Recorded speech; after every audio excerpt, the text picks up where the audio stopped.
Hey everyone, it's me, Doomlink, and welcome back to Doomlink's Live Hunts. Today has been quite a fucking morning. You know, some mornings, it's like the beginning of a war, you know.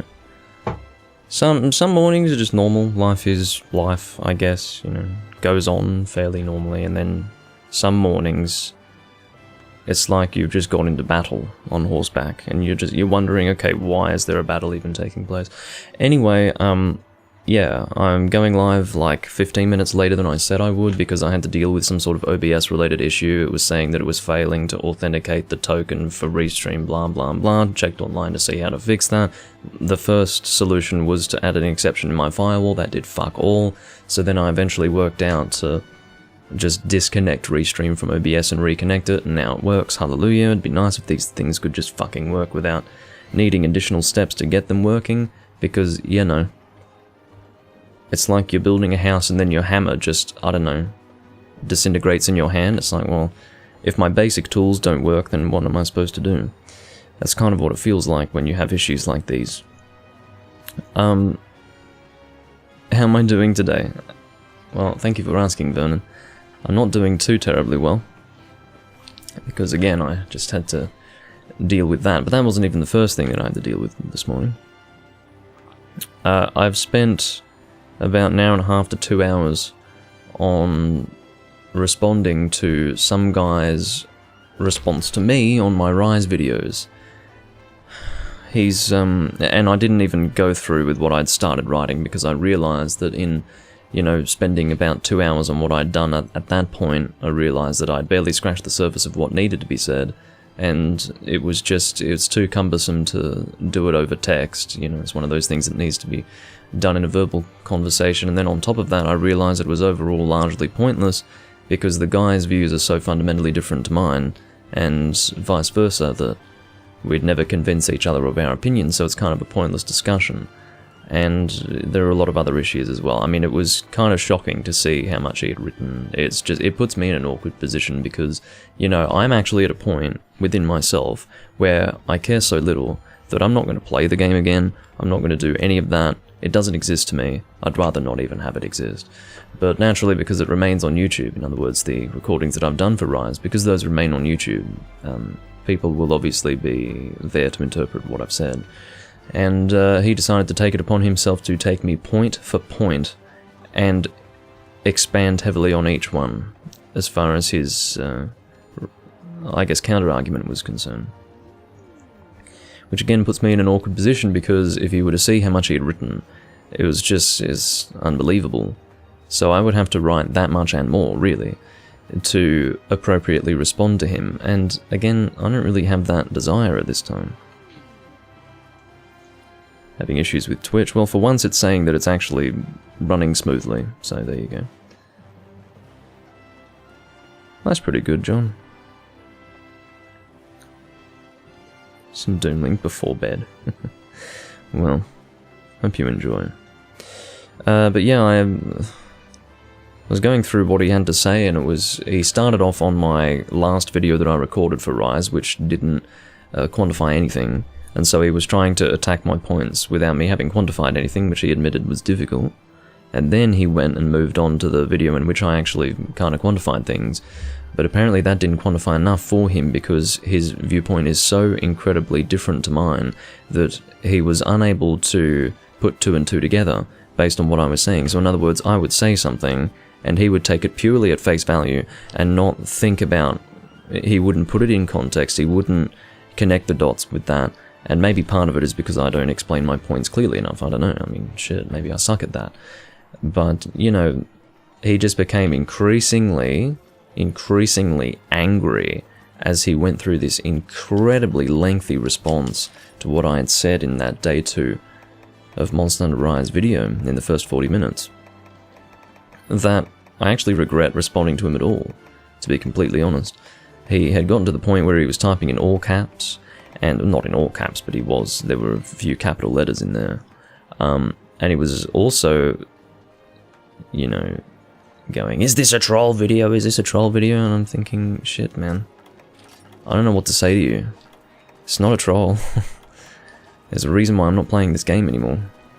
It's because it really doesn't sit with me. Point is that he felt like it was a circle argument and that I wasn't, you know, being clear about why I disliked the game. I felt like I made it clear enough. I mean, maybe I just don't. Maybe only 80% of it is there, but generally you can make up the rest of the 20% on your own just by looking at what I've said. But again, you probably can't do that if you've got a completely different viewpoint. If you've got a completely different viewpoint, you don't find the points that I've made to even be an issue, then I guess you wouldn't be able to put 2 and 2 together, because there is no 2 and 2. It hasn't even begun. The equation hasn't begun, so it's kind of... but that was extremely stressful, because unfortunately when a person puts in that amount of time to attack your points, you're either forced to respond to it properly, or you make yourself out to be a dickhead by not actually responding to it properly. You're sort of held hostage, but it's not even that way, because it was my choice to put those opinions out in the first place, so it's a very awkward situation overall. And it took up a lot of my time this morning. Yes, I would say that that's probably what's happening, Vernon. I don't know. Everything seems to be fine on my end. But yeah, that was a really stressful part of my morning. I literally, you know, I'm in bed looking at this incredible wall of text. I mean, this is the thing. He started off with sending something on my my last Rise video, and then he went back to my day 2 video, did one huge comment. We're not talking about a lot of text, we're talking about an inordinate amount of text, like you're scrolling through it, right? And I had missed one of the comments he'd made, because what he did was he continued what he had written in the second video, the day 2 of Monster Hunter Rise video. He had replied to his first comment with an even longer, well, maybe not an even longer thing, but in other words, he added to the length of it, and it was about the same length as the first comment that he'd made on that particular video.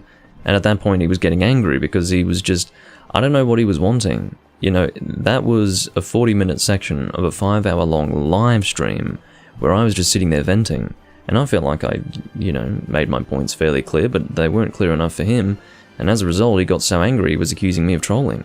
Not seriously, probably more as an exasperated comment, rather than an actual legitimate accusation of me trolling, but he was so... I mean, he just got so upset about it, and because I'd missed that point, I ended up responding to him. I just wouldn't have responded to him at that point, like, because he'd allowed himself to get so incensed that it's just sad, really. I mean, I suppose I was rather incensed myself, but I got that out in that recording. Oh hey, Spaceman, you're now Master... Or you are Master Roshi, as in Spaceman, right? Or are you someone else? When people change their names, I just, I get a bit confused. Okay, so, yeah, let's hunt, Vern. I'll find a room for us to go into. No, I'm not doing crown farming. But yeah, it's been a bit of a... I don't even know what to say, really. It's very hard to have that conversation over text, because it is a very, very lengthy process. Like, I would have to dedicate a day to appropriately respond to what he sent me. And on top of that, it allowed himself to get so angry that it's probably not even worth it, you know. The more emotionally charged it is, the harder it is to actually have a legitimate conversation, so... I don't know. That's way too awkward for me, I'd just block them at this point. I can't bring myself to block him or do anything like that, because at the end of the day it's his right to respond to what I've put forth. You know, it's my choice to sit there and rant, so I have to receive his rebuttal. I don't necessarily have to respond to it, and I did respond, but I basically just said, look, I can't engage in this discussion in a YouTube comment section. It can only be done in like a vocal discussion between us, because there's just too much to be covered in text. Because obviously discussion is instant, it's done, but when you write it, you have to formulate it. It takes like 2 to 3 times the amount of time to actually, you know, a 2-hour vocal argument or vocal discussion would probably take 6 hours to type out between the two of us. Not, well, per person would have to spend like 6 hours. I mean, it's just not realistic. So I kind of feel sorry for the guy for letting himself get so angry, but yeah, I don't know. Sorry, I can't find a room here. I mean, I could... Maybe I'm just not looking at anything of what I've... Oh no, there's a Huntering 10 in there. No, maybe that's alright. I don't know. I don't even know what I'm doing right now. I sort of just came online because I felt like I had to.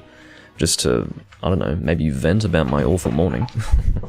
Because again, like, I did start working on my responses to what that guy had to say, because I felt a little bit, I felt like I was forced to do so.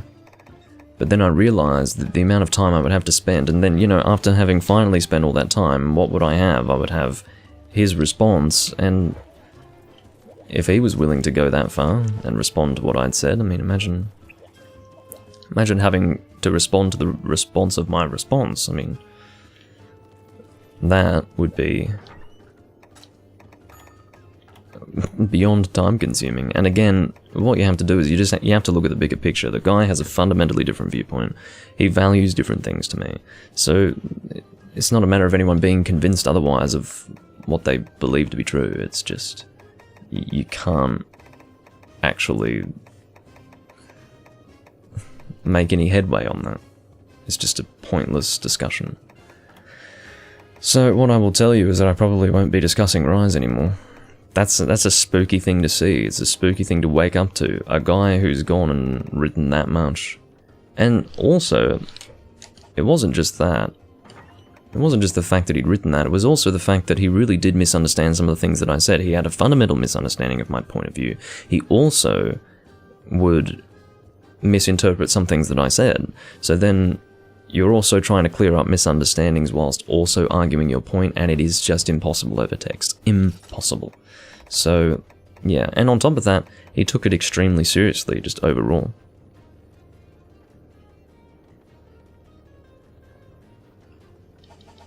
Why Lao? I didn't choose Lao.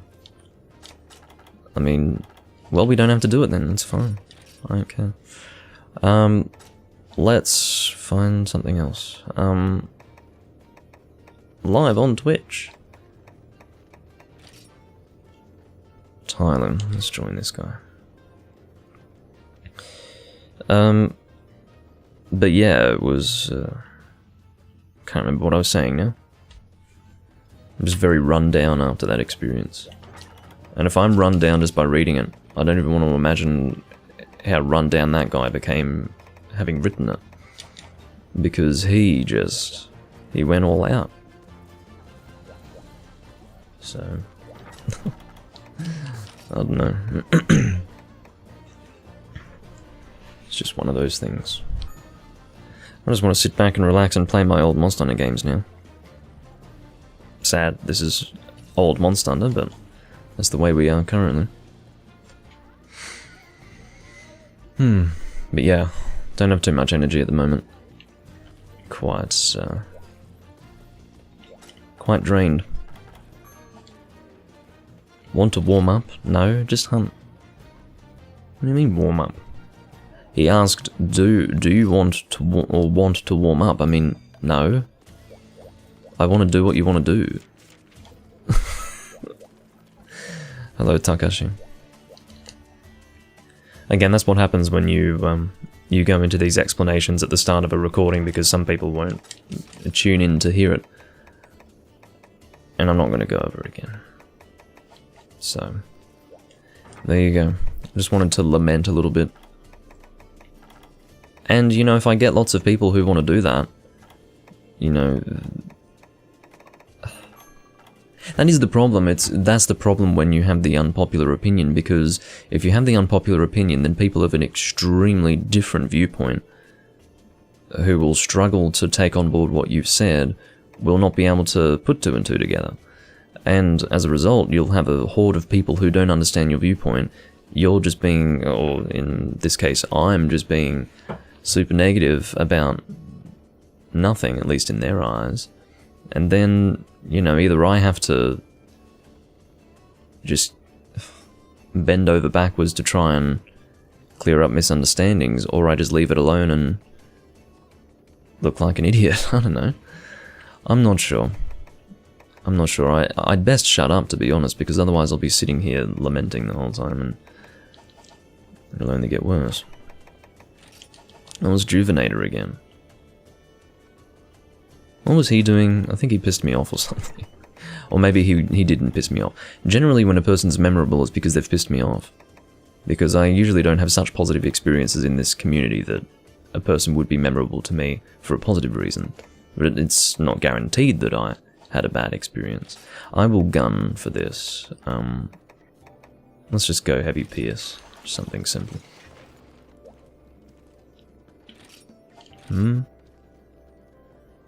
No, not me. Who is Juvenator again? Oh, I think he...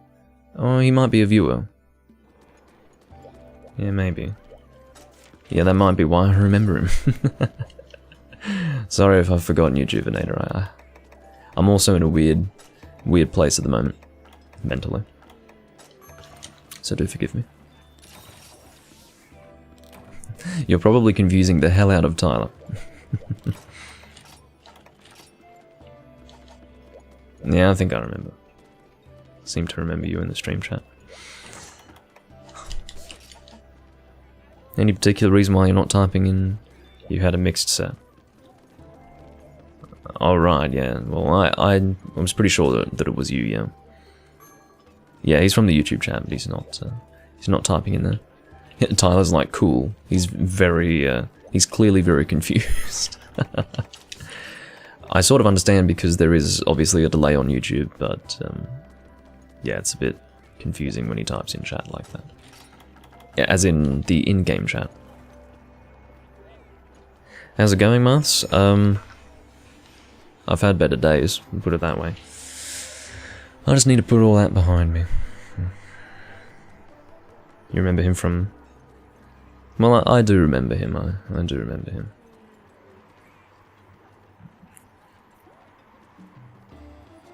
Yeah, he's responding to me, for sure. His initial response was to the fact that I thought he was someone that I had problems with, which is clearly not the case, so... Thank you, Maths. I'm just, I'm suffering the consequences of the fact that I've chosen to rant about a very popular game, that's all.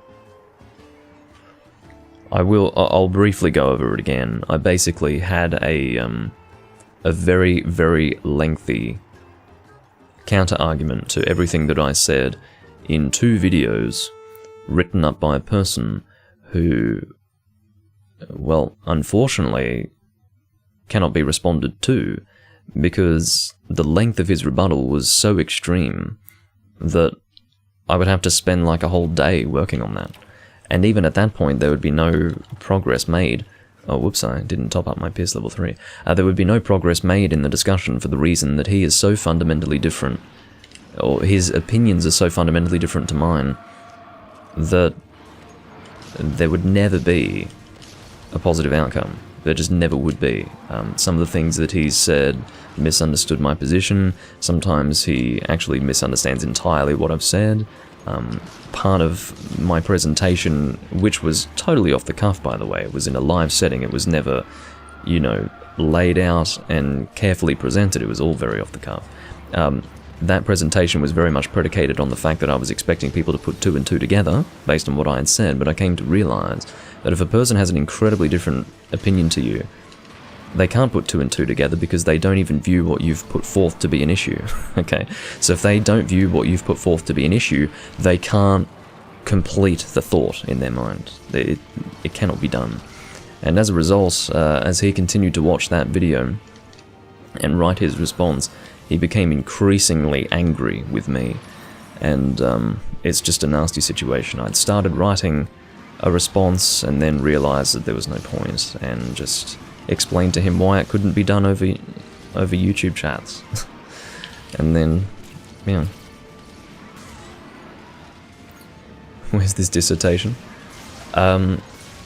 It's in 2 videos. The main one would be Day 2 of Monster Hunter Rise and Doomlink is Restless. In that video, which was my second Rise video, he went all out. He went all out. And again, you know, you need to strike a balance, don't you? You can't have people just not even responding to you and just disliking and fucking off, but to have that is quite extreme, because again, I cannot respond to that. I cannot take so many hours out of my day to respond to that, only to not actually make any headway, because it wouldn't make any headway. It would invite more confusion on certain points, it would just invite further debate, it would not achieve anything. And again, I can look at it, I can look at the bigger picture and realize that the key issue is that we fundamentally disagree, and that probably will never change, because he doesn't mind the streamlining and I do, and he's not attached to the way things were and doesn't mind things changing and I do. So therefore there can be no discussion, unfortunately. It's all just a bit of a mess.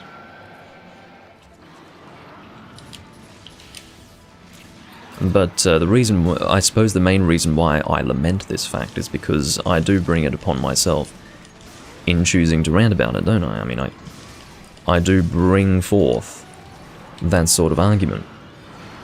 But, and it probably is viewed as, not necessarily cowardice, but maybe irresponsibility to put forth an opinion and then not want to argue the point. Because, you know, people would assume that if you're willing to make the argument, you're willing to defend it, and I am, but I will defend it on my own terms. In other words, I will defend the reason as to why I feel this way, but I cannot hope to convince someone of my opinion, if you understand, because again, it is based on a personal interpretation that I'm not going to be able to change. Well, it wasn't just this. He has 2 on that one video. He responded to his own comment, and the response to his own comment is about the same length, and he started to get really angry, because probably he was like 30-40 minutes in by that point, and he was just, you know, he wasn't getting what I was saying at all. He just wasn't understanding, and he somewhat accused me of trolling. He's like, is this a troll video? Speak your mind, in all caps. It's like, just say what you think. Like, I tried. It was all off the cuff. I think part of it also is that he might not appreciate the fact that I literally just hit record and sat in a live stream format in front of a camera and spoke my mind. Totally off the cuff, so, you know, I suppose my arguments would look like circle arguments if he doesn't even understand the problem with anything that I've said. Doesn't see it to be an issue. For example, he misunderstands my point about Palamutes entirely. And it's, you know, just fixing that misunderstanding is going to take so much time on its own, and then in other words, he sort of roped me into something that I don't want to engage in, so he technically didn't rope me into it, it's just that's what happens when you have an incredibly long response like that. Because it will either get ignored or not. A response like that will not invite argument, and the reason why is because, or it won't invite discussion for the reason that it sets you up to respond at a level of depth that is not, it's not worthwhile, it's not something that I can take time out of my day to do, and again, it's so cumbersome and inefficient over text. If it were vocal and verbal, yeah, that'd be fine. We could probably get that all sorted out in about 2 hours of talking, which would be, you know, 4-fold if it were to be expanded in text. And then it's also harder to get points across over text, because then, again, one thing I've noticed is that text-based arguments invite misunderstanding. And again, if something's misunderstood immediately, or rather, if something is misunderstood in a vocal discussion, that can be brought up immediately and addressed. And then, you know, it doesn't take over the argument or anything like that, but misunderstandings do take over arguments in a written debate, so...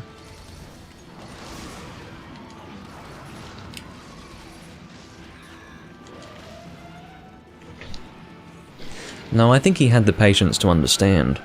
It's just the fact that he couldn't understand led him to be very angry. I couldn't possibly accuse him of having no patience because he had the patience to write all of that. But I think he now realizes that there's, you know, for the amount of effort and time he put into writing all of that, he's not going to get much of a return on investment. In fact, you're not going to get anything out of it. All he did in the end, and this is sad, is he managed to frustrate himself. Oh, this is not good at all. I can't. But yeah, he just ended up frustrating himself. That's all he did, and I think I made a mistake in responding to him because I didn't see that extra part that he had put in a response to his first comment on the Rise Day 2 video. Because I hadn't seen that, I thought he was, you know, just pretty, well, not emotionally invested necessarily. Probably emotionally invested, just not emotionally charged and visceral. But he was certainly getting pissed off by that second part, so... I don't think he was frustrated to begin with. I personally don't see that. I decided to go into it again, John, just because Takashi and Marths joined a little late, so I chose to touch on that again. I didn't really want to have it take up too much of this this discussion, but it's, you know, it's... I just spent like 2.5 hours of my morning writing something that I ultimately scrapped because it was a waste of my time. So, you know, I have to vent a little bit too.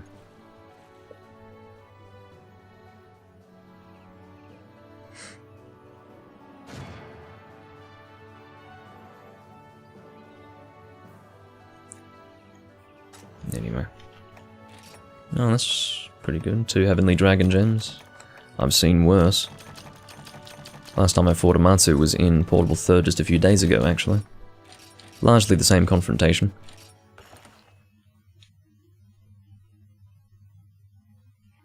No, I probably won't let it bother me too much. I just I feel bad for him more than anything else. Like, I don't feel bad for myself. I feel bad that he allowed himself to spend so much time to achieve nothing. He achieved nothing. He really didn't. I mean, he annoyed himself, he somewhat bothered me, and led me to become emotionally drained. But, yeah, didn't really achieve anything, unfortunately. Got 2 Heavenly Dragon's Fires. Well, that's one way to one-up me, isn't it? Nice work. I wouldn't really make anything from Amatsu in this game, though. The Amatsu weapons are pretty good, but I do have reservations about weapons that have really high raw, but almost no element. It's just enough element to make you want to use it as an elemental weapon, but it has so much raw that you'd rather use it as a raw weapon, but then if you use it on something that takes no water damage, it feels as if it's a bit of a waste, but yeah, anyway. I do like your set, actually, Juvenator. That's really good. You've got... Although I would... a lot of people who choose to use Valor don't go with high-grade earplugs, and I can't say whether that's a good idea or not myself, because I don't use Valor. But as far as just a general greatsword set is concerned, that's pretty damn perfect. I mean, you've got Weakness, Exploit, Critical Draw, Sharpness +1, high-grade earplugs. The only problem is that you don't have Focus. Now, the problem with not having Focus is that you will generally do less damage because you'll have to settle for lower charge levels to get your hit out. Because the monster will move eventually, you know, you can't... It's harder to commit to a level 3 charge without Focus. So, yeah.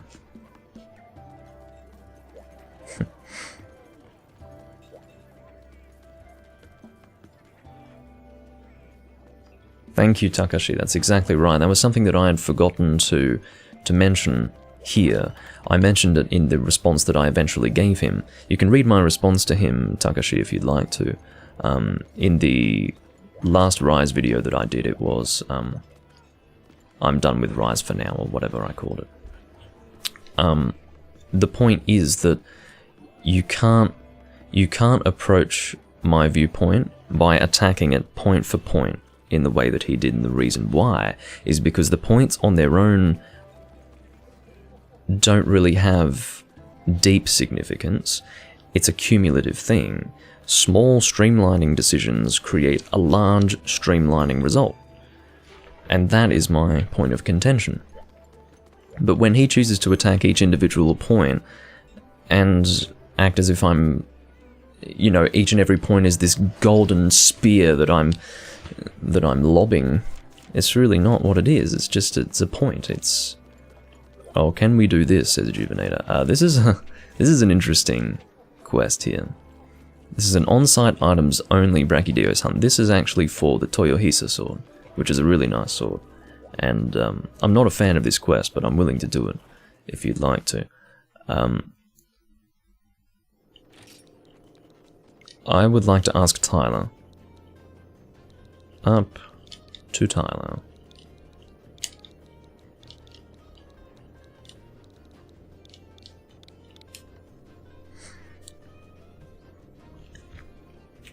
But yeah, I really do feel like the main problem was that he couldn't see the bigger picture because I couldn't take him there.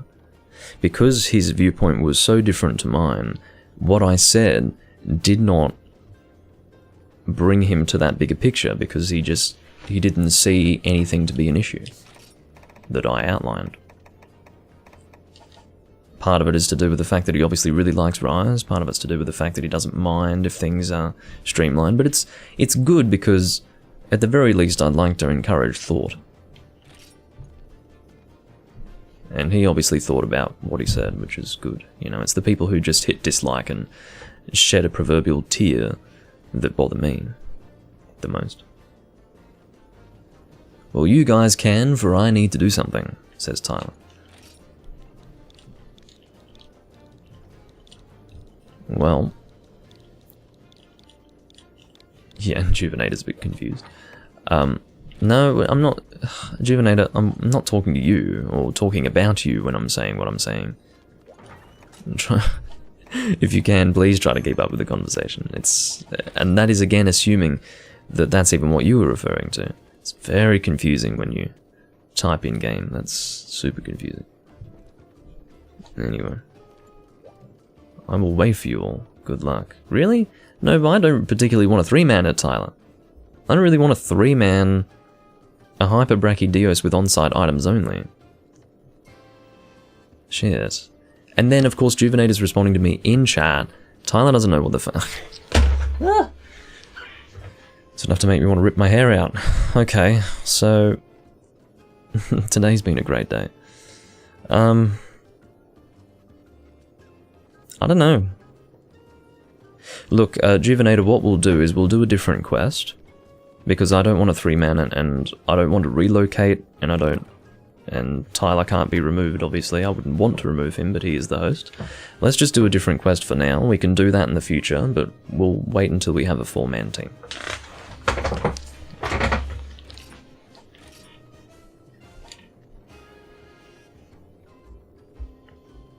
I'm happy to do anything as long as it can be 3-manned. I think what Tyler's saying is that he has to... Yeah, he has to do something else. So we just want to do something that can be 3-manned at this time. And the sooner the better, because Vernon has to go soon as well. So just post whatever, I don't care, as long as it's... I mean, we can even do a hyper monster, just not on-site items only, because that's rough. Your voucher. Oh.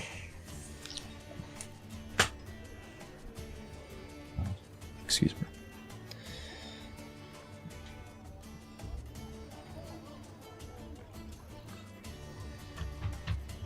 But yeah, I've been considering what I could have done differently.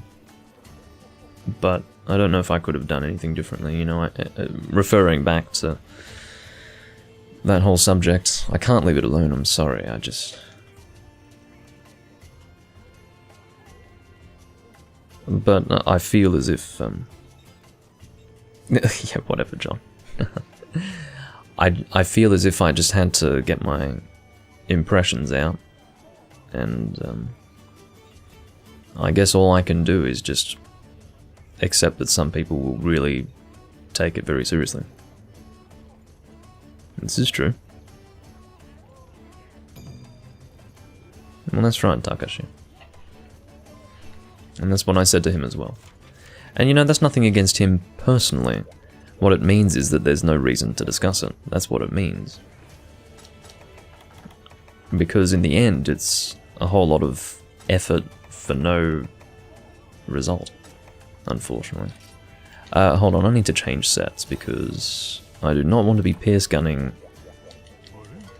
a Malfestia. Bad idea. Well, we'll try and depart as soon as possible so that Vernon's not cutting it close or anything like that. I will go with heavy normal because that's what I used last time. Uh-oh. Uh-oh. I need to sell some stuff. Scraps, I think, is what's going to need to be sold here, but, what about Horns coins? No, I don't have so many Horns coins that it's worth trading them. So I guess I'm just going to have to start selling scraps. I've got 2 full pages, basically. Yeah. That's nasty. Okay, if you didn't see what happened there, I tried to change sets, but I don't have the space in my box to hold the decorations that would fill the box upon changing sets. So, yeah, let me sell at least some of these scraps. Why did I go the long way to get there? Let's...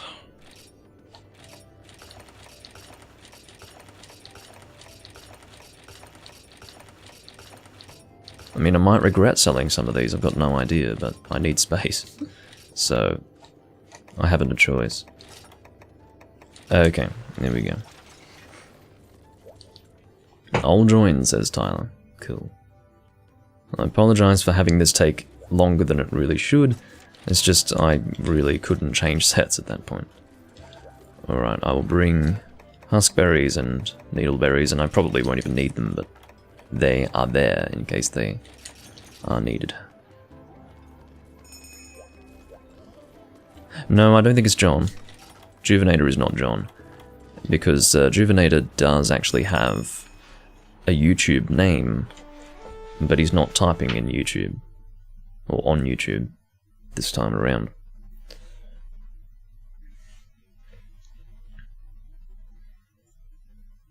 Treasure Pinnacle Rice. You know, that's one thing that's always confused me. The weird names that they've... Oh, why? Why did you... Oh, Juvenator disconnected. Well...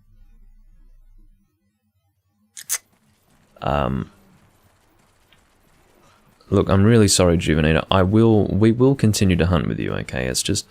I can't be abandoning this quest now, because Vernon doesn't have too much time. We can't have too many delays here, and I think even Tyler is trying to get work done outside of playing the game, so we will continue with you, but we're just going to quickly get this quest done as a 3-man team.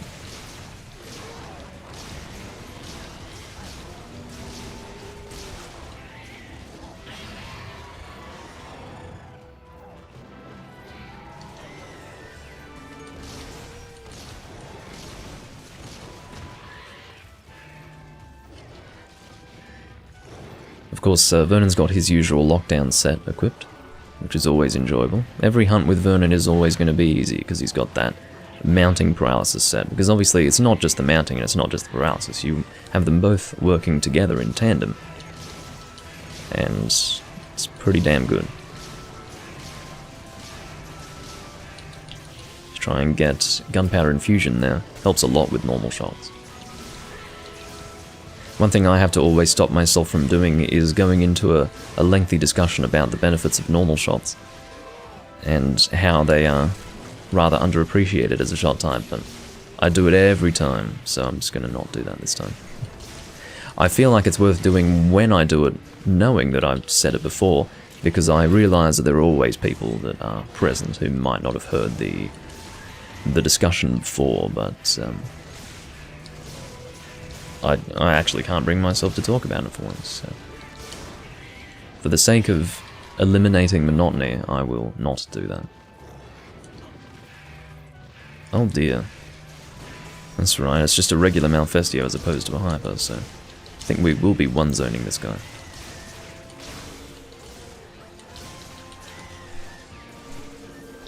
Well, gunning was very fun in Portable Third. I would say that, well, no, actually, I was going to say that Portable Third would be my favourite gunning experience for 3rd gen, but that's not true at all. Oh, here I am, crouch carving out of habit.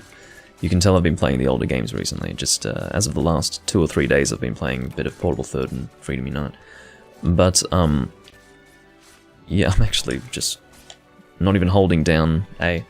But yeah, that's actually not true. I don't prefer Portable Third as a gunning game, primarily because I do not like the piercing sound effect in that game. It's almost non-existent. There's almost no sound effect at all for piercing shots going through monsters, and it quite frankly sounds awful. It sounds more like a normal shot than a pierce shot, and for me that's a no-no, because I get so much, I guess, sonic feedback from pierce shots that it really detracts from the piercing experience to have pierce shots sound like normal shots. If you've never done it before, you've got to try it. It is beyond underwhelming. It's not a good experience. I don't know why they did that. Maybe it was a mistake. Maybe that's not the sound effect they were meaning to have for pierce shots. I think there is a slight sound effect for the piercing sound, but it's almost totally inaudible. It contrasts starkly to the sound effect they used in Tri and 3 Ultimate for Pierce, which is, in my opinion, the best sound effect they ever used. In fact, they returned to it somewhat in 5th gen. I didn't really like the 4th gen sound effect too much, and the 1st and 2nd was just normal, I guess, but 5th gen returned to the 3rd gen sound effect, or at least returned to the idea, or the concept that made 3rd gen Pierce sound really good. Again, 3rd gen minus Portable Third.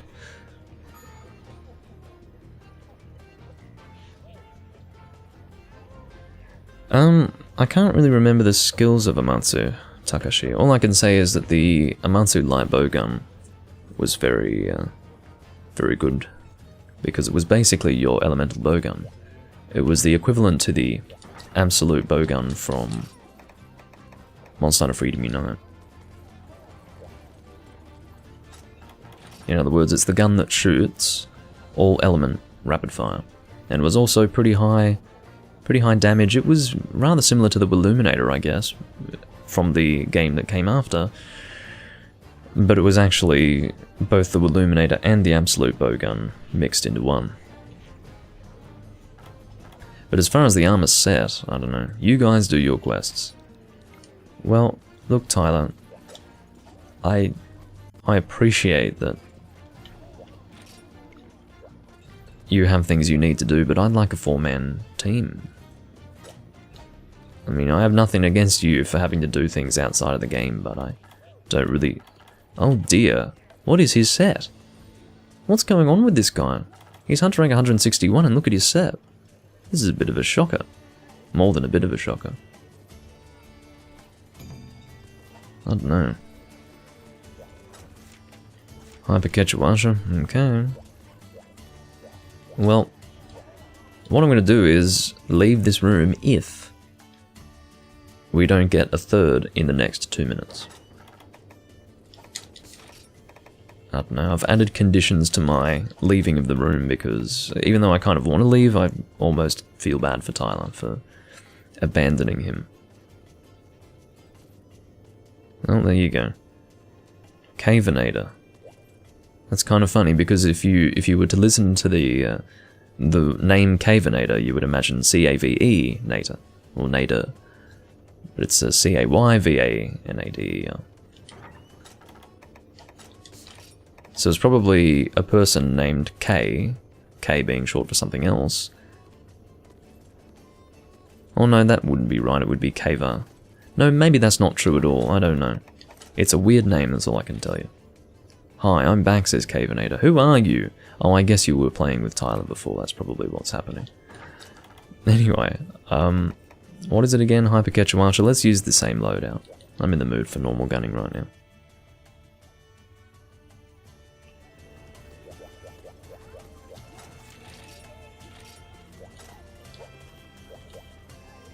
Alrighty.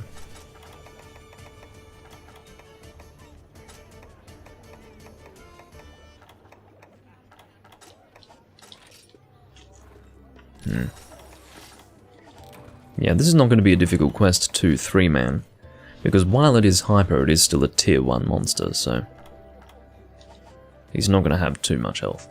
He will still hit pretty hard, but health-wise, certainly manageable. Doomlink's buying whetstones with a gunner set. Yeah, well, I'm not exactly happy that they removed the gunner pouch system, but I guess things like gunner pouch are totally unnecessary with the advent of item sets, but in fact that's probably why they never returned.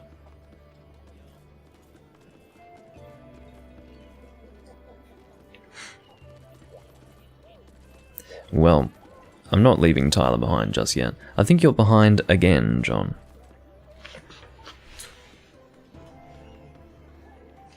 Well, whatever. Yeah, I'll sharpen my bowgun, no problem. You know, sharpening your bowgun was a thing.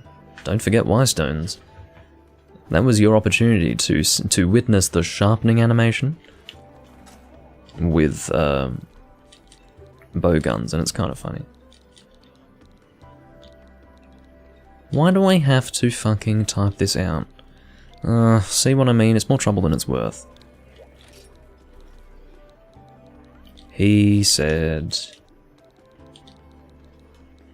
It's a 3-man. This is why I didn't want to stay in this room. Oh, well, he says, indeed I am. Well, why didn't you tell him? Okay. Let's get out of here. I'll try to forget Y-stones, but thanks.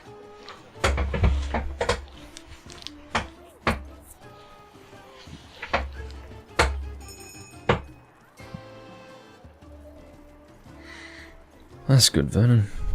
Yeah, trying to get all of the content in this game taken care of is very difficult. Very difficult. Because there are so many things that you unlock in rather strange ways.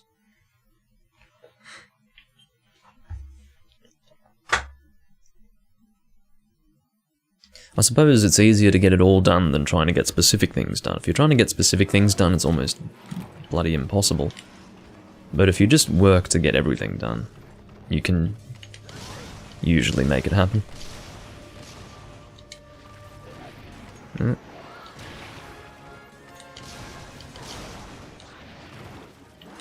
Trying to get out of range of that. Managed to get out of range of it. Of course, referring to the roar. I like monsters with limited ranged roars because I don't like flinching from roars in general. It's not something that I would want to disappear, obviously. But yeah.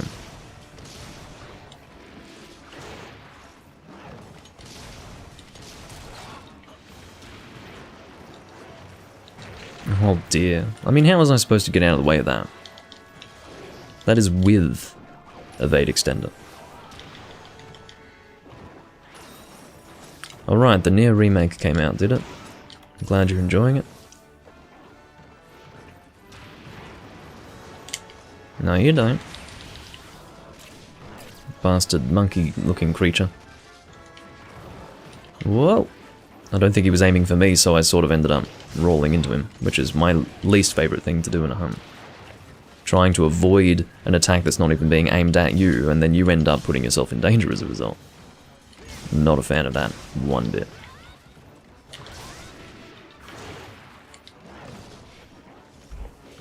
No, I've always liked it, Vernon, and I think I've always spoken highly of it.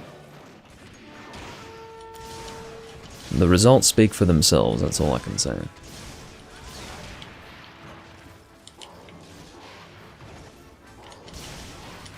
The worst thing about Quechua is those long claw appendages on his hands, because when he's down on the ground, they oftentimes block the head somewhat. They guard the head.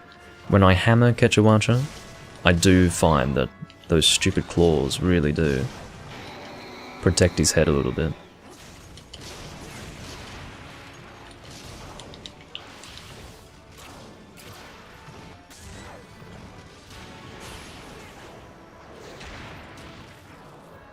There's performance issues with a mod?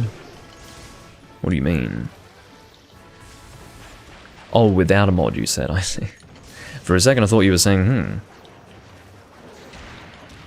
I guess the game developers should be able to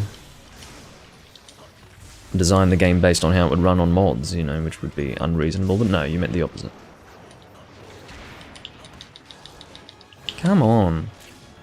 One thing that I do wish is that you could go into Hunter Arts a little faster out of animations such as that. It's not very clean in the way that I was just trying to do it.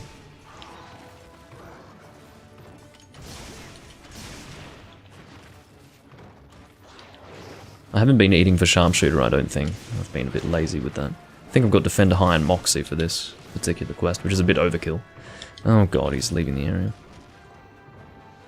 Hit it in its dangle, says Cavenator. He's got a shout that says hit it in its dangle. That's... I mean, who's to say that it's dangling? Who's to say that he has one at all? Could be a female.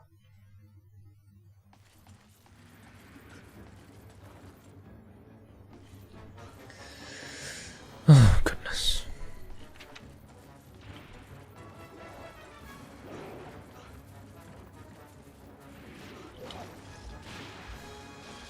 Alright, catch you later, Vernon. Why are you going down? Did someone go down to... No, no one went down to you. By the way, you can actually hit him from up here, even if he's swinging underneath, because he holds on by his claw. Which is a good thing. Hit it in its biscuits. Oh, that was a mount, I see. Or no, most likely he was mounted first by Juvenile, doing much the same as what I just did.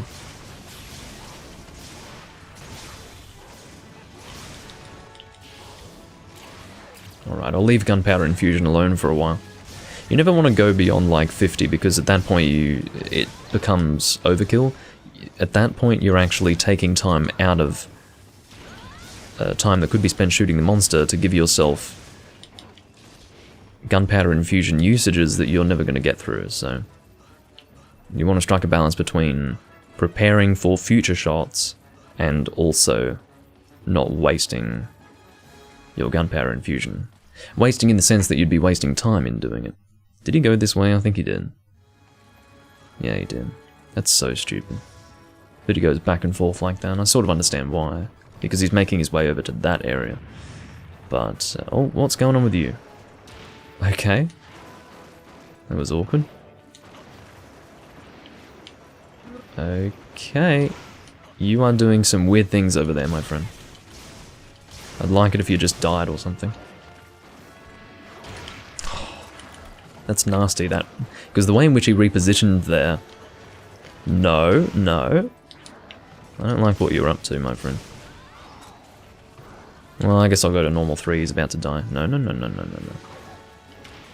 I decided not to heal because you were about to die. I don't want to be, I guess, punished for that decision. There we go. Fucking elephant face. Catch you later. Yeah, that's actually pretty good. I'm surprised they haven't... Well, maybe they have made a quest name like that, but you know how they love to do these very punny quest names. I'm surprised they haven't done Catch You Later, because I don't think I ever saw that. I feel like that would have stuck in my mind somewhat. Weird taper monkey. Yeah, he's more of a taper than an elephant, that's true. Now that you mention tapers, I feel rather stupid by likening him to an elephant.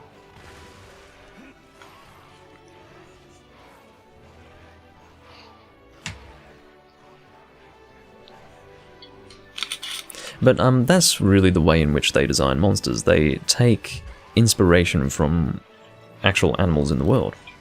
In the real world, that is to say. And they create weird augmented versions of that. You don't think the average person knows what a taper is? Maybe not. Interestingly enough, the taper has evolved from a, well, the taper's form actually goes back to the early, I guess the early years of mammals existing on Earth. Because obviously the mammals took over after the death of the dinosaurs. And I think it was it in the Eocene? Might have been in the Eocene.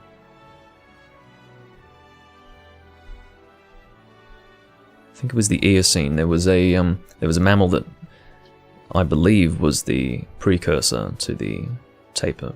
Had a long nose and such.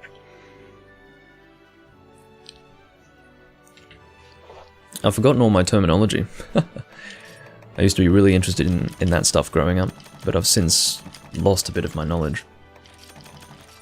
It's a shame. But, like, I used to be an absolute prehistoric buff, I guess you could say.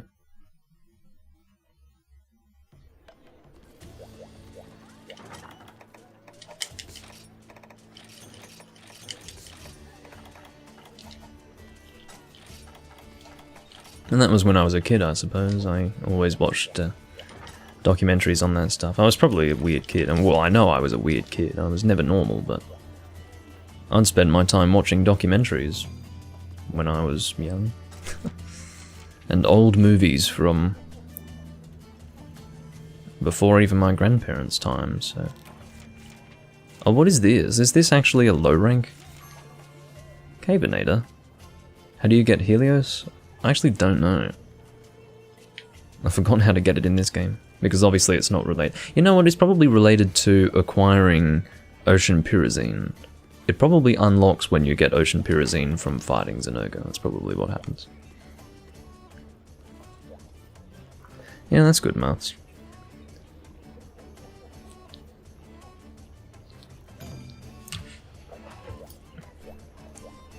You know, some people grow up watching the cartoons of their era, but in my case I grew up watching the original Looney Tunes and stuff like that. Looney Tunes, I should be saying. Bad habit. But, yeah, the original Looney Tunes from, you know, early 30s. Right through to the 60s, I think. Mostly the 30s and 40s. That was the golden era of Looney Tunes. That was just beautiful. But yeah, I had that, Popeye, and those two in particular. Outside of that, I would watch things like Wacky Races and Batfink and... God, what were some others? There were a lot, but I can't think of them all right now. What are we hunting? Caveinator posted, then cancelled it, and has now reposted something.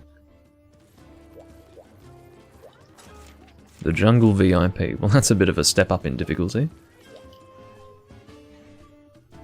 Boomerling.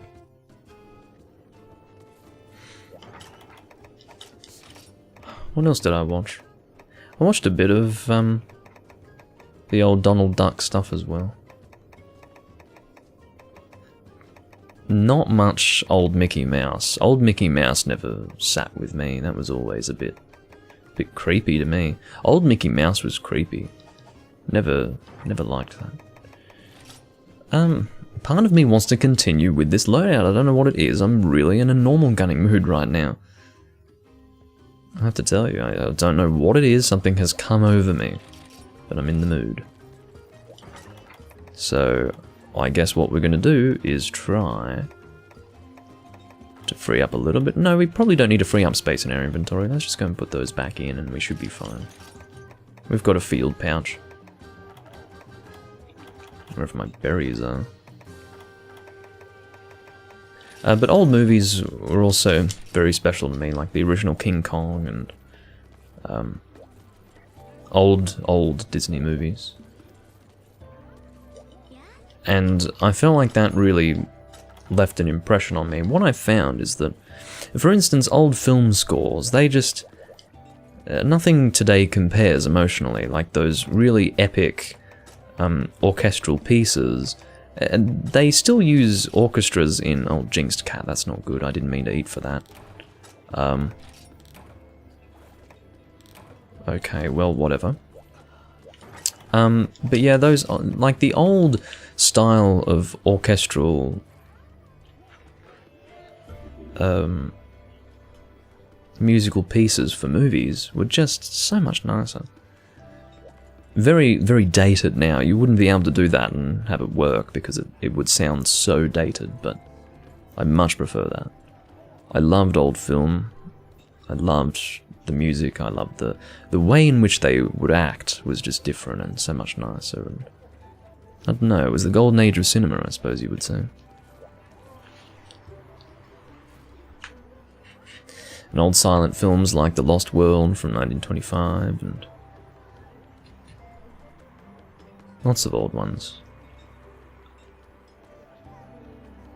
Watched a few silent films. Got the original Dracula.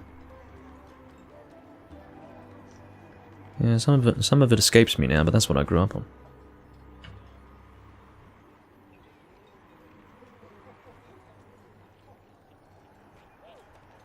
Yeah, musical movies also bother me. I think you need a certain suspension of disbelief there, and I just don't have that.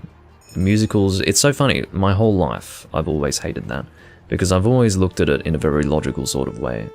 I grew up with The Land Before Time, we're talking, you know, when I was a kid. Had a few Land Before Time videotapes. And some DVDs as well of The Land Before Time. I very much enjoyed that series.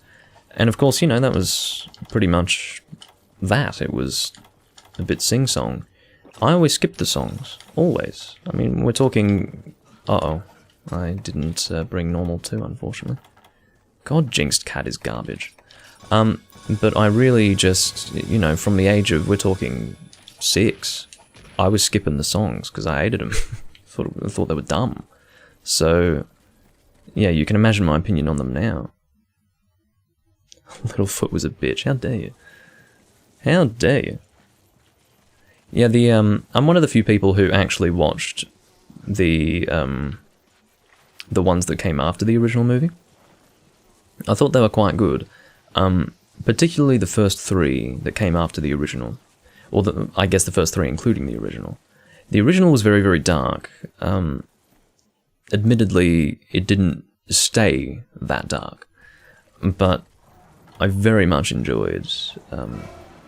I could even watch them today and enjoy them, really, the first 3. But it did get a little bit too clean towards, like, I don't know, the 7th movie or something like that? I don't know. Very much enjoyed The Land Before Time.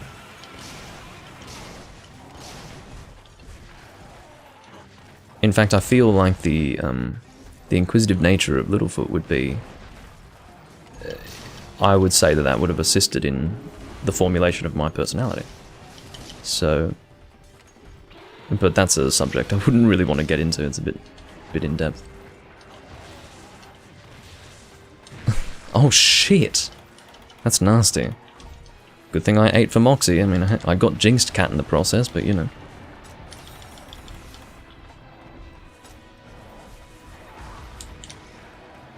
You only saw the original and you don't even remember it? Well... I'd say the original was pretty good. It's very different. It's a very different sort of thing. I would say most people would be of the opinion that it shouldn't have continued from that movie on. But I like that it did, you know. Some people... It might be a purist's point of view, and I don't have this particular view, but people feel that a good story should just stay that. Like, a story will be told and then they leave it alone and then it ages better, or, you know, its legacy will be stronger. But I like to continue the story. I always want to continue the story in some way or another, and usually it won't be as good. But I like to be able to see how the story continued. You know, the whole premise of the the first Land Before Time movie is that they get to the Great Valley. It's like, well, what happens when they get to the Great Valley? Unless you continue, you don't know. I don't like open-ended things. I like to just continue on forever with the story. That's what I like. So, yeah, you just continue watching that until you get sick of the idea of what goes on.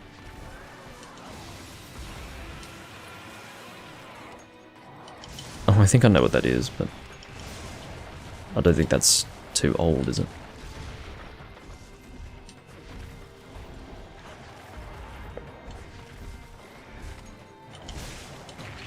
You were a major fan of dinosaurs as a kid? Well, so was I. I suppose that's what drew me to The Land Before Time and other such things. I'd watch all those old National Geographic documentaries, and I had a lot of... I had a bunch of old National Geographic tapes. You remember Spin? It was this fucking globe that had, like, arms and a face. This is not necessarily relating to dinosaurs, but just nature-based documentaries. There was this fucking... Yeah, Spin was... he was weird. And even at that time, I felt like those old National Geographic documentaries were sort of... They were a bit dumbed down, but... and of course I skipped the songs. They had to put songs in those. I skipped them, always. Always thought that was dumb. That's true, John. I somewhat agree with that. But I'm not much of a Naruto fan, so I can't really speak to that.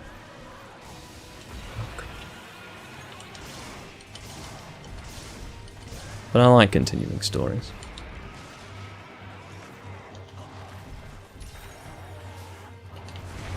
Ow.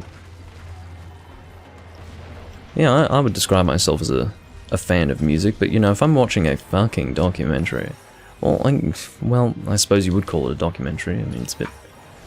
It was targeted at younger audiences, obviously, but... Oh, there goes Cabernator. But yeah, I just didn't like the fucking music. Like, go away with the music. Oh, there was this movie... What was it called again? It was an old one. I had a tape of it. It was, oh... I cannot remember what it's called now. It was, this man and woman who, like, had baby tigers or something like that. And they were raising them. It's just so vague to me now. So long ago. But... why have I forgotten what it's called? Anyway, they were, like, looking after baby tigers or some crap. That was a decent movie, I guess. But that probably got me interested in nature, maybe. It might have contributed to that. But eventually I started to... I was looking for more realistic documentaries on that, and as a result I moved away from crap like that National Geographic stuff. Well, it wasn't crap, it entertained me, I guess, but I didn't like the singing. That's for fucking sure.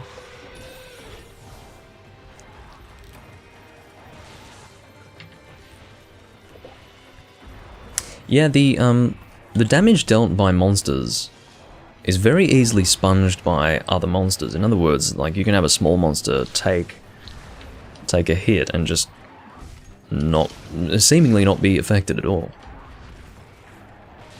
No. You fucking asshole monkey. Unfortunately, I'm not facing the weak point. There isn't much I can do about that. No. Stop that.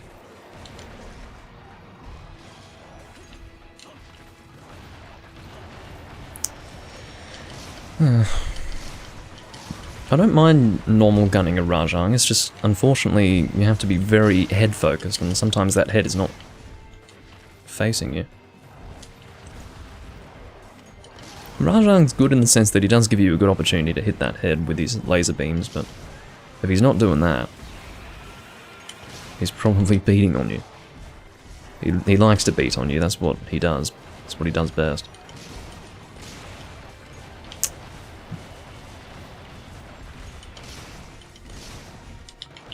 But yeah, I realise that if I'm not hitting the head, I'm probably doing... well, not as good of a... my damage output is not going to be as good if I'm not hitting the head, that's the point. Oh, shit. They really did do a good job with Rajang in 4th gen. Really good job. Particularly with how they did the laser beam, the way he jumps up in the air and aims himself, because it's disorientating. It's like, where is he aiming? What is he doing? There's a certain uncertainty there. So you have to make a split-second decision usually when he does his laser beam. A sort of split-second decision that you wouldn't have to make in the older games. Also, the triple pound, he used to only do that once in 2nd gen. Keeping in mind that he disappeared for a whole generation. You know, in 3rd gen it was strange. I mean, we take it for granted now, but in 3rd gen, it really wasn't clear how the game was going to continue, how the series was going to continue. I assumed that everything that was in 2nd gen was just going to stay in 2nd gen. Ow. But Portable 3rd was the first game to really, in 3rd gen anyway, invite stuff from the older games. You have to realize that Tri was totally unique. There was not a single monster in Tri that had appeared in a previous game. And so, when Tri came out, I viewed it as a way forward that somewhat left behind 2nd gen, and I liked that because what they had done was very good. They weren't reliant on what 1st and 2nd gen was, because I looked back at 1st and 2nd gen and saw very similar games. In terms of the monsters that you were fighting, it was all largely the same. There were some additional ones, but it was very similar. The biggest changes were to do with the way the game felt to play. But in the case of Tri, they moved right on ahead and had all new monsters, brand new systems that were cleaner but didn't detract from the Monster Hunter formula, and it was just overall an exciting way forward. And this is kind of the origin of my dislike for the return of monsters in this series. I would like it if Capcom didn't bring back monsters, and instead had confidence in their new monster designs. But unfortunately, people want monsters to return, so... And I understand why they do. I sort of like that as well. I like fighting monsters in a new system, and seeing how they've changed or how they've stayed the same, but like, at the end of the day, I didn't mean to roll forwards, by the way, I meant to roll with the sign. But, yeah, I think it was because of Tri, because Tri really set my expectations high. I was expecting to have something new, but just as fun, if not more fun, than what it used to be, but then it just... We started getting all the old monsters back, especially with 4th gen.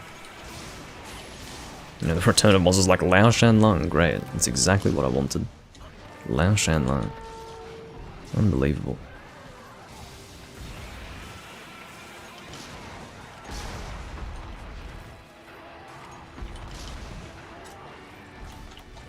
Oh god.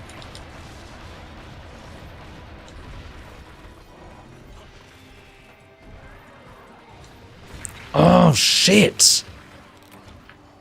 I misread what he had done in that moment. Fucking hell. So fucking close. What a miserable hunt. Shit. That's awful. I think we all died once, didn't we? Which is that's the ideal situation. For all of us to die once, because it means we, as a team, failed. As opposed to like one guy fucking it up. Which game is this? How did you find this video, Lord Alcatraz? If you don't know what game this is, then I'm interested to know how you found it. And that is true, you did have Raytheon and Rathalos. I sort of meant except for those, because they were always a given, which is fine. I don't mind having Raytheon and Rathalos always returning, and quite frankly, that's how they should keep it. Tyler returns.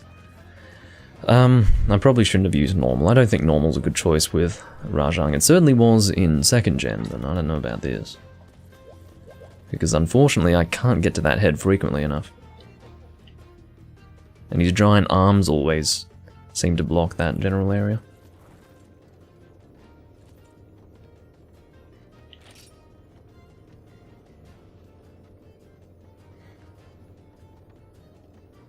Yeah, in 3rd generation they really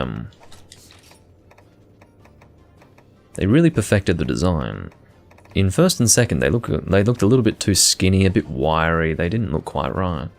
But in third generation, and it does have to do with the fact that they had more to work with, graphically speaking. In other words, they could make a better looking monster. It just looked more realistic. Lord Alcatraz, I was not getting snarky with you. If you take personal offense to me inquiring just out of general interest as to how you found the video, then maybe it's best that you leave. Because I can tell you right now, I don't only have 5 viewers, that's only on YouTube. And second of all, you're getting offended over nothing. So get a grip, please. Like, seriously, I don't know what you're getting offended by. Anyway. I don't know who's posting now. I think, yeah, Juvenator's posting. I think it was Cavenator who posted the last one.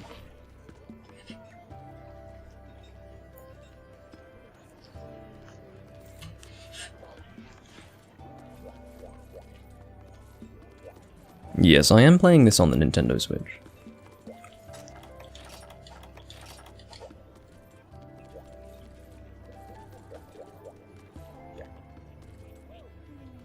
Oh, maybe he's going to post that, that Brachydios quest. We could do that, although it's a bit rough to do that after our recent failure. I feel like I need to step down in difficulty after that. Not that Rajang's particularly difficult, but as I said, I think they did a really good job with making him harder in 4th generation versus 2nd. Because I would say that he was hard in 2nd, but 4th was just relentless, particularly Furious Rajang. I was really impressed with that.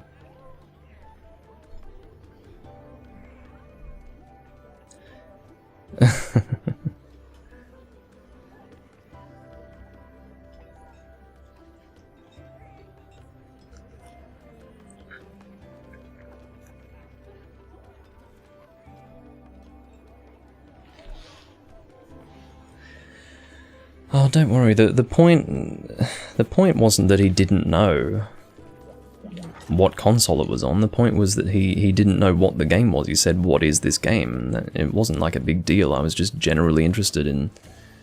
I was generally interested as to how he had found this video if he didn't know what the game was. That's really all it was.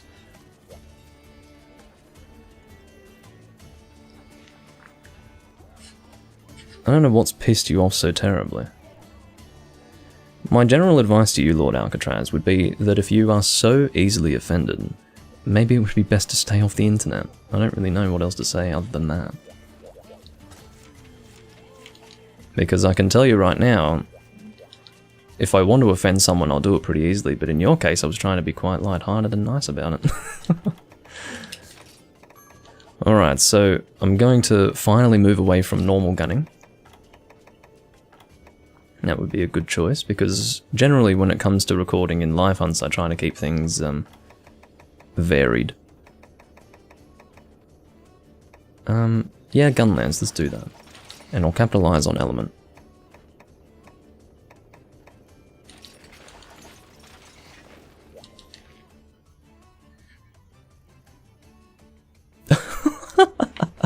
Guys, don't go ripping into him, come on.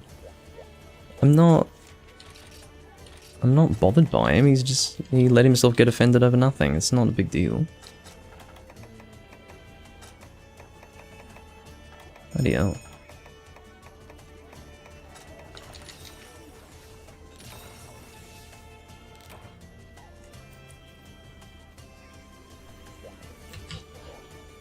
I'm not responsible for the way in which my community has responded to you, okay?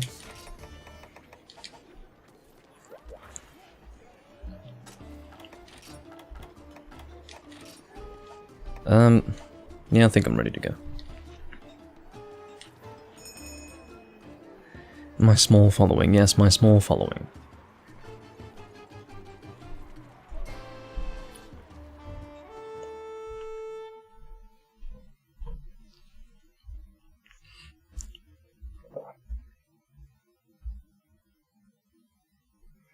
How are the hunts going so far? We just had a rather crushing defeat against a Furious Raja, and crushing in the sense that we had gone probably 12 minutes into the hunt and then failed. It's always worse when you fail a quest further into it. If you fail it immediately, at least you haven't wasted your time. That's always one of the more difficult aspects to Monster Hunter. It's the fact that if you do fail a quest and you've put a lot of time into it, you get absolutely nothing out of it. Now, in certain cases, you can cover tail and maybe get something out of it in that case, but it's usually not worth, 10 minutes of a hunt, 10 minutes of your time, totally wasted. But it's a good thing. I enjoy that part of Monster Hunter, obviously.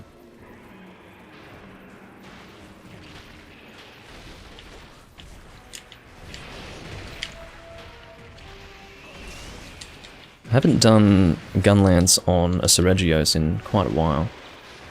Uh-oh, that's not good.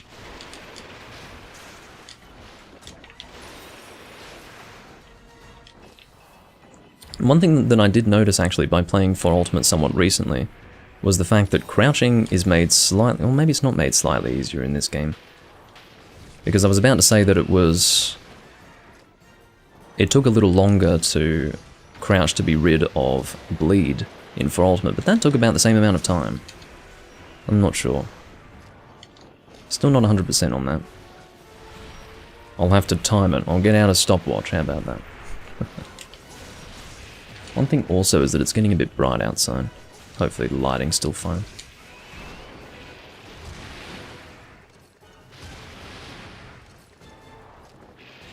Yeah, that might be best, Takashi. Oh, what's Tyler doing? Needs to continue working on whatever he's working on. Again, he's been AFK for many of these hunts. Doing something else, I don't know. Obviously he's at work or something and playing online at the same time, which, unless, I don't know, you're a security guard or something like that, probably doesn't work quite so well. Well, security guard, I say, working in security. Maybe, oh, Tyler left. Yeah, he obviously has to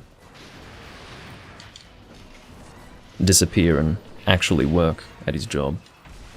As I said, it's really not ideal to hunt with people like that because I would rather a legitimate fourth player as opposed to a flaky person who is sometimes there, sometimes isn't, but probably is usually not there.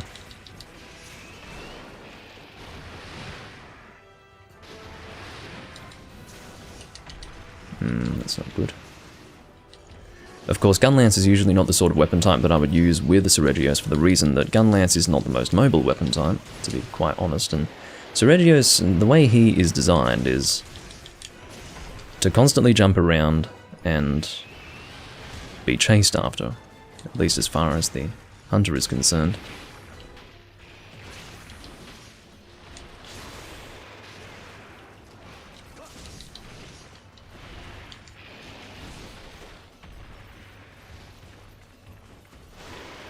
Yeah, I do agree with John. There's no need to be so, I guess, how do I describe it? Aggressive. There's no need to be on the attack, just because a guy got offended.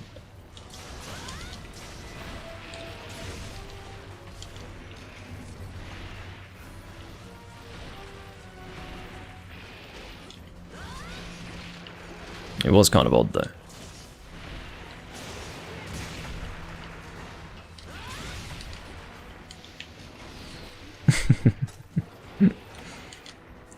Well, there's nothing wrong with hating people like that, Potato, but some people are beyond saving, you see. It's better to ignore them. It's better for you and better for them. Maybe not better for them. Maybe they never learn.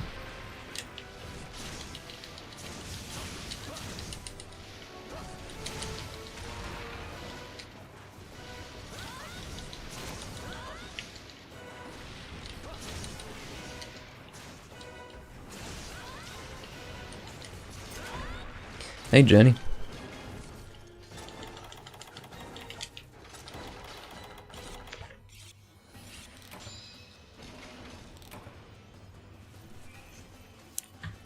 I'll tell you what, though. Today has been a fucking weird day.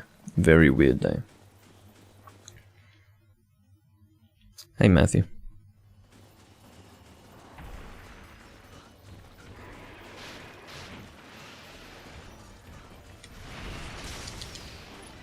Yeah, to be honest, I probably shouldn't have used a gun lance against Seregios. I decided to do it just because I hadn't done it recently, but usually there's a reason why I don't do these things. It's generally because it's not enjoyable or something like that.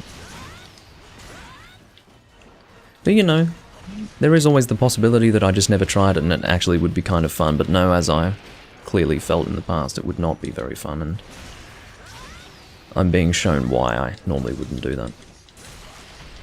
It's not too bad though. I've had worse gun lance experiences. If I had to use a gun lance against Kirin, for example, that would be pretty awful.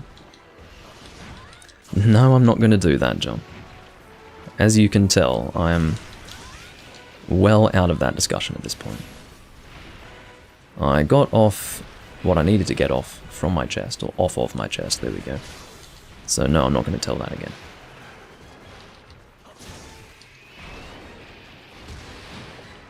If it's something that I haven't talked about for so long, I've obviously lost the desire to discuss it. Well, maybe it's not obvious. Now you know.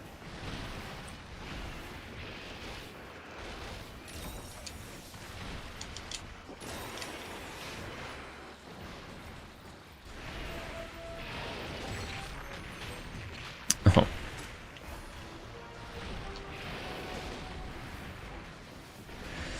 Oh dear. It's funny, I was reading the chat so much that I didn't even see the attack that hit me in that moment.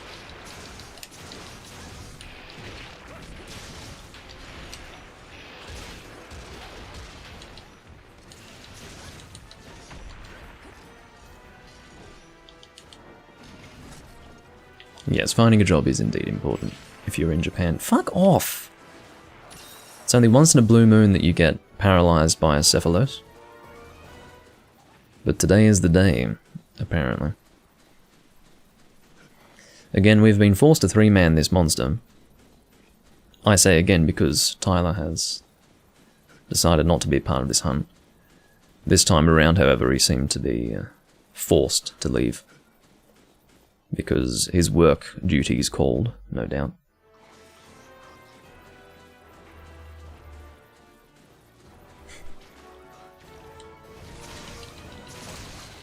There goes the tail. And I suppose I can blast dash over to him.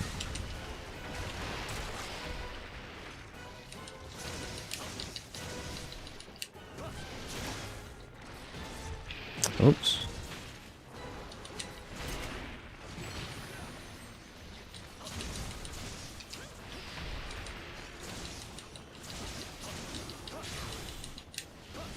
I really want to find an opportunity to do Dragon Blast. But I knew that he was about to limp off, so I wasn't going to do it. Oh, I hate having to chase after them, honestly. But I wouldn't trade it away for anything else. When I say that I hate something, it's not to suggest that I would actually want it to be removed from the game. It's just, you know, there are little things that bother you as you hunt that are just part of the game, and so occasionally you will have to complain a little bit. Wait, is it in the large area? I think it is, yeah. There's no drama going on in the chat. There was briefly, because the guy got offended over nothing, and then Takashi and Potato swooped in like, well, I didn't even know how to compare it. But, yeah. Probably more for fun than anything else.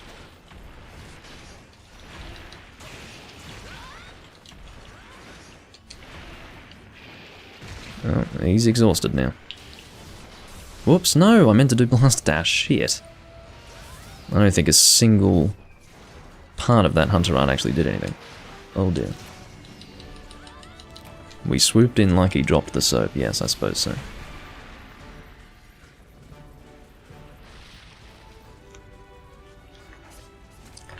Well, that would be the first time that I've tried to be polite to a person, with no ill intention, and have them get offended. That would be the first time.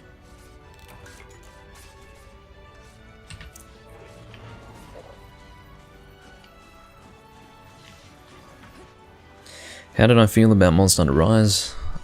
Everyone always asks for good reason, but I don't really like to talk about it. a quick and easy answer would be that I'm not going to play another Monster Hunter game ever again. So, as in a new one. I'm not going to play a new one ever again. So that should give you some idea.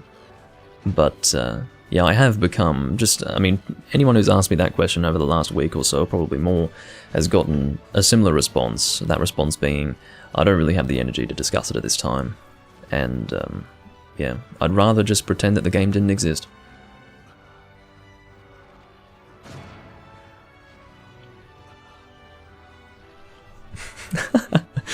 Jenny says Monster Hunter Rise belongs in the garbage. Exactly. I mean, really, the big eye-opener for me has been seeing so many people who could actually get on board with World hate Rise. I mean, that's been pretty incredible, because, I mean, I couldn't deal with World, but even World players feel that Rise went too far, so that's pretty funny.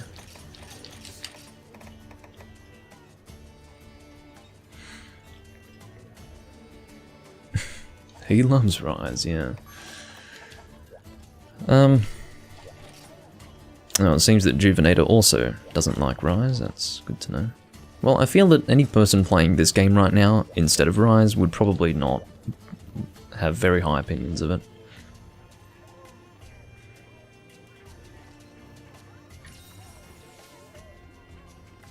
Yeah, at this point I would like an HD collection.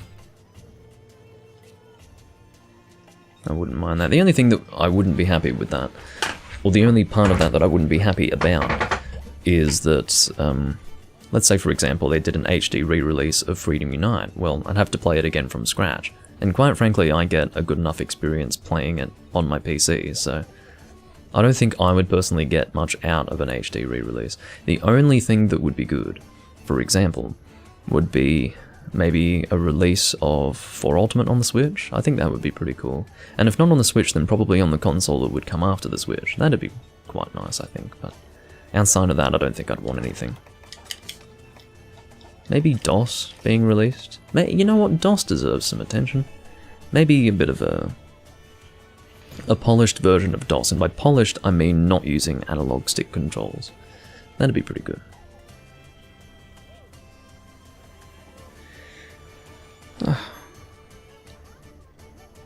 Longsword? God, no. To be honest, any opinion that I would have on Longsword doesn't really factor into the issues that I have with Monster Hunter Rise. Why is it so chilly? Brr.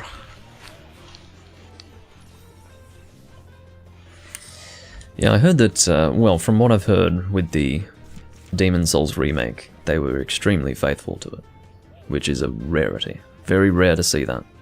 A faithful remake, despite the fact that gaming communities have changed totally, and also in spite of the fact that it was a launch title for the PlayStation 5. The fact that they made a faithful remake is almost against all the odds, so it's quite impressive.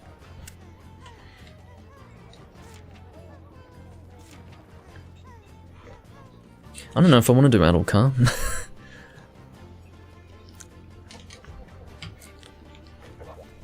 Oh well.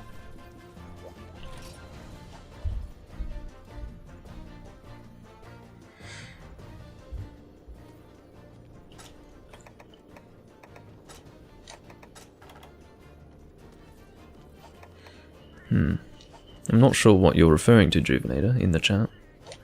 Anyway. So, I guess if I'm going to go up against Adult Car, well, let's use Charge Blade, why not? That might keep it a little fun. A little fun.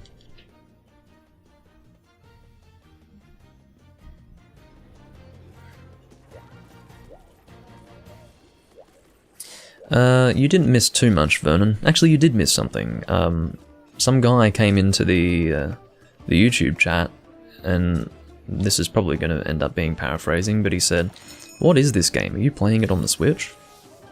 And my response to him was, "I wonder how you found this video. I'm just generally interested as to how you found it, because if you don't even know what it is, then I really don't know how you would have found it." And he took offense to that. He was like, "Well, don't get snarky with me, blah, blah, blah, blah." I'm like, okay. And I said, it's nothing to get offended over, and then Takashi and Potato went and blew it up into something it didn't need to be. So, that's what you missed. A spot of drama, we could say.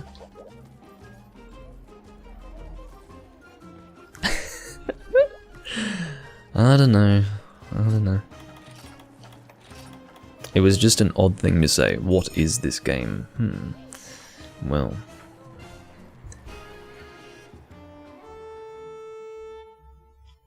It's probably the guy from this morning using an alternative account. I can't imagine that.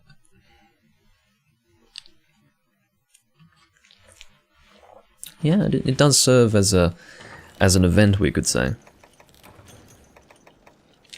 All I can tell you guys is that today has been a fucking weird day. Really weird day. I literally wake up and it's like I've been thrust into a war. It's like, you know, you go to sleep in your bed and it's fine, and then next thing you wake up on the battlefield, you're like, okay.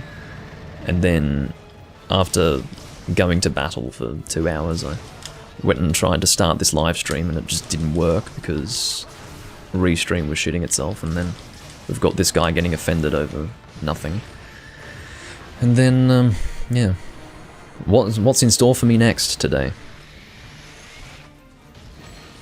I almost don't want to know. Oh, please.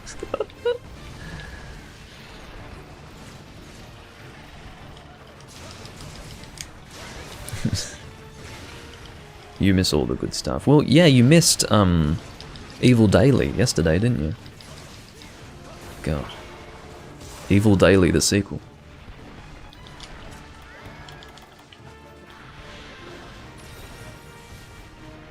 Gonna grab some popcorn. No, don't get too invested in it, Potato. It's very long.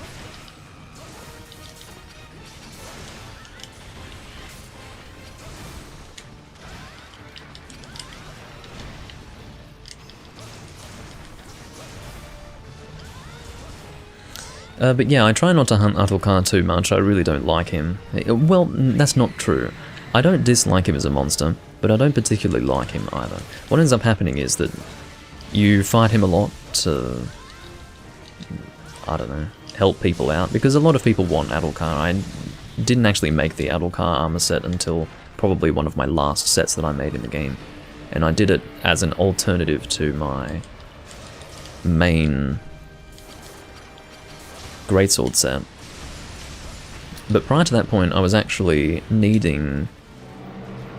what's it called again? I think it's iridescent carapace or something like that.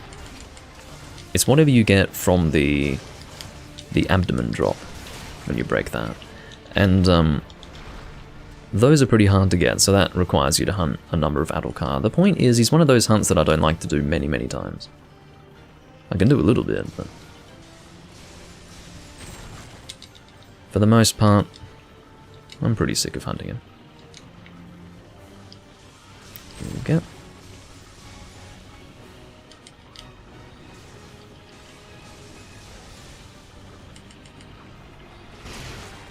There we go.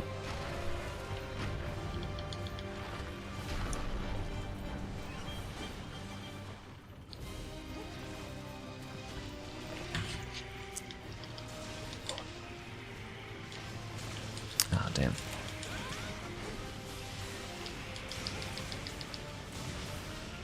Part of me really wants to sharpen up soon. I'm bouncing because I need to charge. Just going to use this, and then I'm going to move over into here, then I'm going to recharge that. Very good. Oh dear. Oh, I didn't end up getting webbed. Now it's definitely time to sharpen up. And stop! I can't even see what the fuck is going on. This is unbelievable. I don't remember the last time I was in this situation where I was actually at risk of getting killed from being underneath his, I don't know, fortress form, I guess you could call it? Fortress form. I'm not sure. That's what came to mind, and that's what I'm sticking with. But yeah, that was a bit dangerous. Usually that doesn't cause issues for me, but today is a day of new experiences, we'll say.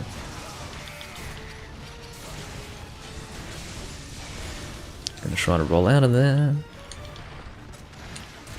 I'm keeping myself well healed because the last thing I want is to die to an Atulkar. That would be pretty awful. That's a nice... now that, ladies and gentlemen, what you just witnessed is one of the cleanest mounts you can possibly do. I don't care what you have to say, that was fucking clean. Absolutely clean. Clean as a whistle. Well, it won't be the SA war. That's the point. I'm quitting while I'm ahead. Quitting while I haven't yet spent like a day of my life responding to him.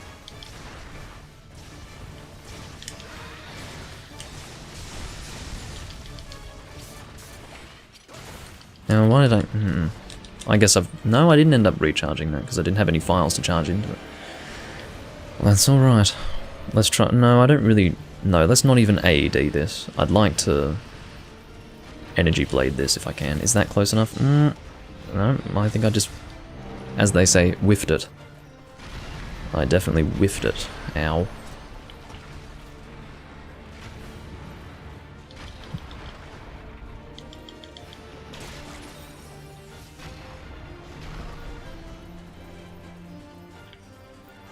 Oh. Oh dear. I think I'm supposed to be climbing him, aren't I? Yeah. Let's rip a shield, hold on. Can I please? Thank you.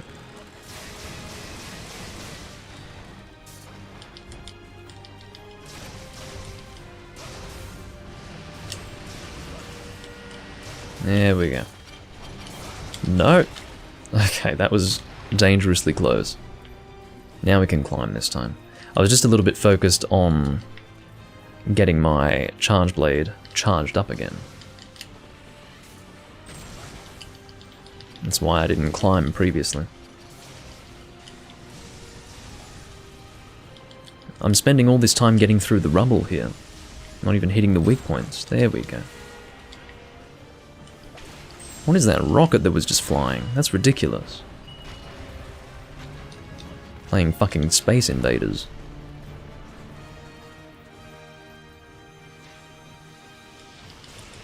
I feel like this hunt is going very slow. Oh, you fool!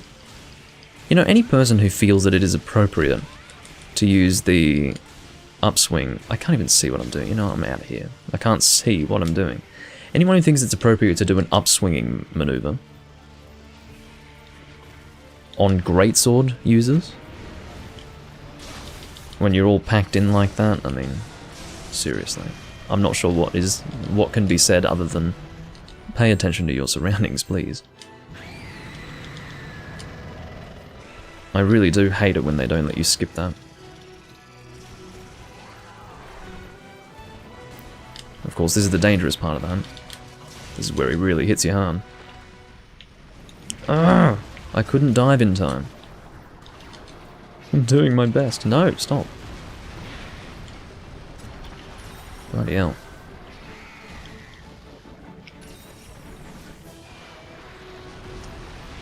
But Potato, did you see the one that he replied with? Like, he did one comment and then he added more in a reply where he started to get really upset.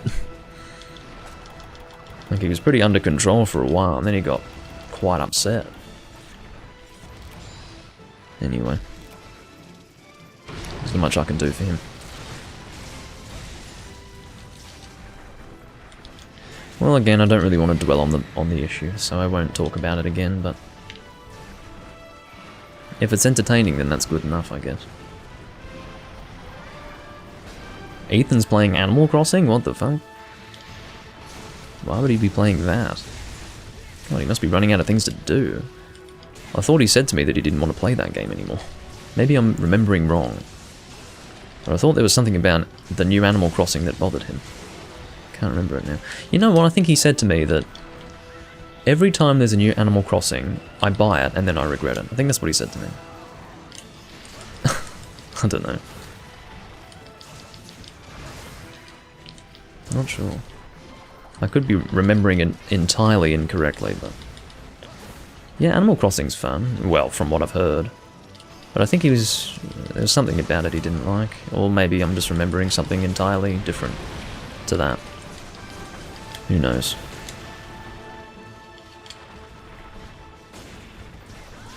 No, I'm not going to AED. I'm not even going to do that. How about I try to Energy Blade? The difficulty here is trying to find a point where he's going to stop moving. The new Animal Crossing is amazing. Well, maybe I'm remembering it incorrectly. Maybe there's something else that was annoying it.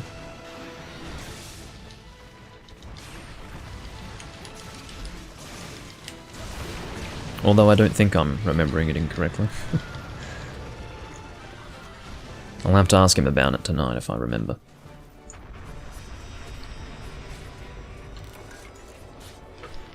Iridescent carapace. That's what I was struggling to get. 2? No fucking way. 2? It's one of those cases where you always get it when you don't need it. So that's the difficult item to get here. 3. Can we all just appreciate the fact that I just carved 3 of these fucking things? I think it's like a 7% chance, or something like that. Maybe it's not 7%, but it's a relatively low percentage chance to carve from the body, and I just got 3 of them. Just as I was talking about the fact that I used to have to hunt this guy a lot just to get them. I can't remember what I needed them for in the past. It was for things that were unrelated to Abelkar, ultimately. It was one way to force people to hunt this monster if they were not inclined to make his weapons and armor. But, yeah, it would be just about right that I would carve 3 of them when I didn't need any. That sort of thing always happens. Okay, here we go. This is from John Ross. Oh god, the new Animal Crossing is horrendous, at least in my opinion. So, there you go.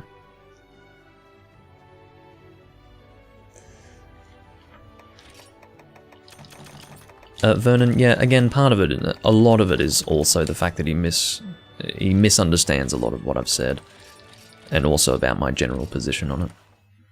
But I do agree that he's not correct about dual blades. Referring to the dual blades point, he misunderstood that I said that there was no stamina consumption in Rise for using dual blades. I never said that. I might have phrased it in a way that made him think that I implied it, but I certainly didn't say that. The way I presented it was to say that the consumption of stamina was very important to the balance of the weapon, and that limited mobility plus stamina consumption was part of the balancing. But he interpreted that as me saying that there was no longer stamina consumption with the dual blades in Rise. Again, I never said that, but that's what he interpreted. That's an example of him misinterpreting. So, again, taking time to correct those sorts of misinterpretations, plus, you know, contrive rebuttals for what he said is just, it's more effort than anyone would be willing to go towards, or would be willing to go to. So, yeah, that's not happening. They're incredibly fast, I agree, Vernon. And I think it's going too far.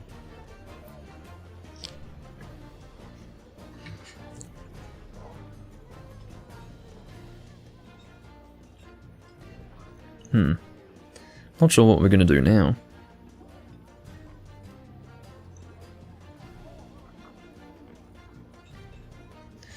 Well, it turns out that John feels rather similarly about the new Animal Crossing as he does and I do with Rise, so there you go. You can have mixed opinions. That's the world in which we live.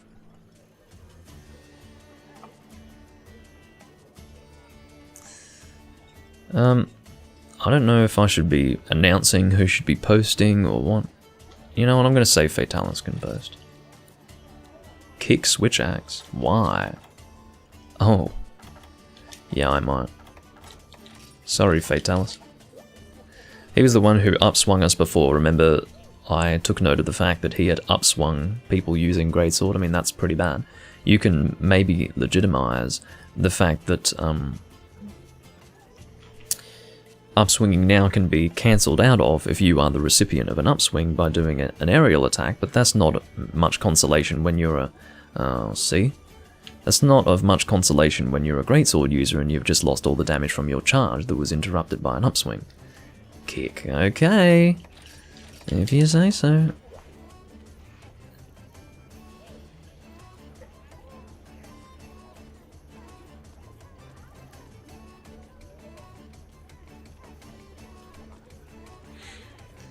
But I'm assuming you can appreciate, Vernon, how insurmountable it is to work to counter his argument. It's like, I'd be happy to do it in a verbal conversation, but over text, no way on earth. Why is Cavenator saying bruh? You're the one telling me to kick him. What's the bruh about?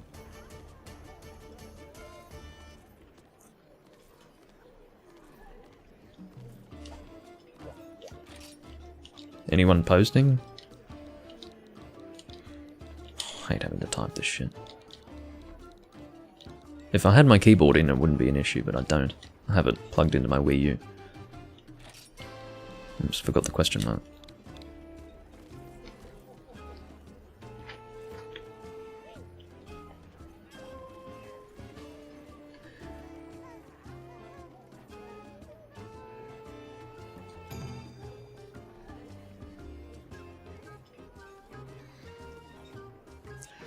Oh dear. Don't tell me it's what is it going to be? A bone to pick, Nakakos. Great. As you all know, I'm not much of a Nakakos fan, at least not anymore. I've done too many of them. I would say Nakakos is it's an example of another monster that I do not want to hunt repeatedly. Adulkar and Nakakos, I'll do maybe one every 10 hours of... No, that's one every 30 hours of hunting. But if I'm doing multiple in that time, it starts to weigh on me and I just don't enjoy it. Not at all.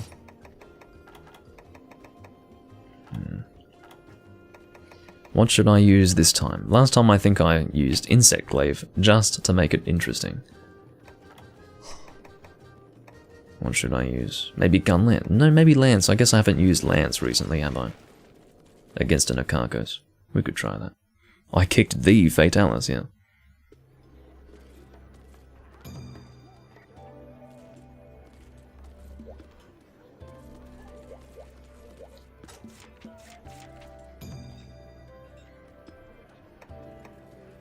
Oh, look out. So what have we got here?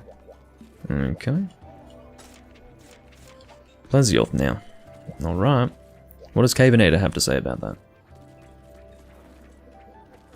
My guess is that he doesn't really need to change his loadout for this, so if he joins then it means he's happy to do it. If he doesn't then... I don't know.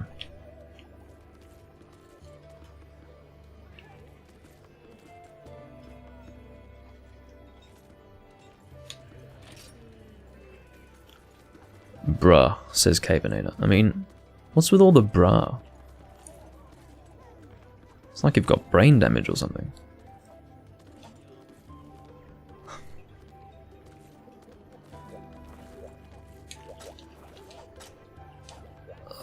Destiny entered the hall. Or hub. Well, he's obviously going to join. Is that a Chameleos Gunlance? Have not seen that thing in a little while. Wow. Chameleos Gunlance is a rare find. Okay, I guess we're going to do... Plesioth then. Which means I would like the Gnar Thunderlance. Unless I don't want it... No, you know what? I'm not going to use a lance against Plesioth. Let's not do that. Let's use... Maybe we'll go bow. Should I do spread or... Well, we could do heavy. How about something real different? Sounds good to me. I've got no idea what my Thunder Heavy Bow is. That is going to be an adventure that we both go on together. Is it Orcus Sagittas? No. Oh god. Oh, it's Archbeast. No, that's Rapid, isn't it? Oh no. Seems to be my Heavy Bow. Sure. Hell no. What do you mean, hell no? It's just a Plesioth. Jeez.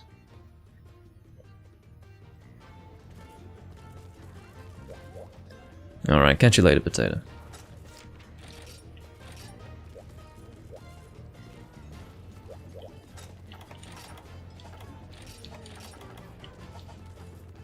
What gets me, again, is the second part. Like, the second comment on the Rise Day 2 video. I mean, that...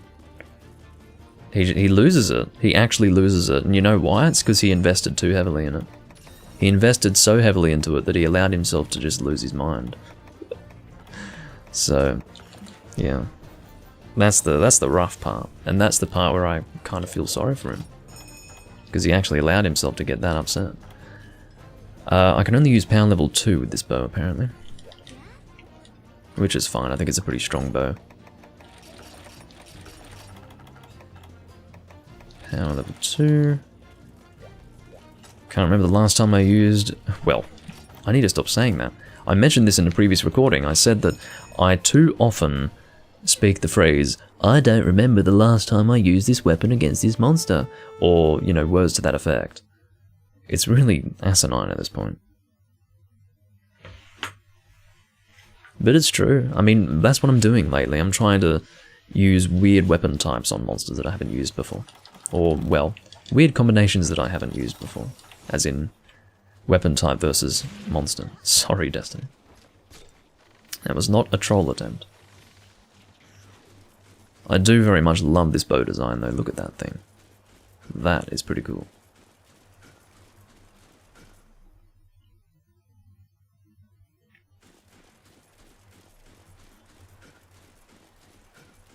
He did miss my point on Palamutes in multiplayer, and that's why it's very annoying to have to, I guess, inform him of what I actually felt. Inform him of my actual opinion. You know, think about it.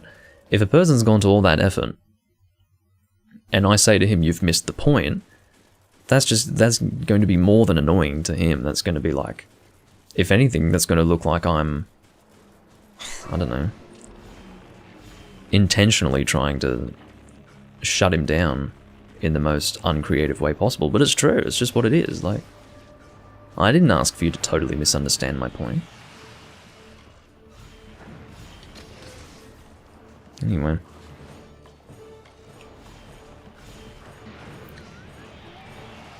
He seems to think that I want Palamutes to do damage. Of course I don't. I don't even want them to be in combat. That's how drastically he misunderstood me. Like, I don't want Palamutes to even be in combat. What I said was that they didn't exist before because Capcom knew that they wouldn't fucking work, right? So my point is that they shouldn't even be there. He's saying the solution that I'm suggesting is not going to work. It's like, well, that wasn't a solution that I was even proposing. Anyway.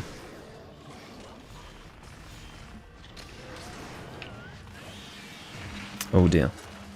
I don't know if I should be aiming for the back or aiming for the head. Aiming for the head with a heavy bow is a little bit challenging, but I can probably do it. Well, that was kind of close.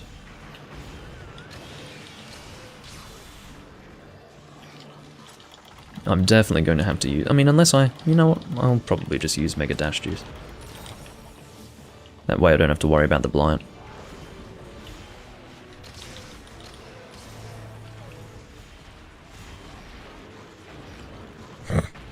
He has crossed the line a bit, hasn't he? Well, at least I'm not the only one who has to become emotionally invested. But at least I pulled myself away before I actually took him point for point myself. I realised that it wasn't worth it. Which was an important realisation to come to. Because it's past the point of no return if you respond to that shit. It really is. But now you know that that's what happens when you put forth your opinions. You're open to shit like that. And you must be, because it's just the way it is. That's why people choose not to voice opinions.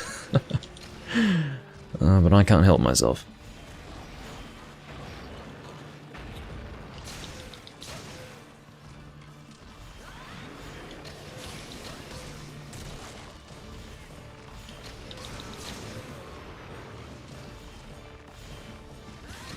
Well, yeah, that's the thing, Vernon. If you can't help yourself, like, you can skim over it, but if you can't help yourself and you'll just end up properly reading it, I'll tell you what, it might shock you a bit.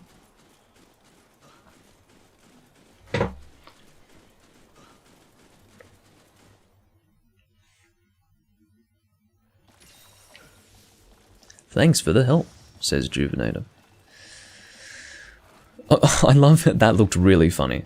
The way he was just floating up to the surface like that, it looked like he was dead. I mean, I understand that sometimes when something's sleeping it might look dead, but that was particularly dead looking. Plesioth dead in the water. That would be a new one. Well, no, you can kill him in the water in the older games, and probably in these games too, but... Well, maybe not. Maybe what happens is he automatically jumps out of the water and then dies on land. That's probably how that happens, but I seem to remember him dying in the water in 1st and 2nd gen, so... Again, crouch carving out of habit.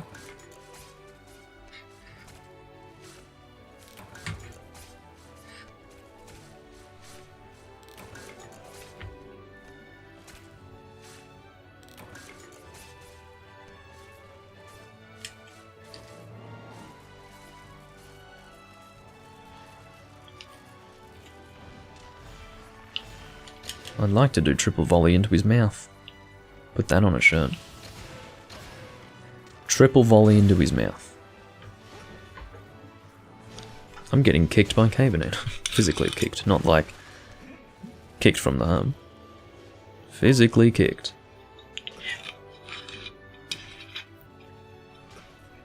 I'm being abused. You know, I met someone on I've told this story before. It's actually not even that long ago. It's only about a year ago, I think. Well, maybe a little bit longer by now. But, yeah, it must have been a bit more than a year ago. It might have even been in 2019. Not sure if it was in 2020 or 2019. But basically, I was in 3 Ultimate, and this person said, if you kick me in-game, I'll kick you out of the room, or something like that. So, of course, I kicked them in-game, and I got kicked out of the room. Now... that whole thing is ridiculous. Like, the concept that you being kicked in-game is going to warrant the removal of someone from the room. I mean, I had to do it because I thought it was hilarious to... The person felt that it was necessary to say that. I mean, it's not like I had done it and then that was a warning. I hadn't even hunted with this person yet. I enter the room, and they're like, if you kick me in-game, I'll remove you from the fucking hub. And I'm like, well, shit, I better kick them. Oh, good luck, then.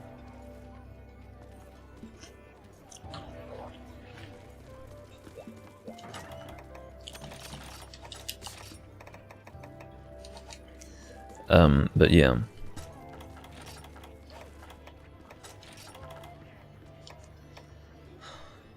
My bow usages are sitting higher than that middle lot there, you can see. Hammer to insect glaive is all below bow, which is good to see. Good to see in the sense that it reflects my preferences.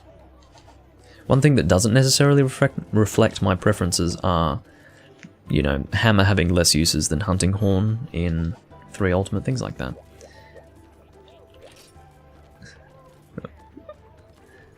Well, I'm glad you are entertained, Juvenator.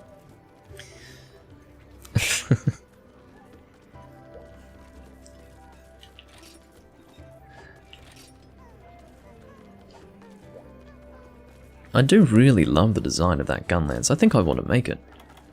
Venomous perfume. Yeah, you can see it's a big perfume bottle looking thing. But, yeah, it seems to be pretty good stats-wise. I think I want to make it. What is my poison gun lance in this game? I think I have one. Maybe I don't have one. Hadn't really considered that. I guess I haven't made one yet.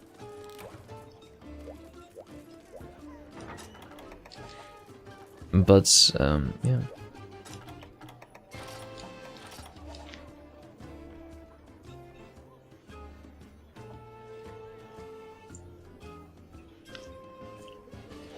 I have a feeling that I might be able to make it outright. I think I'm currently sitting on 2 large Elder Dragon gems, and the reason why I know that is because either in the last recording or the recording before it, I, out of interest, checked my Crimson Fatalis Insect Glaive, and I was able to upgrade it, and at that time I had 3 large Elder Dragon gems. I consumed one of them to upgrade that, and then, based on that, I could say that I probably have 2 at this time, and, I kind of want to make that Gunlance. It's just really cool looking. Can it be made outright, is the question.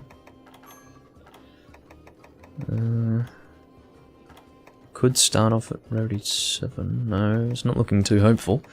I'm guessing I have to upgrade into it, which is always the worst case scenario, because then I would have to check to see what the tree is and all of that.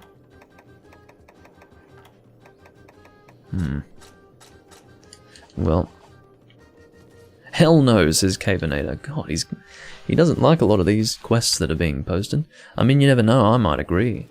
Let's have a look. Dread Queen G4. Hell no, he says. Well, why not?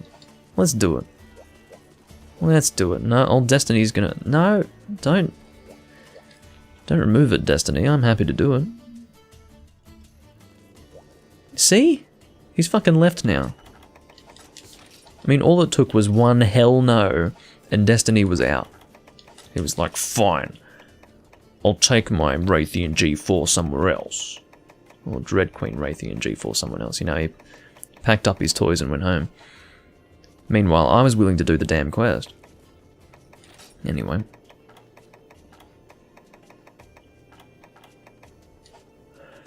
Oh well. I mean, I could not have even typed in that time to tell him I don't mind doing it. You know? But he was gone.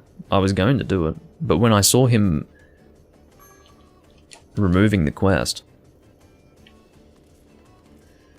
I had a feeling that he was going to leave, so... Anyway.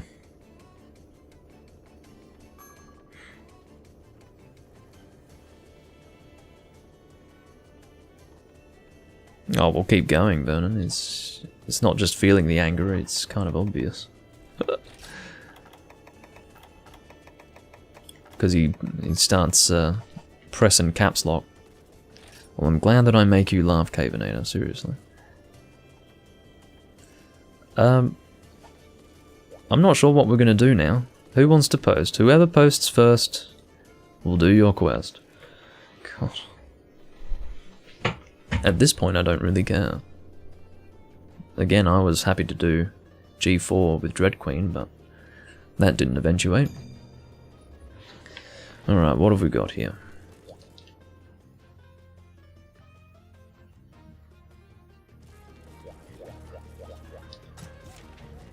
Bloodbath G3. You say hell no to Dread Queen G4, but hell yeah to Bloodbath G3. I don't get it. I don't get it at all.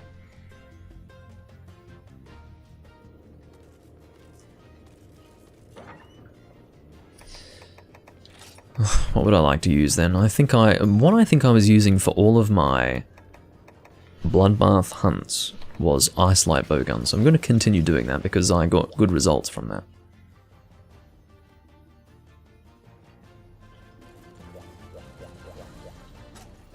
Oh. Come on.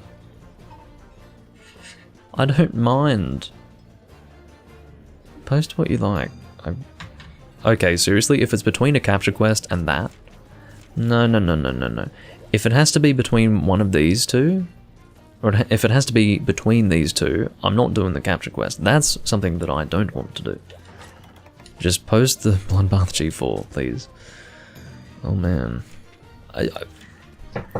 Well, what is going on? This is a mess. Guys, you need to decide on what you want to do. I was happy to do Bloodbath G3, I just didn't know, I didn't understand why you didn't want to do Dread Queen G4, but you did want to do Bloodbath G3. That was my point of contention. Yeah, Juvenator has got some question marks going, and I feel very much the same way. This is odd. Thank you. Fuck me. The party is well, I'm ready to scream. I'm ready to scream. It's like you're playing a game with me right now. What the fuck? Okay, we'll do this then. I think Mav is well and truly confused at this time.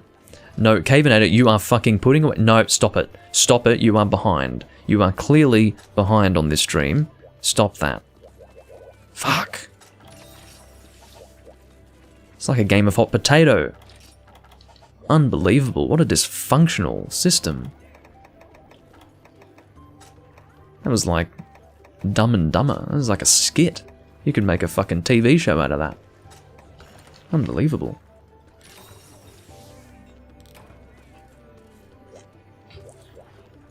Okay, so I think I need to get some ice shots. Freeze S. Oh, and then... Ha ha ha ha ha, says Juvenator. Yeah, well, as long as I can provide entertainment. Seriously. That was a mess.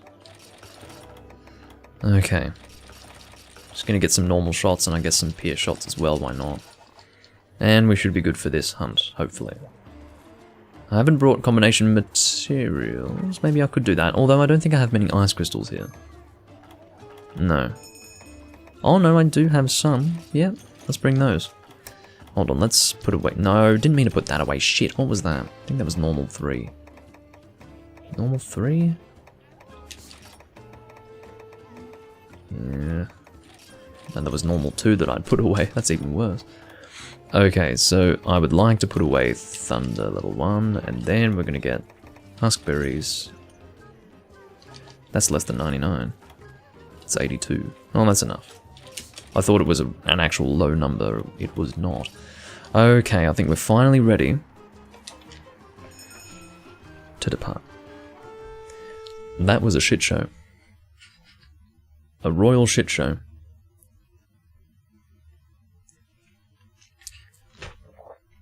But as long as it served as entertainment for someone, I suppose it was worthwhile.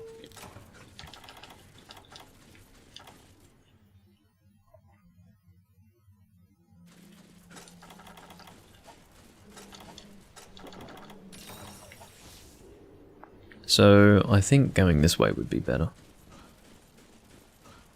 Because I think one of them most likely starts in the large southern area, and then the other one would start in the northern area, the smaller one, the one that is not affected by the heat. So, you want to post memes in that comment section. In my opinion, it would be better to ignore it, rather than respond to it in any way, whether it be in a joking manner, or in a serious manner. I think that it would be best to ignore it. I won't delete his comments, because I feel that he has a right to express himself, but it did set me up in an awkward position, because when he types all of that shit, it makes me it puts me in a position where I need to respond almost, but I put my foot down and I said, no, I'm not doing that.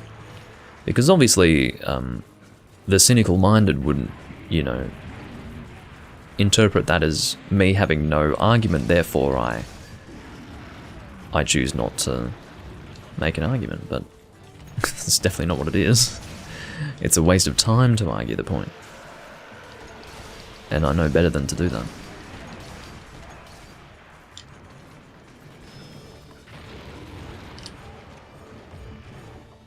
Again, I regret responding to him at all, because I didn't actually see that part that Vernon just read.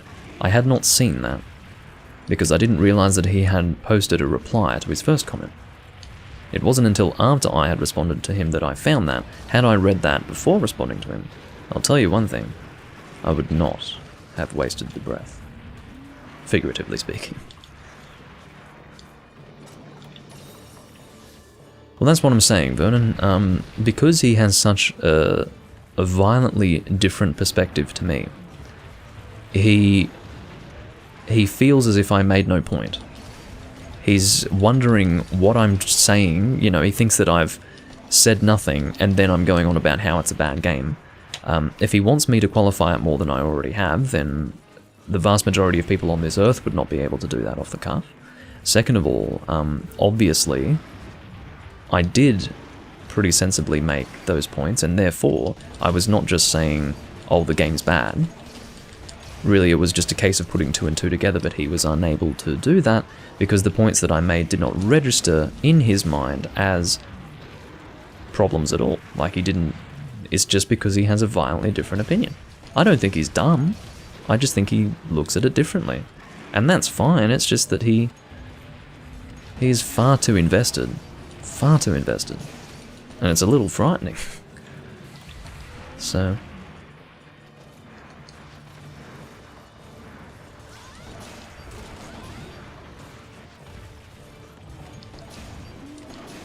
Anyway.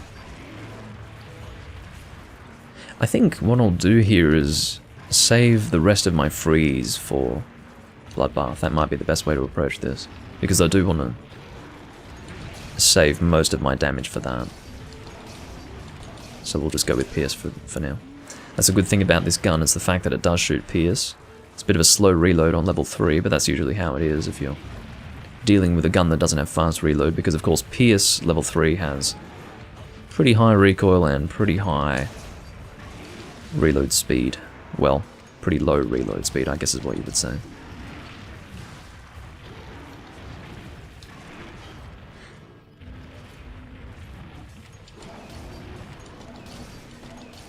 But yeah, he just missed the bigger picture. It's not about the individual points, it's about how they all cumulatively contribute to a picture of heavily streamlined Monster Hunter. And at the end of the day, I can't deal with that, and he clearly can, and he can see the good things about it. I can't, so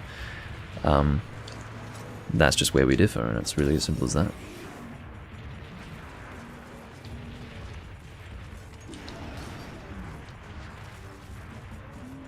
Yeah, it is actually supposed to look like a wasp, like a hornet. It's got that big stinger on the end. I think that's actually a silencer. I think I put it... No, I had long barrel on this thing. I'm surprised that I put long barrel on it. It's good to know that I can actually... Oh no, I have recoil down, that's right. On a reload speed plus. So I can shoot without a silencer with... Oh, it's low recoil, I see. So it was the reload speed that was a problem with this gun, not the recoil. So it's low recoil, which is good because I can put a long barrel on it. That's good for damage. And then just for faster reloading, I can just slap on this skill here, reload speed +1. You can obviously go higher with that, but not sensibly while maintaining the skills that I currently have on this set. It's a good set. I very much like it. Oh, whoops, didn't mean to shoot over there. I'm shooting all over the place.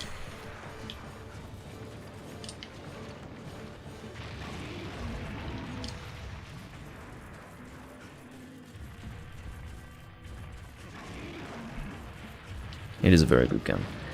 There is some left and right deviation. I believe it's LR low deviation.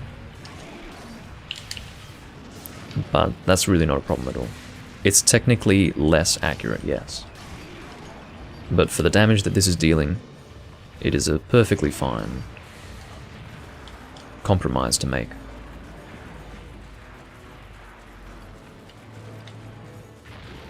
Off he goes.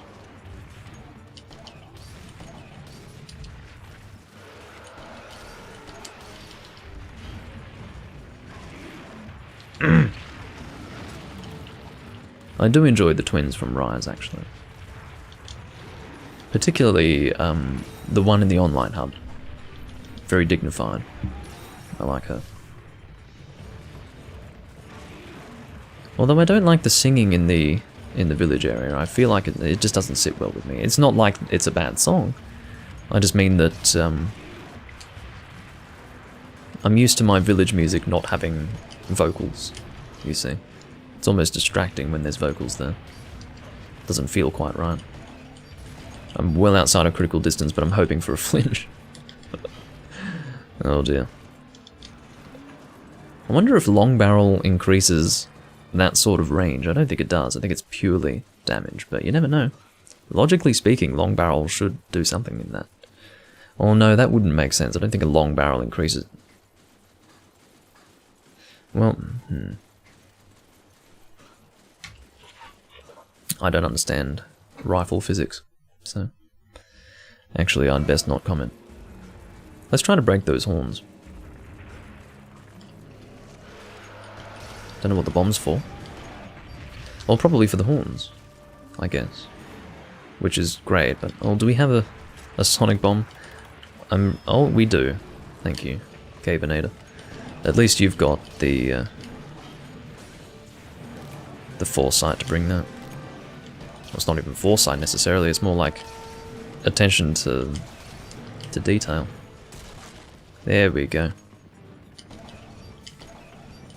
Missing all my peer shots here. Oh, wait.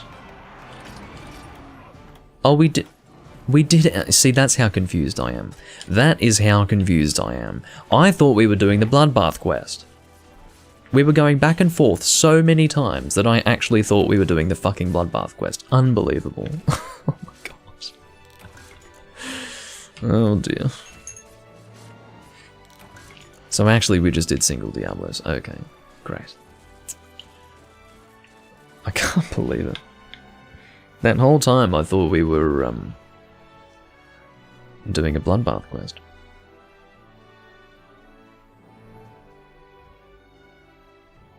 I see. The length of the barrel usually relates to accuracy.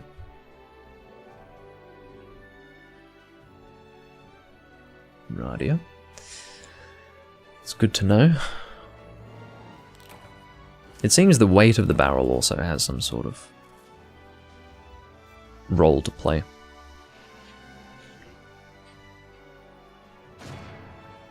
Yeah, I also like medium bowguns. In fact, Matthew, I would say that the bowgun system of Tri was very well designed. I really enjoyed that. There was a level of customization there that I think was very exciting and very enjoyable. Exciting in the sense that it was like an adventure to see what sort of gun that you would make. And it was just generally enjoyable to use the gun that would result from it. I mean, admittedly the guns looked worse, because of course it's like a mixed set. Mixed sets that look ugly visually, but are very functional. In the same way you could have a fairly ugly looking bowgun in Tri, but it's very functional. So, I don't necessarily think they chose to walk away from that idea purely for aesthetic reasons, but it might have played a part in Capcom's decision to only have that be for Tri. If anything, it was an experiment that they conducted in Tri, and ultimately decided not to continue with it, and that's fine. I think, I've never complained about the fact that they didn't bring back that system. It was pretty far out, but yeah. Now you want to do Bloodbath G3. I feel like we just wasted a quest. Fucking hell. Mab is not going to want to do this. And I don't fucking blame him, honestly. I barely want to do this.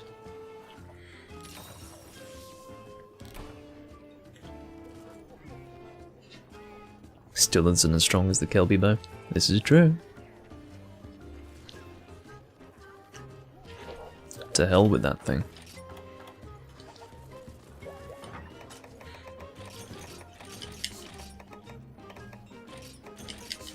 Alright. So I didn't end up using any of my freeze, so I guess I'll just bring Pierce. I'll be doing the same, it'll be basically the same thing, because I went through that previous quest under the assumption that we were actually doing Bloodbath, so it's going to be the same tactic. I'll be using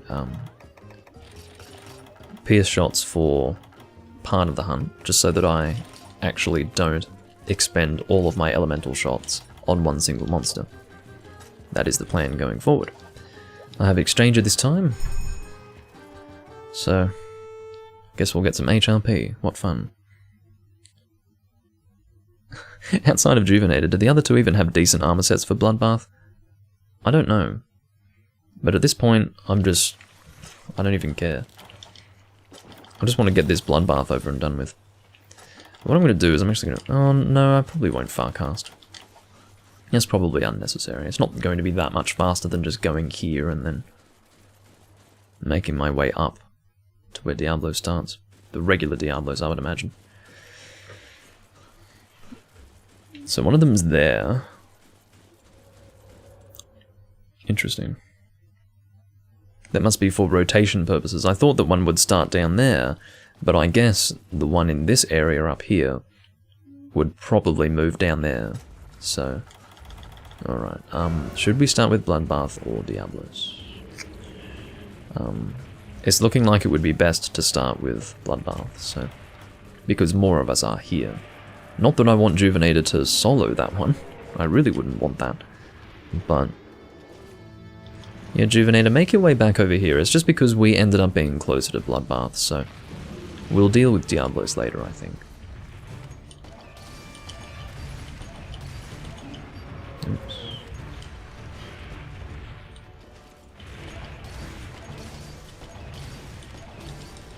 But yeah, Bloodbath is a fairly similar hunt to regular Diablos. I hate that combo. I absolutely, well and truly, with all my heart, hate that combo. Because there's nothing you can do. If you've been affected by the Roar, you're gonna get hit. And if you're a gunner like me, that's not minor. Like, that's heavy damage, so yeah, it's frustrating. Very much so.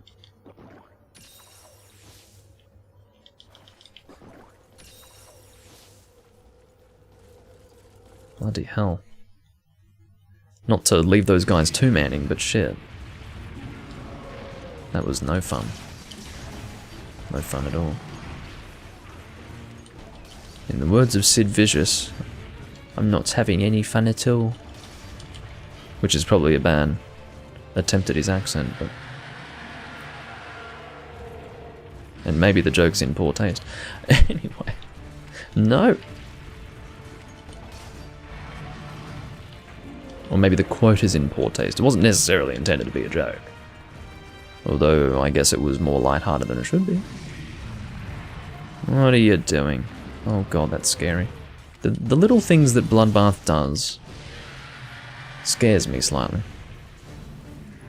I can definitely hold my own against a Bloodbath, it's just that he does have a certain intimidation factor that you don't find with many other monsters. And I like that. I also like the fact that they got a good translation for him. He used to be Massacre Diablos, which was just dumb. I always hated Massacre Diablos. In fact, you can probably find me talking about that prior to the release of Generations Ultimate, probably in the Random Hunt series or something like that, where I was saying probably the worst thing about Massacre Diablos is the fact that he's called Massacre Diablos. It's such a dumb name. Fortunately, they didn't keep that. I mean, they didn't keep many of the fan translations for obvious reasons, because there was a translation team working on it and they had their own ideas, but I always thought that was a bit silly. But in the case of monsters like Valfalk, indeed, Valstrax was a step backwards. At least I feel, and a lot of other people do feel that way.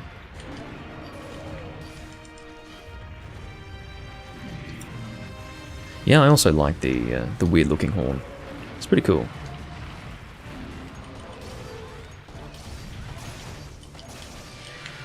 They like to mess with the horns of the different Diablos forms.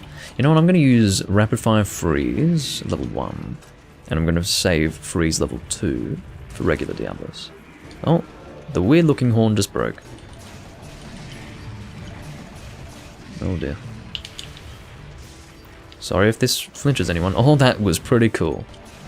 That was all planned, ladies and gentlemen. All planned. Oh, that's not good. That was not planned. Oh. That's scary. I think that's a very cool way for him to burrow under the ground, though. He actually throws himself into the air quite aggressively and then spins around to burrow. That's really cool. He drills into the sand. Very nice design. They outdid themselves with this monster. I mean, I've said it time and time again. The Deviant monsters are great, but the Deviant monsters system that they are a part of is not so great. In fact, it's shit. So, yeah. It's a real shame, but the Deviant monsters themselves, I think, are an excellent addition. They're generally well designed and exciting to fight. In fact, they are what subspecies should be. It was intended for deviants to replace subspecies, and you can see that through the fact that subspecies don't really exist in this game. The only subspecies that are present are the Rathalos and Raytheon subspecies, as well as the Fatalis subspecies, but really what they should have done was just have them be normal hunts, like not with a stupid quest system that's basically do my urgent but 5 times worse. And yeah, you would have had something really nice. the answer to subspecies. But no. Instead we had a silly quest system. And maybe some people like it, I don't know. I don't know who would like it. I would say people could... I think people would be neutral to it at best. I don't think people would actually specifically like that system. I mean, people have different opinions, but... yeah. I think it would be more a sense of... it would be more a case of neutrality than actually thinking it's a good implementation. Oh, fuck off. No, you don't. That's not fun.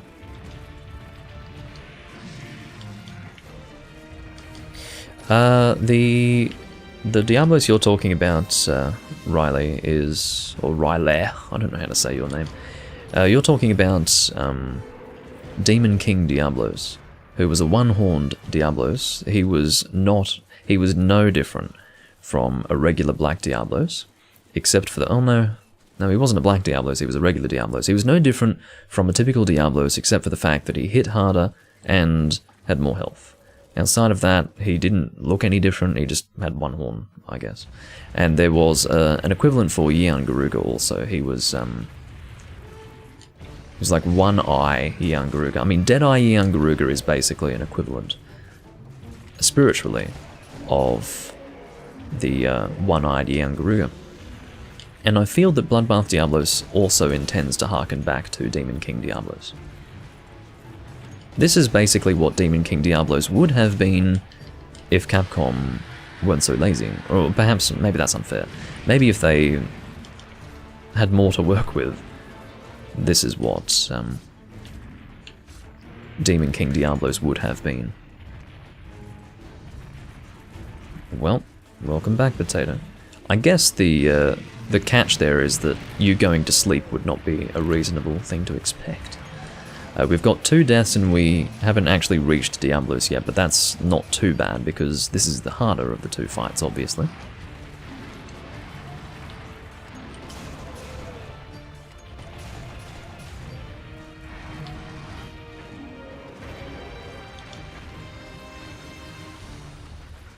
But yeah, Demon King Diablos was not a pushover. He was a nasty hunt. Very nasty hunt. I'm going to help out Mav, not because I'm afraid of him dying, but rather because I want to help save or help conserve his healing wares. Because it's not just risk of death that can be a problem, it's also the expenditure of potions and other such healing wares. Because if you run out of those, it's a bit of a problem. Not that I need to tell you that. But it is a problem. So I'd like to help out in that regard too. Oh, can we one zone? Well, I say one zone. Can we kill him in this zone would be the appropriate way to say that. Because he didn't spawn here. I'm well outside of critical distance, so I can't really help out there.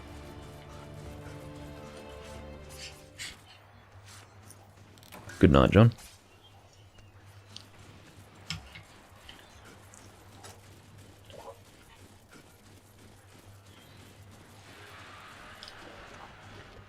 You have a thing for Purple Ludroth, do you, Miles? I think he's pretty cool. I also like that they managed to get some pretty good weapons out of him, like the Purple Ludroth bow and greatsword are both pretty good weapons. On their own. So, I do like Purple Ludroth. In fact, I really enjoyed Portable Third. I was excited to see all these subspecies of the monsters that I had become used to hunting and try. Because I had always associated subspecies with the older games at that time, because Tri didn't have any subspecies, it was all brand new monsters and there were no subspecies there. But Portable Third had all the Tri monsters, plus some monsters from older games, and new monsters as well, plenty of new monsters in Portable Third, and also subspecies. So it was really fun. I loved Portable Third, and I've said this before, but it's a real shame that Portable Third has fallen out of favour among older hunters. The reason why is because it is very easy and it attracts a pretty nasty community. And nasty in the sense, not that they're unfriendly, nasty in the sense that they really fucking suck. Like, they're just not good. And that's where all the... sorry, Juvenator. That's where all the hardcore new players, as in really new, brand new, That's where they all congregate, and that's not necessarily a bad thing in and of itself, but it does result in a bit of an awkward community. And this is specifically referring to Huntsdiverse, but I'm sure that this is paralleled in other communities if they do exist. But yeah, I have a lot of love for Portable Third, and it pains me to see people speak ill of it. You know, particularly the first and second gen players speaking of Portable Third as if it's some sort of leper, as if it's like a disease. I mean, it makes me sad, because I love that game so much. I agree it's very easy, but I think there's more to Monster Hunter than simplicity, or... Well, no, it's not about simplicity even. It's... difficulty as a concept is not the point. I don't think that Portable Third removes any complexity that you would expect with a Monster Hunter game, but it is effectively easier to succeed in that game. I will admit that. But to me, and this is definitely to do with my personal preference, it's not like an objective thing, but to me, difficulty is not what's important about a Monster Hunter game, it's complexity. Now, sometimes those things do go hand in hand, but if you can have complexity without difficulty, that's fine. But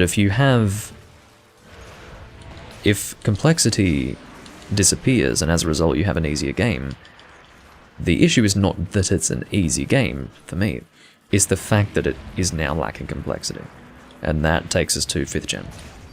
There is some added complexity, like some things are taken away and then things are put in its place, but not in all regards. So, yeah, for me it's always been a matter of complexity rather than just difficulty. I don't look for difficult games, I look for really immersive experiences. And I feel that Old Monster Hunter is that. It's a level of immersion that I don't get with the newer games. Well, that's right, there is more to Monster Hunter than difficulty. And what I want people to do is not assume... I mean, I guess I can't speak for the people who speak out against the changes in Rise, but I would hope that people don't think that those who speak out against Rise are only looking for a harder game. It's not about difficulty. I feel that there is a lot more to it than that. I just hope that people who do speak out against Rise aren't purely sitting there going, I want a harder game. Because there is indeed more to it than that.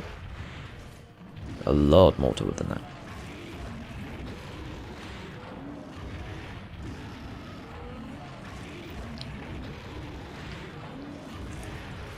Yeah, anyone who played Portable Third when it was new, and also played it in the context of Tri being the newest game prior to that point, knows what a special experience it was. It was special. It was so much fun. And, you know, even fundamental changes, and keeping in mind that we didn't know if it was going to remain this way going forward, but, you know, fundamental changes such as the food system being replaced with a hot spring system, for me, yes, it was simpler. It was technically simpler, but it was also very interesting. I thought it was a very interesting system. The fact that it was so new was interesting to me. But, you know, that is preferential, I will admit. You know, some people would disagree with me when I say that gathering being made so easy in modern games, in modern Monster Hunter games, is detracting from the experience. But admittedly, I never found that simplifying the food system was a bad thing. And that's just because I didn't value the food system as it was. And that doesn't necessarily mean that I'm right. It just means that I happen to not value that in the same way that some might.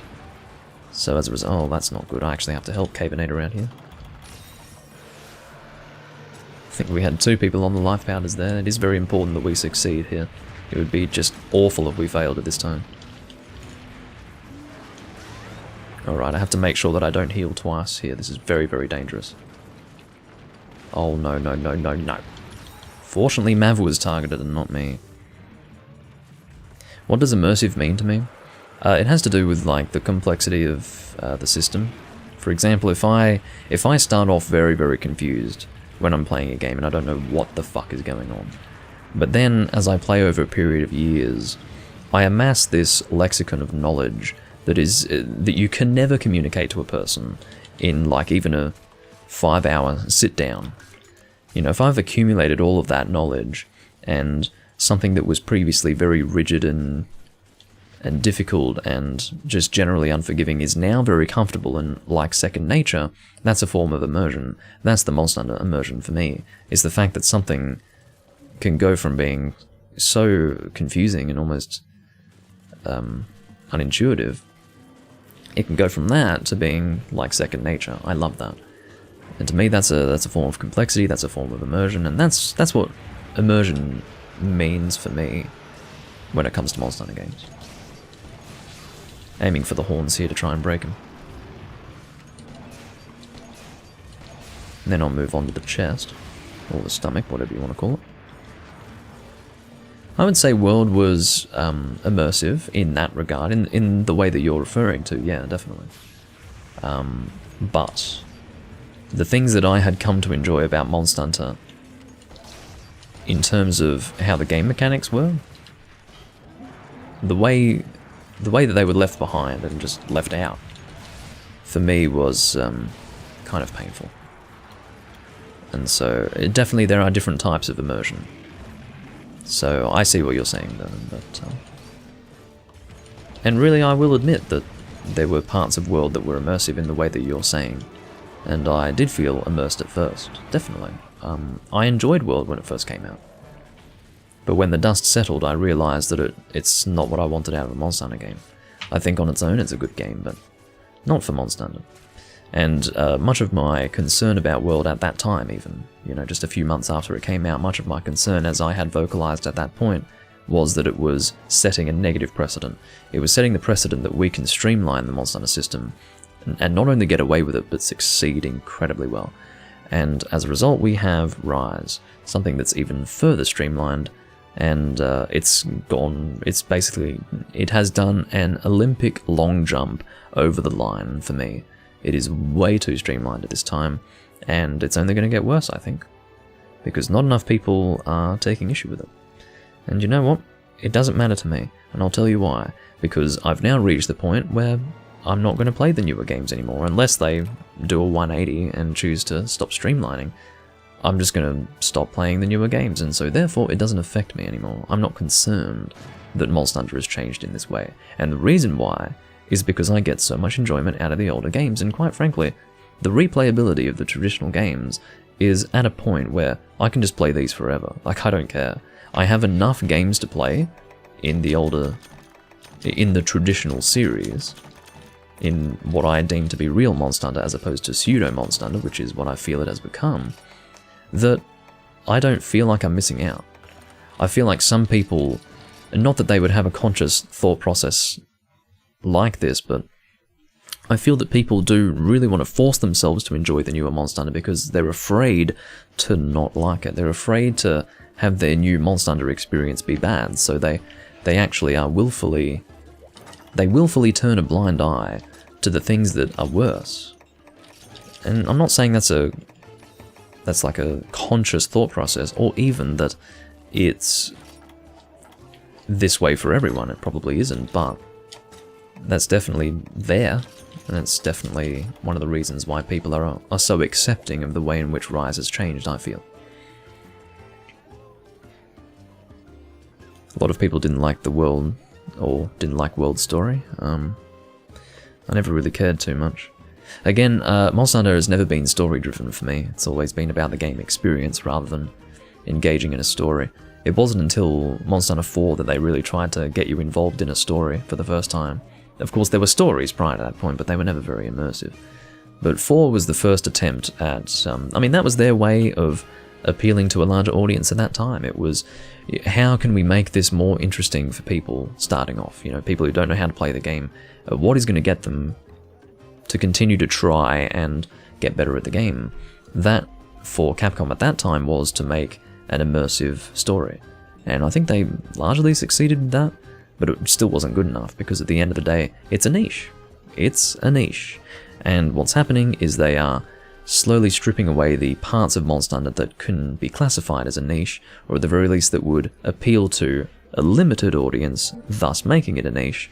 And as a result, in my view, you are stripping it of its complexities and of the things that make it special, and therefore is no longer the Monstander that I appreciate. Therefore, the new Monstander is pseudo Monstander in my opinion, and I would prefer to stay with what I believe to be Monstander.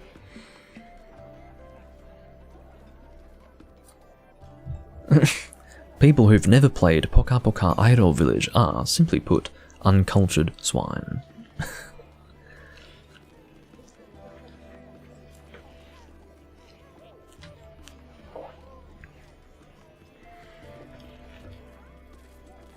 In the case of Rise, it's definitely all to do with... Oh, fuck it, no, we're not doing another Diablos. I'm sorry. I mean, if we're going based on what I want to do right now, and that seems to be sort of what's going on, this would be technically the 4th Diablos in a row.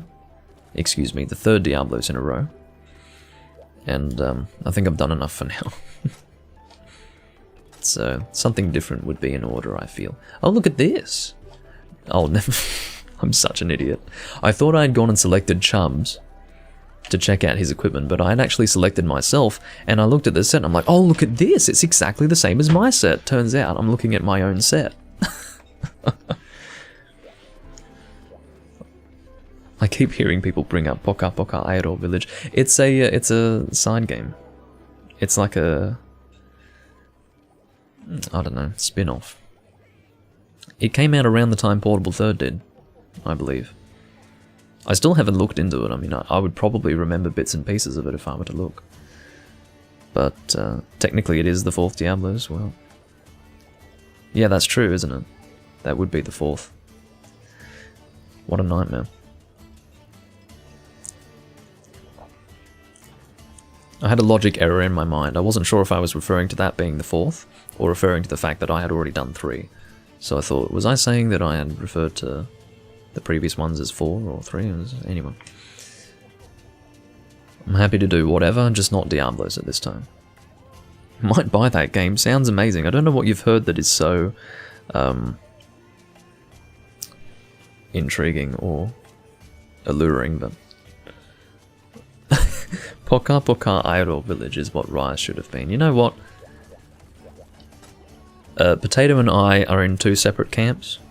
His ideal is Poka Poka Idol Village, but my ideal is Monster Hunter Massive Hunting.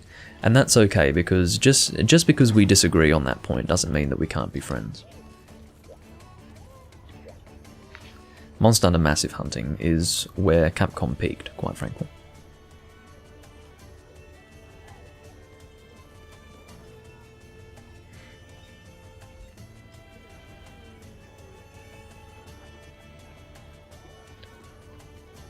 Well, that would be Idol, not Airu. It's Idol, which is sort of a,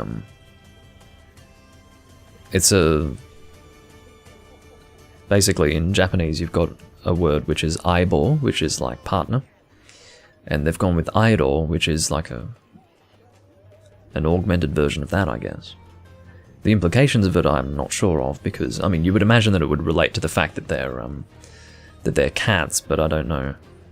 And because I don't speak Japanese well enough, I don't pick up on any sort of implication that would relate it in any way to cats. But, oh my fucking god, this is a fun quest. Oh, I remember this quest. I've done this a few times on camera, actually. Juvenator, you've taken too long. Let's do Chubb's quest. We can do yours next. How about that?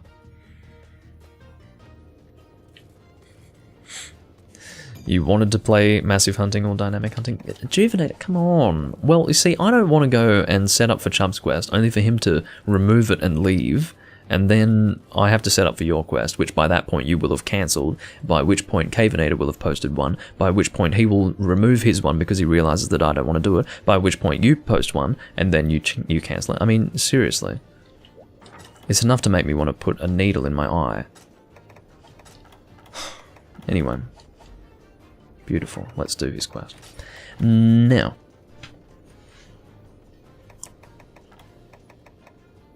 What would I like to do? Probably raw, unless there's a common element. I suppose ice would be best, wouldn't it? Let's go with ice.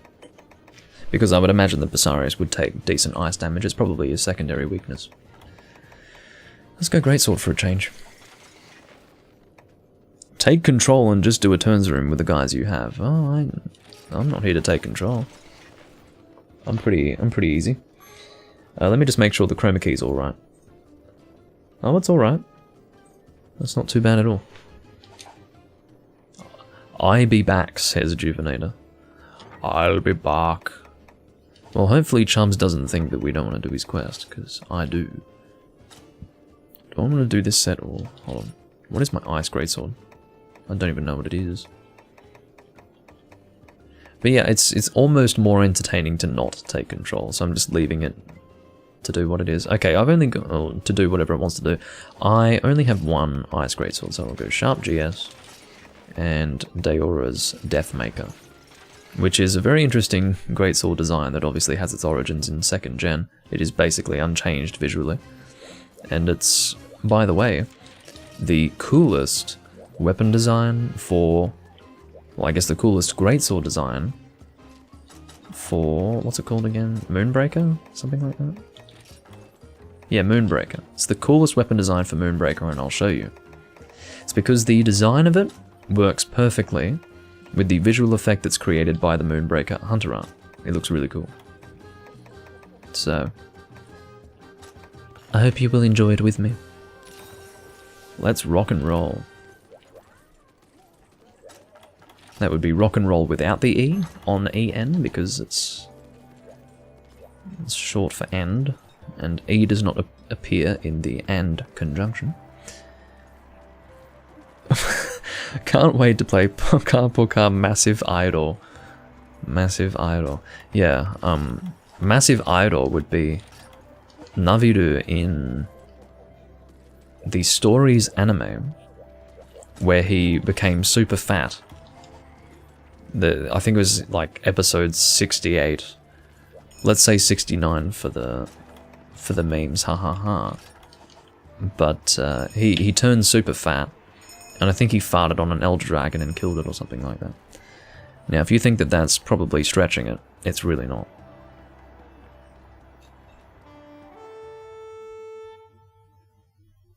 They sure did make an anime of Stories, and you know what they did with Naviru? They gave him some sort of farting ability. I don't remember why, but he has a farting ability. Because it's funny, I guess. I don't know.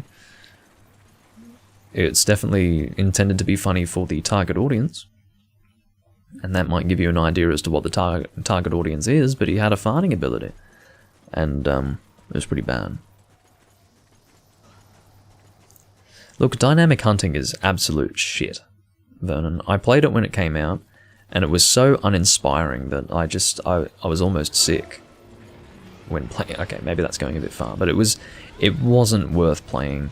And I can tell you Massive Hunting is even worse, because Massive Hunting came out after Dynamic Hunting, and from my very limited exposure to Massive Hunting, it was even worse than Dynamic Hunting, both graphically, both in terms of game design. I mean, it was just bad.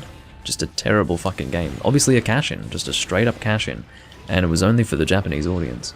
So, I don't know. But Dynamic Hunting was pretty bad. I mean, maybe some people got some enjoyment out of it, but it was, you know, this was back in the early days of microtransactions. You could just pay to win in that game, and quite frankly, it would be more fun to pay to win than actually play the fucking game, because it was bad. Was Naviru a Congalala? No, he was a palico, or a feline, depending on what you would want to say, and he somehow inherited the abilities of a Congalala, I suppose. I guess that was the story. I almost can't remember, because it was so ridiculous that I think I tried to block it out. But it was quite ridiculous. But, you know, I almost wear as a mantle of pride the fact that I watched all 75 or so episodes of that fucking Stories anime. It was really bad, but really funny to watch with friends. And I did do that, and it was very fun to watch with friends. Alright, check out this Moonbreaker. It's so good with this weapon design. Watch it. Look at that, yeah. Now that just works perfectly, would you not agree? Those giant fireballs that he shoots out, awful. Just awful.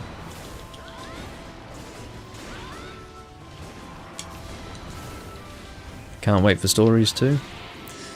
I'm hoping it'll be good. I mean, at this point I have more time to play it because I'm not playing Rise, I can tell you that much. So, I'm kind of excited that it's on PC. I think that's really cool. Because that actually might mean that it'll be graphically better than the original stories. And the original stories wasn't very impressive graphically. I mean, not that it needed to be, I'm just saying that, you know, if it's graphically unimpressive by 3DS standards, it means that it could probably be a little better. So, yeah, that's kind of what I'm hoping for.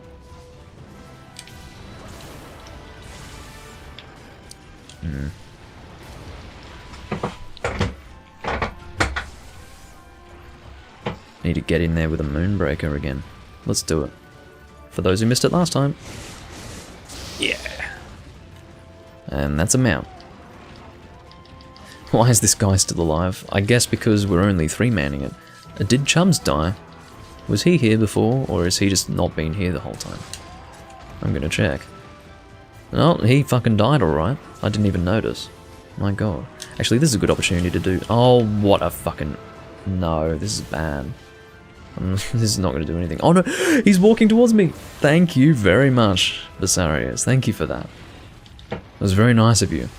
I thought I'd fucked up royally, but I had not. Well, I kind of did, but... the result was not a fuck-up, we will say.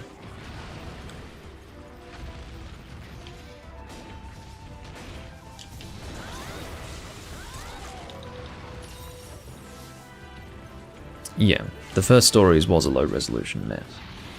I think even on... you're right, even on Switch it would look considerably better, but... if it's going to be on PC... whew. I think they're saying it's PC exclusive, aren't they?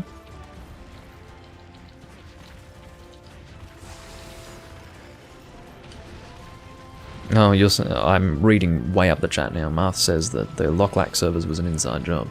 Well, I thought so. But then I realised that it was GameSpy. It wasn't just Try. It wasn't just Try. Games like the original Borderlands also suffered, but at least in the case of, who are they again? Gearbox or something like that? I forgot what they're called. But yeah, they actually put new servers on the original Borderlands. I mean, how fucking hard is that, Capcom? Why didn't you do that for Try? It's because they thought it wasn't worth it, so they didn't do it. Well, admittedly, Vernon, I was told that, I was told this by Potato. He told me during one of my... Oh, I see. I understand. I was told in one of my Breath of the Wild streams by Potato that it had only been confirmed for PC. Now, that's either because he hadn't seen confirmation for the Switch version, or that indeed it was first announced for PC but was not announced for Switch at that time. Oh, it's coming to Switch first?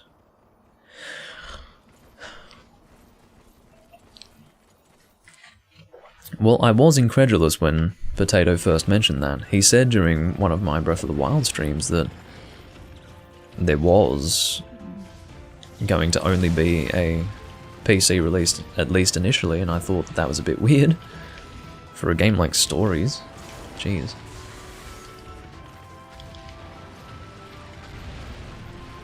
I see. Well, I mean, again, it might have been based on your information at the time. This was like 3 weeks ago, 4 weeks ago. So probably, yeah, about 4 weeks ago, I think. But, yeah. I don't know if again, with Potato, sometimes I just don't know if I should take him at his word or just assume that he's wrong. I can't believe this thing's still alive. I really am shocked. I mean, this is one of 3 monsters. What the fuck? This is pretty awful. I'm not too impressed with this. Should check my phone. No. All good. No messages. If I don't trust my memory, neither should you, yeah. I agree. You know what, admittedly, you were probably baked out of your fucking mind when you told me about that, so... I probably, shouldn't... Why do I take your word, Potato? That probably says more about me than it does about you. I take you at your word way too often. Anyway.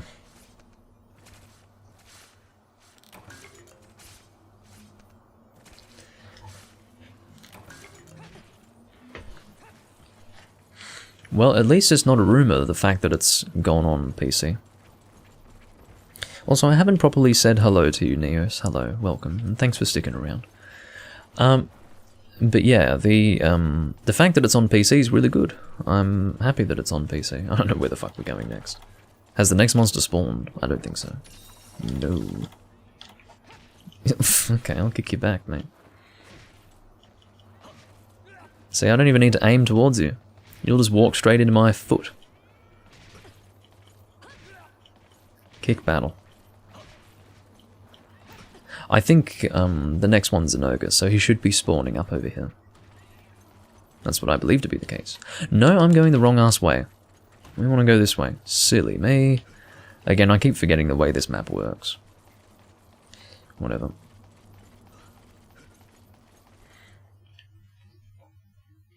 Here we go. This is how this map works. It's so ridiculous. Whoever designed this map definitely designed it specifically to confuse people. There's no doubt in my mind. Because basically every single map in this series, except for this one, makes sense. This one's just downright confusing. So, I mean, you get used to it eventually, but yeah. I'd like to charge your face, Sanoga. Alright. I'll moonbreaker you. Here we go.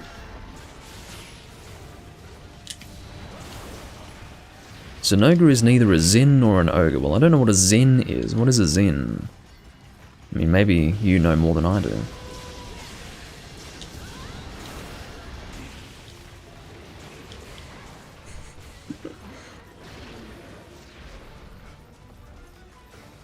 There we go.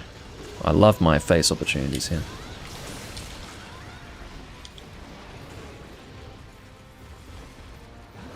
Which monster do I absolutely despise? Do you know my favourite monster? I guess I would have mentioned it at some point. What monsters do I absolutely despise? I guess Kirin. I just don't like Kirin. I think he's a waste of time. I just really think he's a waste of time. I hate Duratotus. I think Duratotus is a joke. The fact that they brought him back in Rise is nothing more than Capcom trying to say, look, we actually meant him as a serious monster. He wasn't just a Lavazioth reskin because we cancelled Lagiacrus. You know, he was an absolute filler monster. He's a joke. I hate Duratotus. He's a piece of shit. I mean, at least they worked on him better for Rise. He, admittedly, when I say he's a complete piece of shit, I'm referring to World. He's better in Rise. In fact, he's a legitimate hunt in Rise, but, yeah.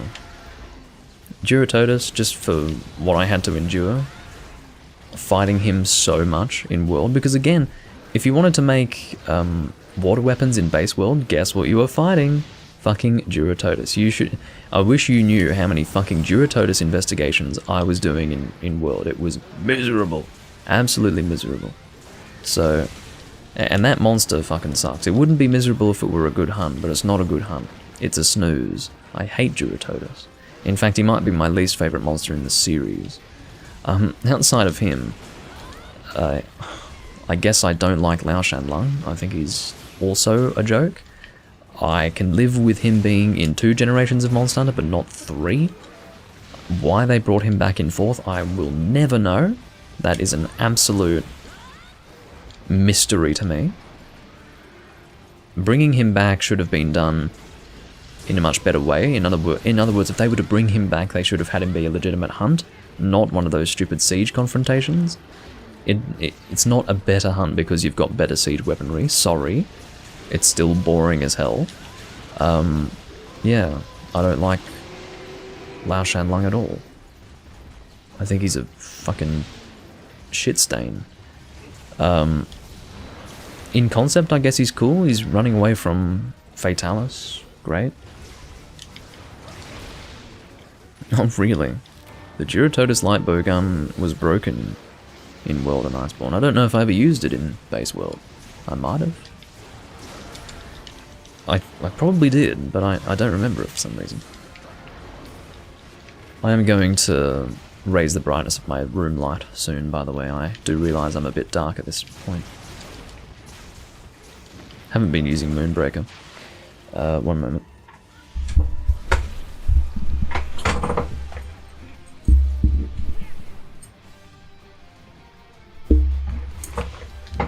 There we go. Should be able to see me a little easier now.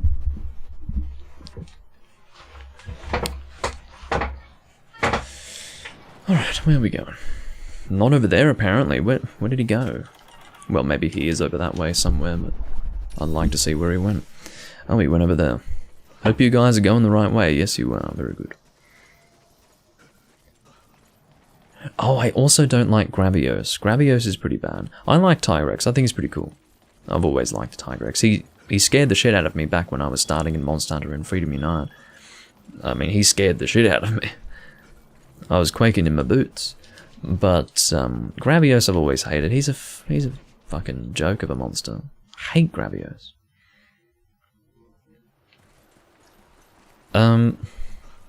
I guess by extension I don't like Basarios. Goodbye puckers, says Chubbs. What do you mean goodbye puckers? Do I like Shen Garden? I like him because he's unique. I think he's probably not the most enjoyable hunt in the world, but he's unique, and I guess because he's such a novelty. Even now, with so many games having released after DOS, he's still a really good hunt. Or not a really good hunt, he's a really interesting monster design, I guess. He's unique. So, I don't mind Shen Garden. I don't know if I would have preferred him to return over Lao Shanlung, because it would feel, you know, people who've hunted Shen Garden are part of an exclusive club. They're part of the club of people who have played 2nd gen. But, yeah, so part of me is glad that he didn't return, but I guess Aslo starts down here, does he?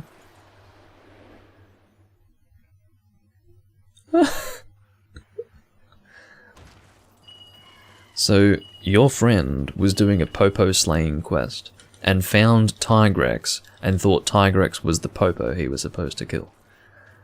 I'm sorry for your friend. Well, apparently I'm going the wrong way, yes. Actually, that would make sense for Astalos to be starting there. Makes sense to me. Thank you, Vernon. Well, yes, it does actually make a lot of sense for him to start there. You know what? I just don't like this fucking map. How about that? How about that? Also, don't forget, Vernon, that you are on like a 15 to 20 second delay on YouTube, so by the time you let me know these things, generally I will have either... I'll either be too far gone, or I will have already figured it out. But I do appreciate your help.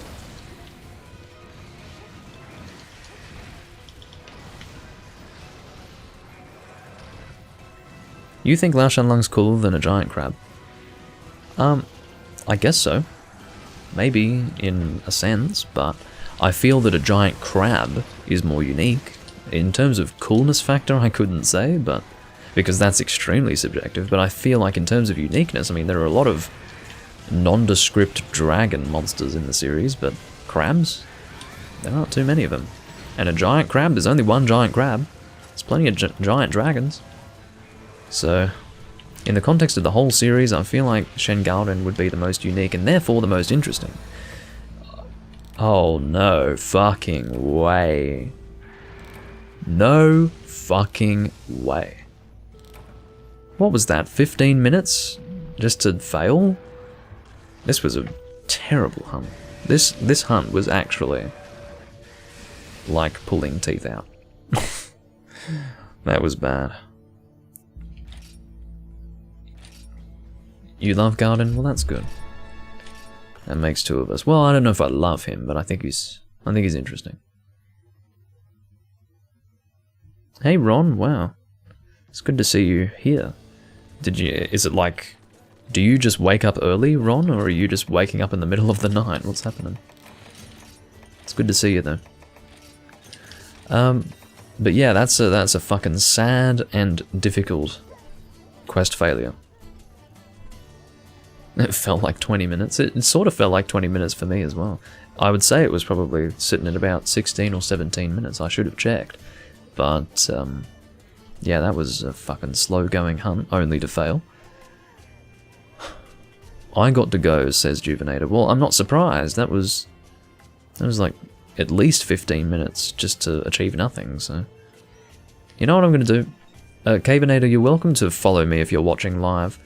Thanks for hunting, Juvenator, as usual. Cavenator is welcome to follow me if he can get into my room.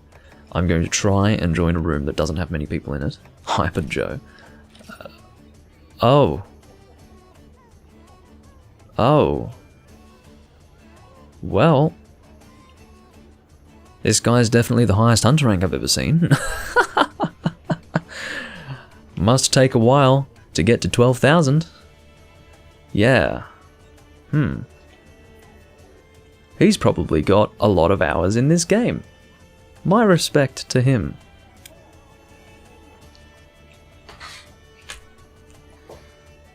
You know what?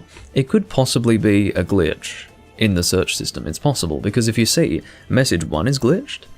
It says, set lower HR limit for hunter hubs in your search and all that garbage. Now that usually will be accompanied by some other glitch relating to the player in the lobby. I've seen it before where, you know, for example, the name doesn't load properly, or the weapon icon doesn't load properly. So maybe his HR is fucked, I don't know. But I've never come across that before. So let's see what's going on with this guy.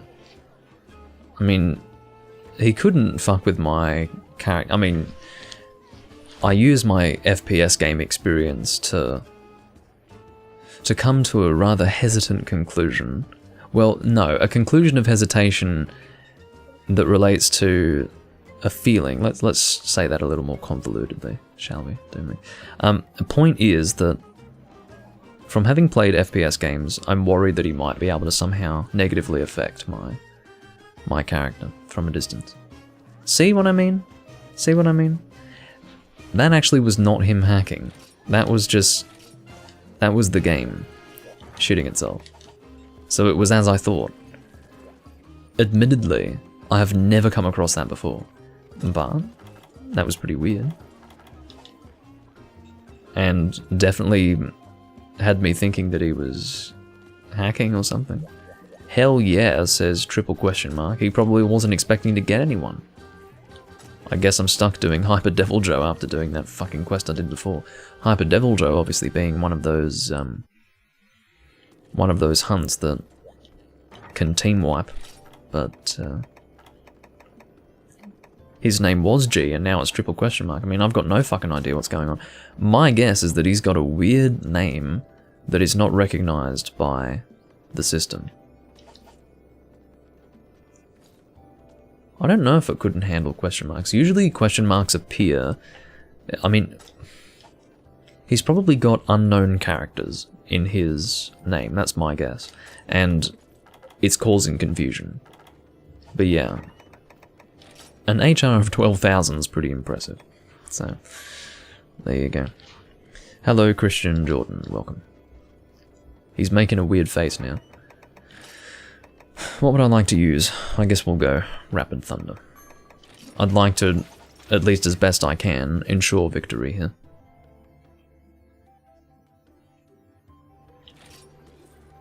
Can you add me, Doomlink? Not as a friend, but I can send you a guild card. Well, hold on.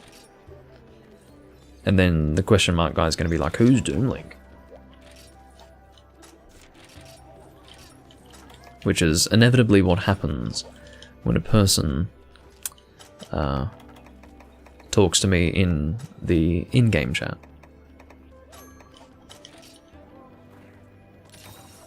Yay. Well, send me your guild card and we'll be sweet. Hold on, Huskberry, please. Okay. And flashbugs, wherever they may be. Hello? Flashbug, there we go. I'm a fan. Well, I know you're a fan. You've been here for a little while. It's probably been at least 2 hours that you've been here. Maybe even longer. How long would it take to get to Hunter rank 12,000? More than 12,000 hours, I can tell you that. I mean, it would not be possible. I don't think it would be functionally possible for a person to play for long enough, given the length of time that this game has come out, to actually reach 12,000. So, there you go. Come on, Cavenator. Either send your guild card or ready up. There we go.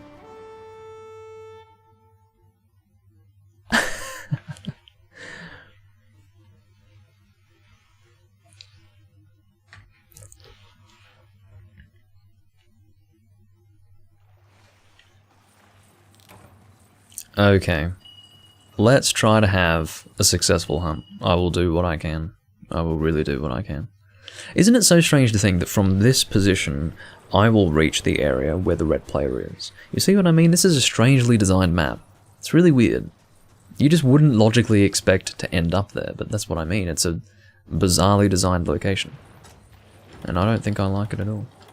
Did I forget? I forgot to bring Thunder level 1. I brought the combinations for it, but I didn't bring the fucking ammunition. Oh, Doomlink, you're so funny, aren't you? Oh my god. Okay, well I've got 22, but I'm not going to be using them just yet. What a fucking joke. Well, there's nothing too out of the ordinary for old Doomlink now, is it? Nothing too out of the ordinary.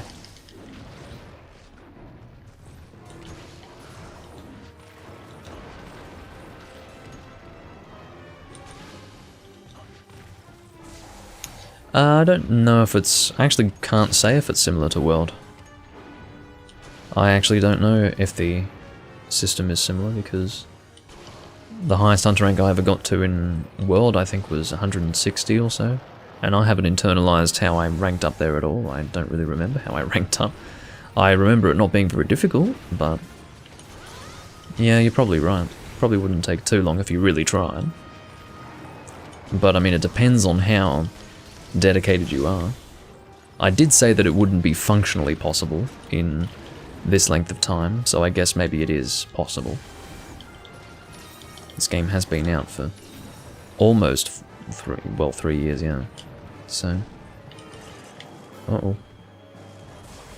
Bad news! I'd like to reload, thank you. Well, I didn't mean to leave the area, but I guess that is a safe thing to do.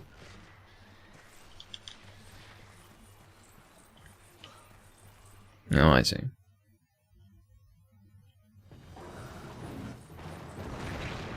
Oops. The question, Vern, was if the Hunter rank up system is similar in World to Generations Ultimate, at least similar enough to make it possible to theoretically Hunter rank up to 12,000 in the amount of time this game has been out. And I don't know if that's that interesting a subject, but yeah.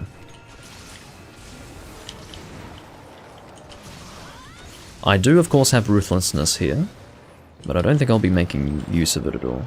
Oh, Resentment, sorry. It's Ruthlessness and Resentment are two skills that are so similarly named that I tend to confuse them. Ruthlessness, I believe, is a mixed skill, in the sense that it has multiple skills under one name, and it's a pretty good skill. It originated in 4, or 4 Ultimate, one of the two.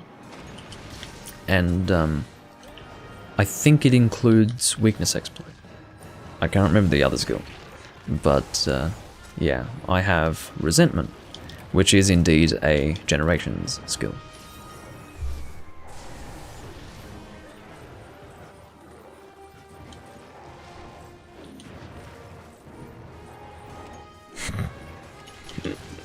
You really need to absolutely not have a life to pull that off, yes indeed. Oh!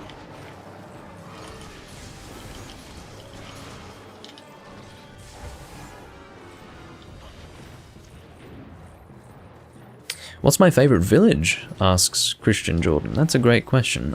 It depends on what we consider to be a village. If we strictly mean village, then I would say... Oh. I guess Moga Village, yeah. And if that includes cities, then I would say Lochlac. Now, I hadn't even considered that necessarily, but when I thought about it, I realized that because of my emotional attachments, my two favorite locations in Mondstander would be Moga Village and Lochlac. So, yeah, there's almost no contest. I do love the other villages, I really do, but Lochlac and Moga Village are just really special to me. So many memories, so much attachment, really. It's impossible to like anything more. Poke is yours? Yeah, I like Poke Village. It's kind of a relaxed mountain village. I do have a lot of attachments to Poke Village as well, just because that was the one that I started in, personally. But it wasn't as... I didn't feel like I was part of the village in the same way that I felt like I was part of Moga Village. Something that they did with... That was actually pretty funny to watch. That big rock running him over. But something about Moga Village felt as if you were part of it. You were an outsider, but you were included. And I really appreciated that. Yukumo's really cool. I also love Yukumo Village. I mean, there's no village that I dislike, I'll tell you that. Kokoto has a very rustic feeling to me. It's very... I mean, it was the original village, but it was... quite, I guess, simplistic, but in a nice way, not in a bad way. Although I will tell you that not being able to see which guy is the weapon upgrade guy and which guy is the weapon purchasing guy, that's pretty bad. I mean, that's rough. I'd like to know. I'd like them to not be fucking twins with different fucking outfits, or, well, same outfit but different colour. Yeah, but, you know. For the most part, I like Yukumo. Not Yukumo, rather, Kokoto. Of course I like Yukumo, but I was referring to Kokoto in that moment. But yeah. Uh-oh, I'm reading the chat instead of avoiding him.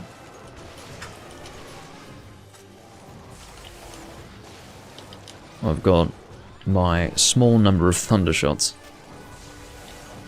But it will last me for a little while because it is rapid fire, of course.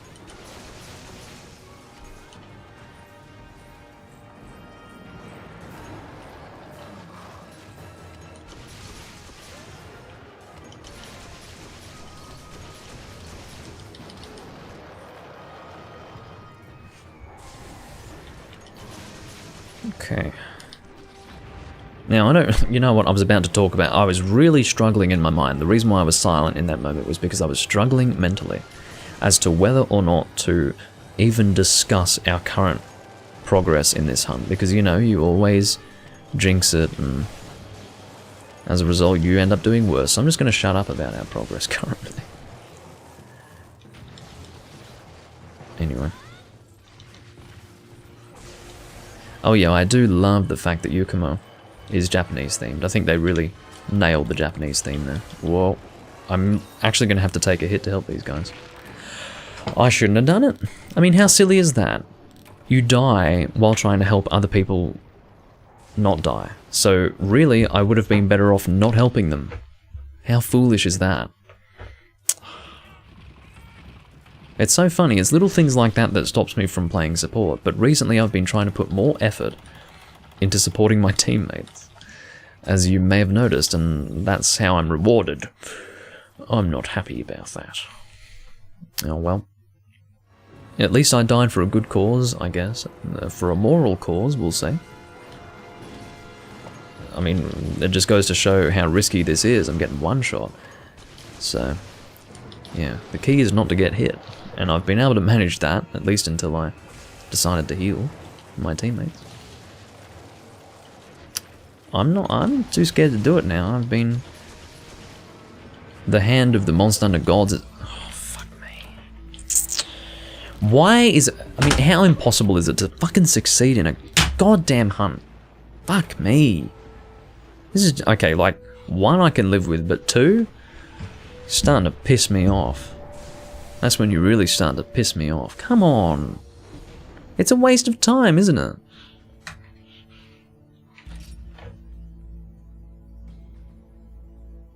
You blame question mark guy. I blame him too. Fuck him. No, I don't really. But seriously, that was bad. Sorry, question mark guy. To be honest, I only joined you because you had a funny name. Well, not name, but rather funny huntering. I was not intending on doing Hyper Devil Joe. See what I mean? Now, oh, look at this. See what I mean? Guys, I think I'm cheating. I can change my name at will. And I'm also hunter rank 12,367, so... don't report me. Please don't report me, but... yeah. I might be cheating. And apparently Yuvanada doesn't have a hunter rank.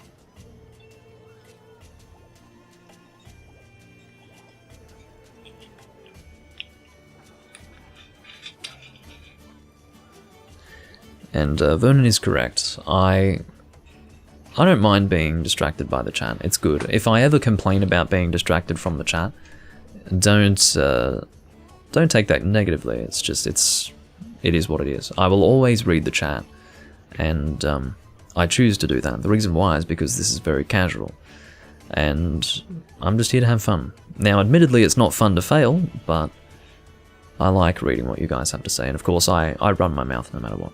So, someone report him to the Monster Hunter Police. But yeah, this room is fucked. I guess it's the host. I guess he's just a really weird host. But what I have come across is the fact that this particular game has a really weird search system. The system has more problems than any other search system that I've seen in the series thus far. I mean, we're talking many hundreds of hours in other games without seeing a single issue with the search systems, whereas in this game I have a lot of this stuff caught on camera. But this is pretty funny.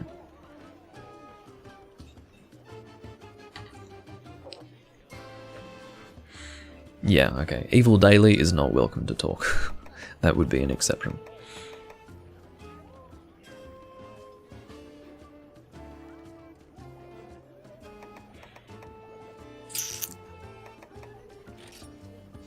Isn't that so funny? Look, you can actually see it from here. Look at that.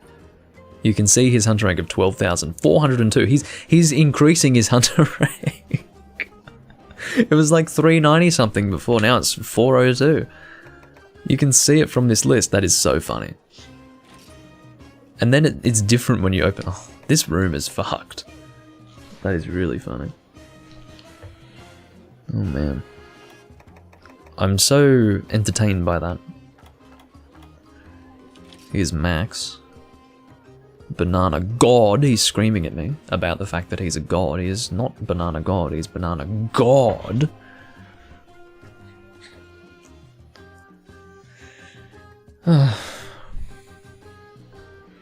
So I'm in some generic Chinese room. Hopefully Cavenator can find me. If he's still wanting to join.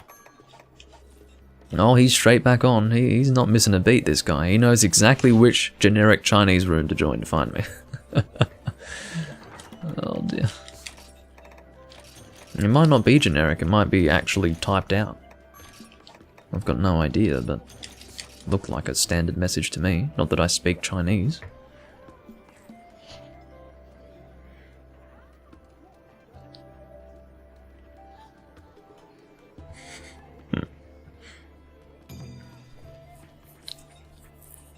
Failing is fun because it encourages you to give up so you can relax somewhere and get high instead. That's one way to approach life, I suppose. What have we got? Oh! What the fuck is this? Capcom, The Ruler's Rage. It's a Capcom quest. Interesting, considering this is a Capcom game.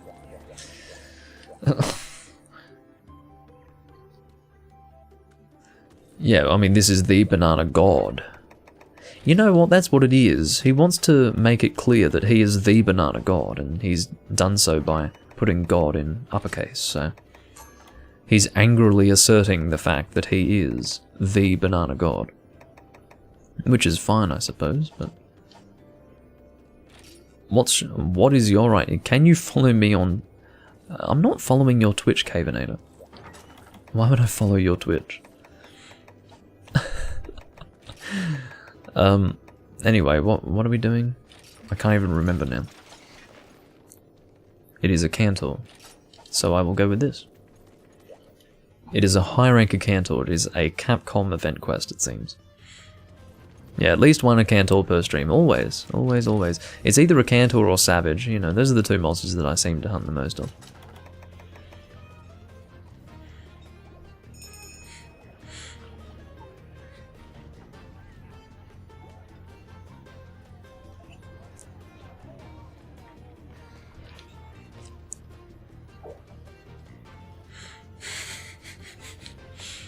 Oh dear.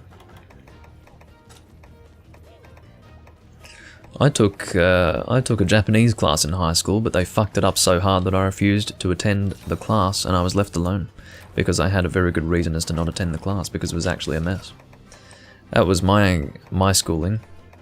My schooling was, hey, if you can prove to me that this isn't a fucking mess, I'll attend your class, and they couldn't, so I never attended. That was, well, not in regards to all classes, but that's the sort of thing that I did. I was not a good student. We'll put it that way.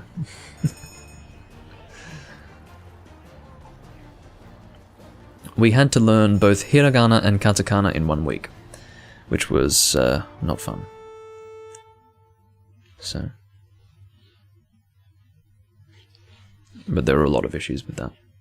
That's a very long story, and it wasn't necessarily the teacher's fault. I mean, most people, if you told them that you had to learn 2 alphabets in 1 week, most people would, you know, their eyes would start to water, and for good reason. But, yeah.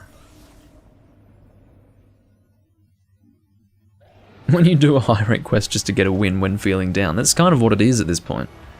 At least I don't have to worry about failing this one. Or so he says, until he eventually fucking fails this one as well. After 15 minutes. 15-minute high ranker Cantor hunt and failure in the end. Hopefully not. Seriously. It really has been a pretty nasty string of runs so far. String of hunts, we'll say. This has been more failure than I'm used to, I will admit. Did we succeed with the Bloodbath hunt? I think we did, didn't we? So I guess that's something. At least we succeeded in Bloodbath G3. I hope we succeeded in that. I can't quite remember. We've had so many quest failures that I don't even know which ones we succeeded in and which ones we failed.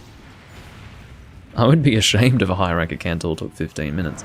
Well, you never know. I haven't checked my teammates at all. I mean, Banana God might really suck. I've got no idea. Uh-oh. Maybe I should have just done the fucking spirit combo at that point. Oh, no you fucking don't. No you fucking don't. Dickhead.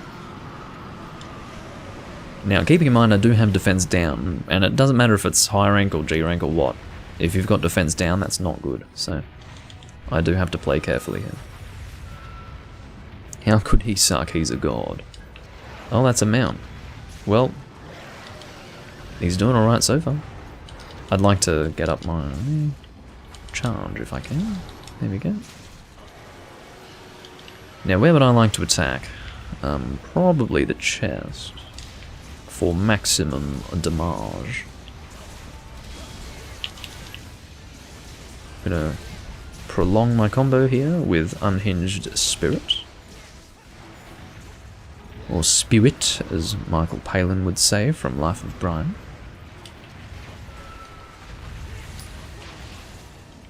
Oh, okay, I'll aim for the claw.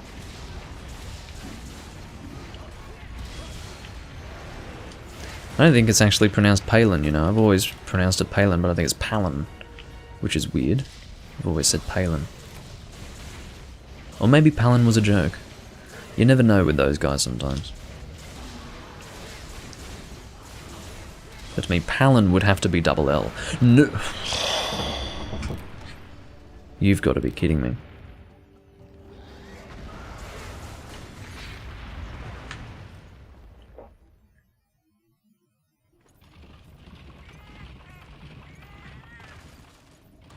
Yes, I'm sure the problem is you, Potato. I mean, honestly, oh no, 2 deaths. Oh no, this is a bad start. What if we fail this quest? I don't know what I'm going to do with myself if we fail this.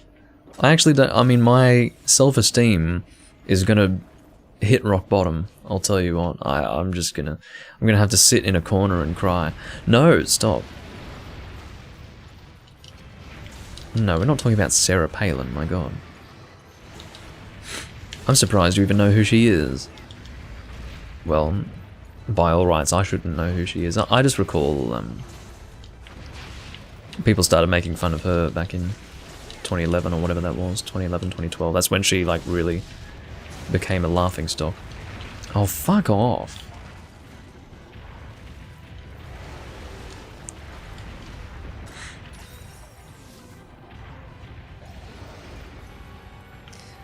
Yeah, Twitch, people have problems with Twitch. You know, I mean, it doesn't work as smoothly as YouTube. It's funny, YouTube is better for viewers, but Twitch is better for content creators. As crazy as that sounds. I mean, how could that possibly be? I don't know, but they've managed to fuck it up in one regard, whether it's Twitch or YouTube, so.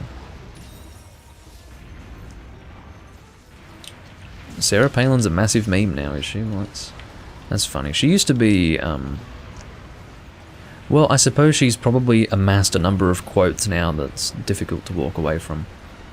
She had a pretty good collection 10 years ago, I'll tell you what, but by now she's probably sitting on quite a collection that is difficult to ignore. In other words, you probably wouldn't even need to pay attention to US politics to actually see that. There was a period where I actually took interest in US politics. That was about 8 or 9 years ago by now. No. Yeah, we're talking about 9 or 10 years ago by this point. You know, like when Donald Trump sued Bill Maher for calling him an orangutan or whatever the fuck. Silly things like that. It was funny, put it that way.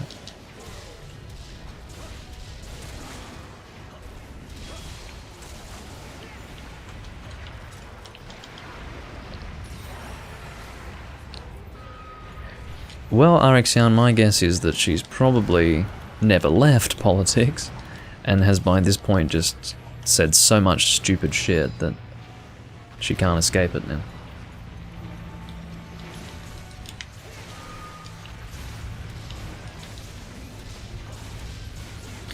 Do I think I will buy Monster Hunter Stories 2? I think I might. I would have to make sure that it's something that I want to play first, but I'm open to it. I'm really quite open to it. Maybe Capcom has the right idea. I don't even know what to say to you. I mean, Cavenator. What the fuck?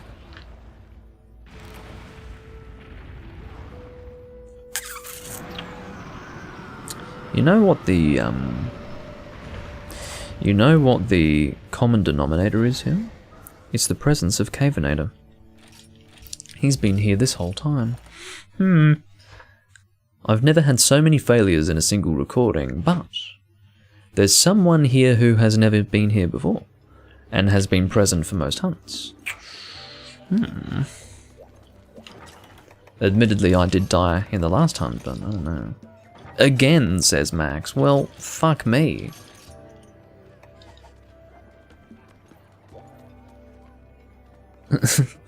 Guess Banana God really isn't a god. I don't think he died. Or did he die? He might have died, yeah. I died, didn't I? During that quest. Fuck.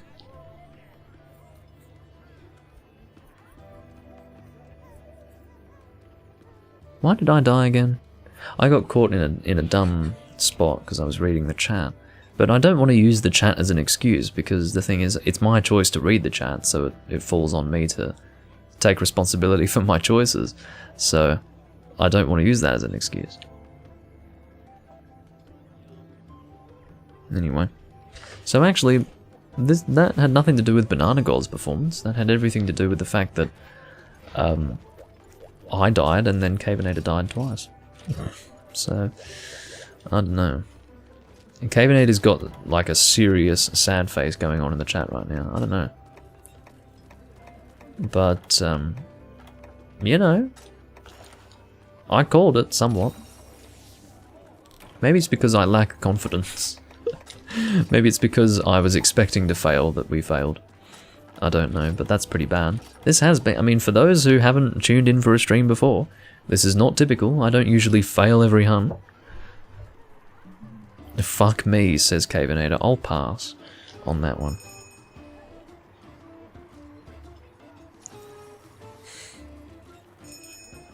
Yeah, that is true, Vernon, and I chose not to heal because I was too busy reading the damn chat to properly analyse the situation I was in.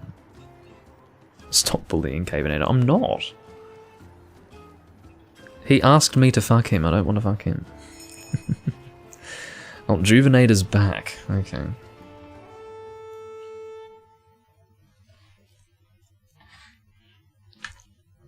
What happened, Maths? We failed a Hunter rank 8 a Cantor, because apparently we can't succeed in any hunt at the moment.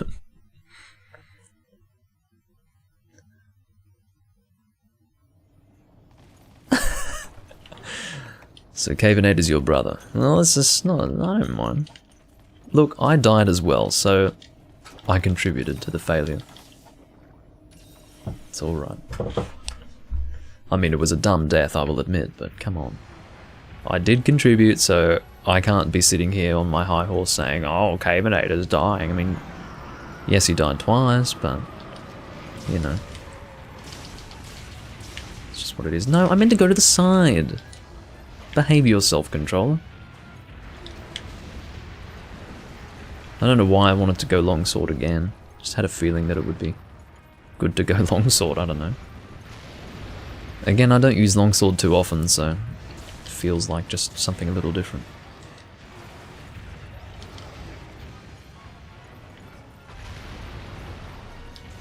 No. He literally means it's no, it's not the classic excuse potato. Juvenator and Cavenator are brothers, that's the point. You're in the YouTube chat, you're reading it. You saw in-game that Juvenator and Cavenator were two different people. You have no excuse. I don't care if you're baked out of your fucking mind, you know that they are two different people. Anyway.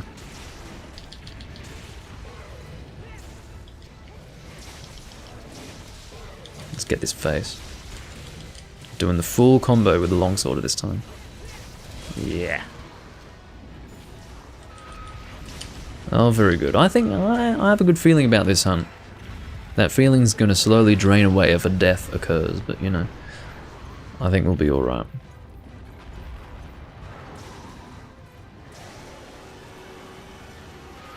You just wanted to meme? Okay. Well, memes are allowed, I guess.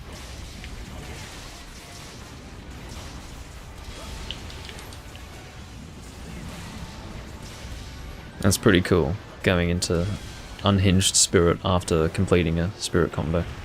It's really quite over the top, to be honest. It's very heavy damage in a short space of time. Can barely see what the hell I'm doing. There we go.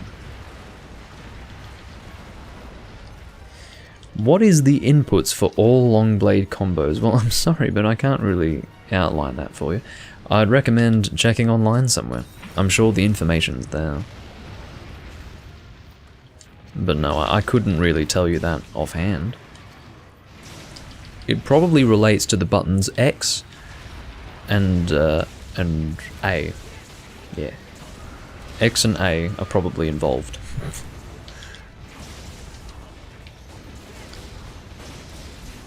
Just wanted to reposition for that head combo there. Yeah, good, I did get that final hit off. Goody. Yeah, you are the lockdown god. But you're not the banana god, Vernon, and that's the thing here. It doesn't matter if you're the lockdown god. You can't compete with banana god when it comes to bananas.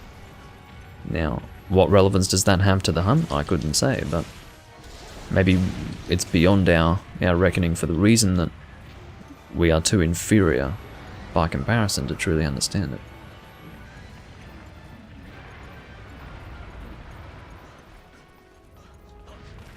Oh. Who else is colorblind? Someone else is colorblind. Oh no. I think that was Ethan's brother Tyler that was colorblind. Apparently Marths doesn't like this place as a colorblind person, because there's too many reds and oranges, and it looks weird. Well, admittedly there are different kinds of color blindness, so not every colorblind person would see it in the same way, that's the point. But, yeah.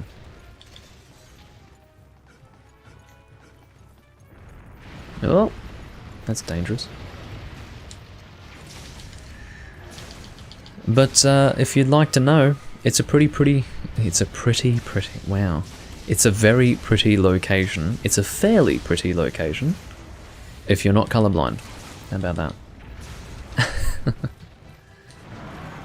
It's just got rather rich, crisp colors. Admittedly uniform. Like, you're dealing with two main colors in this location. Like, two.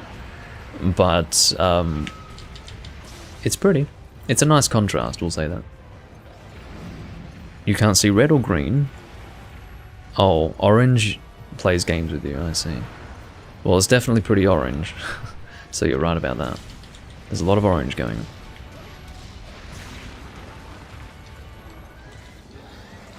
Oh no.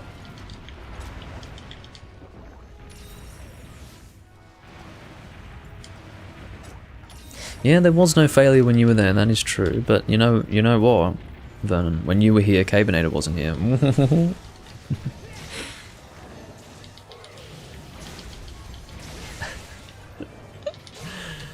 I don't mean to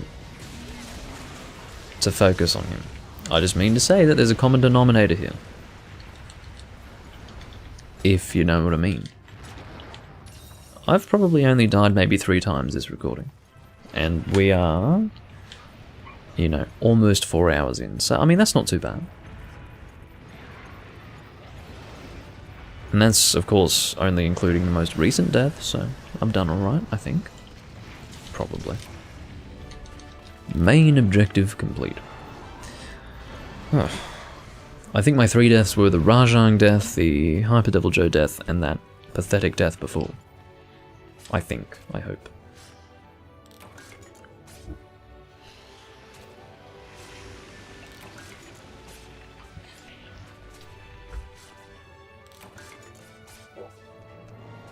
Well, at least we succeeded in this one. I guess we can succeed in hunts. And I don't believe we had any deaths, either. We've got a tail over that way, although it's not really worth carving, because I don't think I need higher rank Cantor stuff. At least I don't believe so.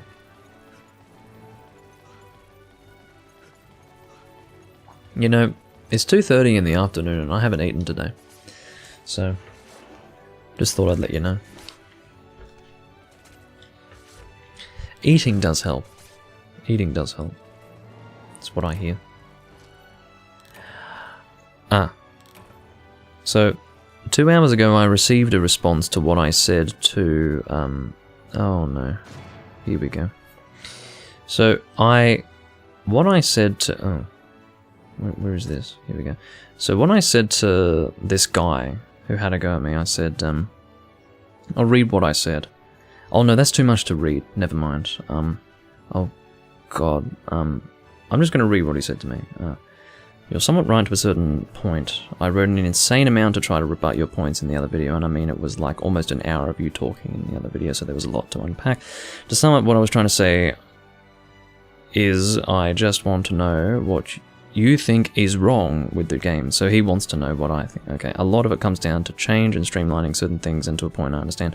I'm an avid Soulsborne fan, and I cringe every time I read a game journalist say that the next Souls game needs an easy mode. I just see what they're doing with the current generations of Monster Hunter, and as nowhere near as egregious from now I see, now I get it, the whole slippery slope thing. Now I get it, the whole slippery slope thing, but I don't think that's the case here. Well, it's just in each video there was a whole lot of talk about a lot of bad and a lot of problems, but I wasn't catching them if you were stating them.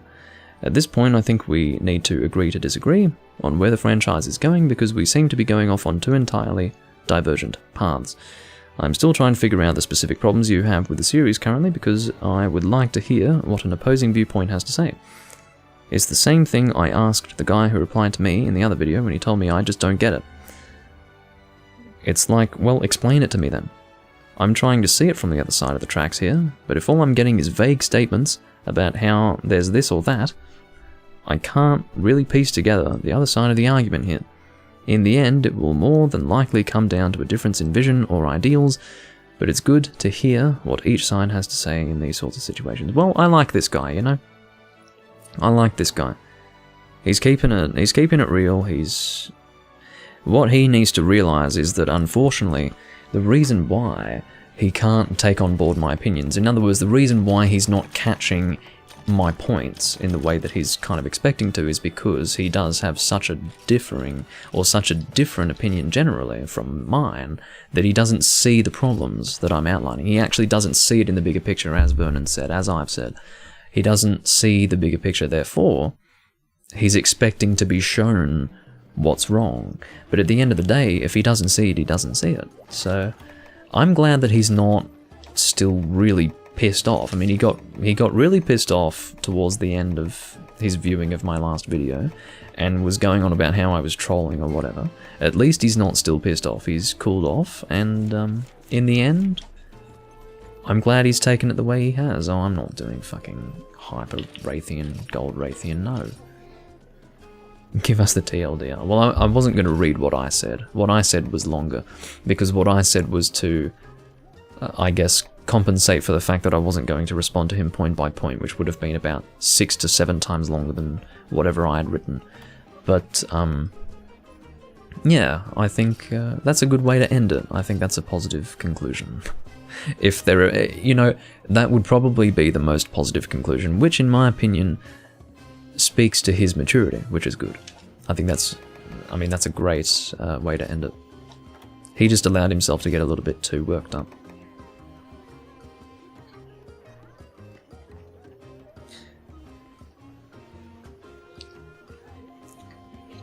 Yeah, Vernon, he said it. He responded to it in the most recent Rise video that I did, because that's where I responded to him. And quite frankly, he's approached it appropriately. Because he knows that, I mean, he says to a certain point. I don't know what he means when he says to a certain point, as in he gets what I mean. I don't know if he says that he gets what I mean in terms of my opinion overall with the game, or if what I've said regarding it being too difficult to communicate this over text. I mean, there is no grey area there. It is not practical for us to discuss this in YouTube comment sections. That's just what it is. But in terms of my points, well, I'm glad that he can, to a certain point, take on board what I say. But the disconnect there is in the fact that he doesn't see anything wrong with what I've said, so therefore he can't put it in context. Point being, he doesn't see an issue with the streamlining of Rise, and I do.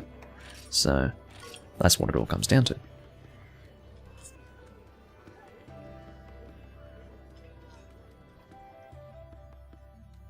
Do I want you to make a lobby, Juvenator? Feel free to join this one if you can. The lobby is just a turns room, which means that you might be fighting for space. We'll see what happens. What's he got? But it is worth mentioning that game journalists are a different breed entirely. Those people are totally ignorant and do not represent the gaming community. I don't believe they ever have, and I don't believe they ever will. They are foolish. I mean, they're beyond casual. They're stupid. And sometimes it seems as if they're clutching at things to say that are negative.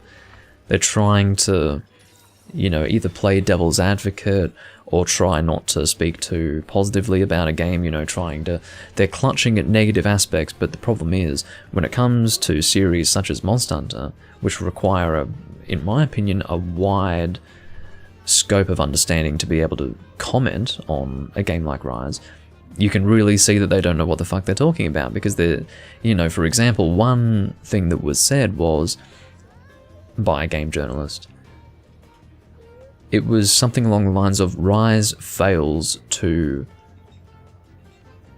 establish a unique identity compared with World. Like, what the fuck are you talking about? It's an iteration in a series, and it is most certainly different enough from World to establish its own identity. So if a game journalist thinks that Rise doesn't have a unique identity, all that does is show that they have no fucking idea what they're talking about and should probably shut the hell up. I mean, that's really all it comes down to. So, yeah, that's an example of what I'm talking about. You know, sometimes game journalists, in fact, a lot of the time, I would say, game journalists just don't know what the fuck they're talking about. And in that way, fortunately, they certainly do not speak for a generality of gamers. They speak for a specific group of people whose profession it is to write about games, and that's it. And quite frankly, they should not have their opinions taken on board with any degree of seriousness because they write about so many different games that they do not have intimate knowledge of individual games such as the Monster Hunter series, and therefore when they speak about them, they don't know what the fuck they're talking about, and they're better off being ignored because they are fucking ignorant and quite frankly probably have inflated egos as well. So, yeah, fuck those people. I'm sure some of them are nice people, and some of them probably just do what they do because that's the profession they're in and they can't help it, but you know what? I wouldn't put myself in that position. I wouldn't be in that profession. It would be infradignitatum for me to sit there and write about a game I don't know fuck all about. Okay? Or a game that I know fuck all about. So, that's pretty much my position on that. Let's go with blunt dual blades. They speak for what they pay for. There's that as well. There was a very funny article that I read about this guy who was basically praising on all fours the Monster Hunter movie, and it made me sick. It was the most pathetic thing I'd ever seen.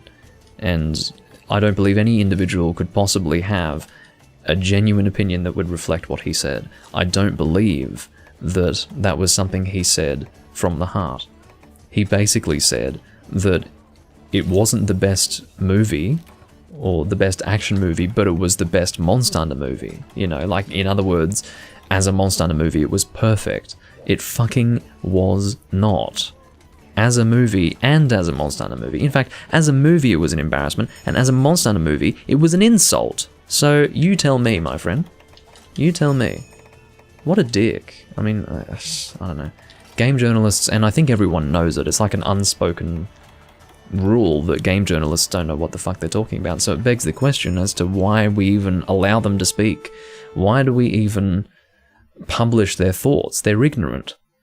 You know, an actual enthusiast who happens to write well, in other words, an enthusiast of a particular game or a particular game series who happens to write well, would be able to present something 10 times better than any fucking game journalist, and in fact, that can be reflected, and that is reflected rather, in say, the YouTube community. You know, YouTubers, or rather people who are enthusiastic about games that are willing to make a YouTube video that is well presented, will, in the end, present something of much greater worth to the gaming community than these so-called game journalists who really don't have anything to say. They actually don't have anything to say. They are fucking useless. So, you know, their opinions are not worth listening to because they do not formulate them. They do to an extent, but not sufficiently. They'll play the game for maybe 10, 15 hours, 15 if they're pushing it, probably. Admittedly, I don't know exactly how long they played these games for, but it wouldn't be more than 20 hours, I'll tell you that.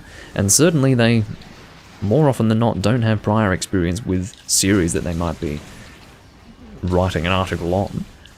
The point is that they just don't have anything worthwhile to say.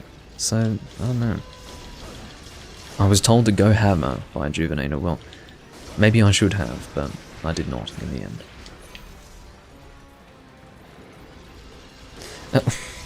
On a scale from E.T. on the NES to Superman 64, how bad was the Monster Hunter movie?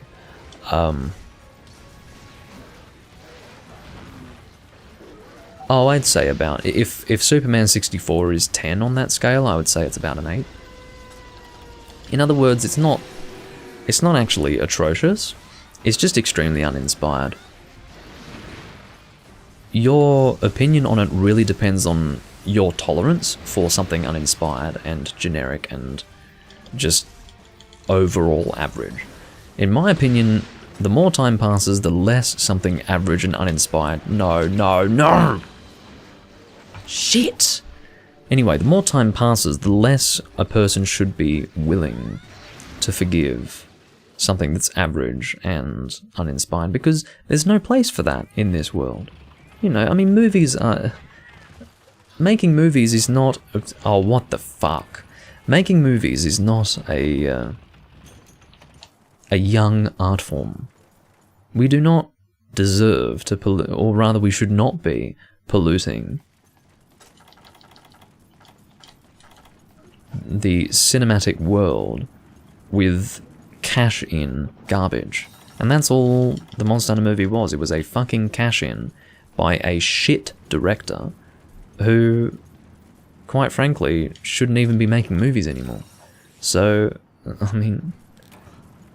No, no, no, no, no, no, no, no with a capital fucking N.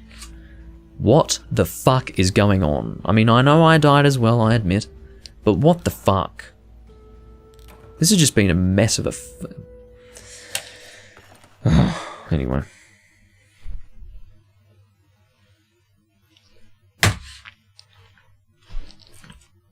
It's a Hyper Zenoga. I mean, it would be nice if I wasn't dying. I mean, I really don't have a leg to stand on, do I? I'm dying too. I don't know why, but this is stupid. Still a... Well, yeah, it is true. We've gone up in the world. We're not... Juvenator is like pulling out question marks. Well, of course I was going to abandon. Not going to continue at that point. That whistle sound is my phone. But, yeah. It's because I'm getting a text. But yeah, seriously, like, I do not have any respect for that Monster Hunter movie. What is Hyperion doing? You feel like soloing it? You can if you'd like. You can if you'd like. But you're gonna find that it's a waste of time. Where is Ethan? I don't know where he is. He's playing fucking Animal Crossing, if he's not already asleep.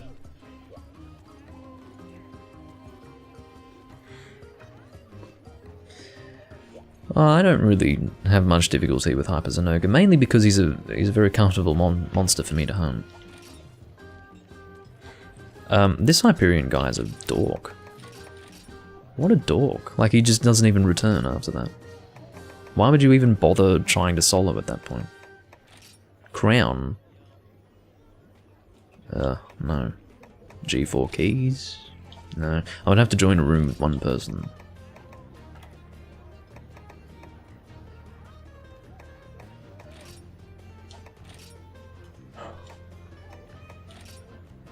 Solcia EX? No. Generic Chinese room away. Oh, fuck. Anyway. Could always try making my own, yeah, I mean, that wouldn't... I was going to make my own if I couldn't find another one, but... It's just a quick way of ensuring that I get a fourth. Maybe make your own room so you can kick the fourth if they suck. Guess it's an option, yeah.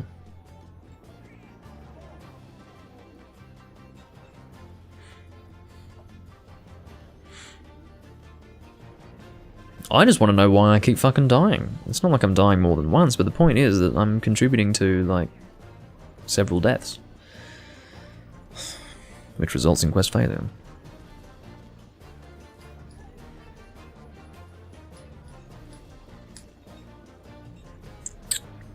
Anyway. Well, this is true, though. But, look, if this Miko, I don't know his name. If he doesn't return, then I will make my own room. The only thing that stops me is that I'm only going to do one more hunt.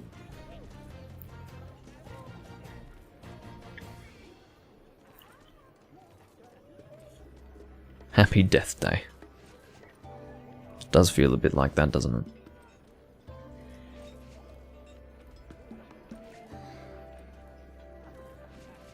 You know what I'm going to do? I actually only have like one hunt left. Like, I don't have time for more than that. So what I'm going to do is I'm probably just going to find a full room. I'm sorry guys, Cavenator and Juvenator, thanks for hunting with me. I'm just going to do one more hunt. It's going to be in this room here. You won't be able to join on me.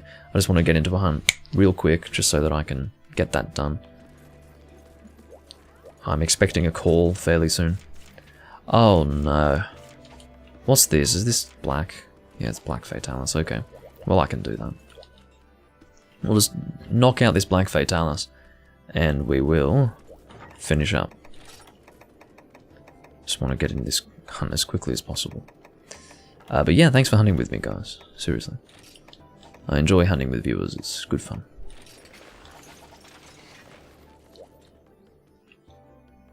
I'm glad you've enjoyed yourself.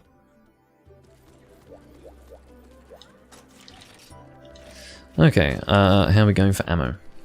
Need a bit of normal 3, I believe 5 shots. We can top up the, is it worth bringing combinations? No, I don't think it is. I think we'll be alright. Or do I want Adept for this? You know what, I'm not going to bring Adept. Not for Black Fatalis. I should be fine. Yeah, we'll go with Moxie and Foodie. That's a good choice. I like that. I did not mean to take a capture. Or create a, you know, screenshot. You know what I mean. Let's go. Show no mercy. I will try. I will try.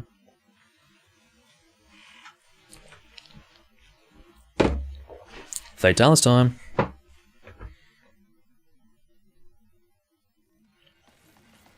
Who's going to steal the max potions first? It's not going to be me, because I'm not a dickhead. The max potions are supposed to be so that people don't expend their actual max potions when they die. That's why you get 2 of them, instead of 3 or 4. It's because if 2 people are dead, when a 3rd dies, that's the end of the quest. That's the logic behind it. But people always take the max potions. Oh, this is this is white Fatalis. Okay. Well, no Adept for Doomlink. Admittedly, it's just been made a little harder. I do prefer to go Adept light bowgun for this, but that's alright. And I probably would have brought combinations had I known it was white, but whatever. I think white Fatalis has less health. Traditionally, white and crimson have less health than black Fatalis. But I don't know. The idea is that white Fatalis and Crimson Fatalis have an armor mode. Oh, that's not too good. Oh no, I managed to get him on both sides. Crimson and white have an armor mode. So that's how that works. Oh, look at these guys all up there. Dear Lord. Oops, trying to get the head there.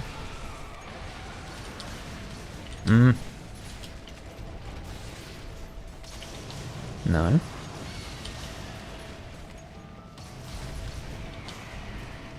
You know, even if I get the neck instead of the face, we'll be doing alright. This is not a safe place to be. I'm putting away my gun. That's the smartest thing to do.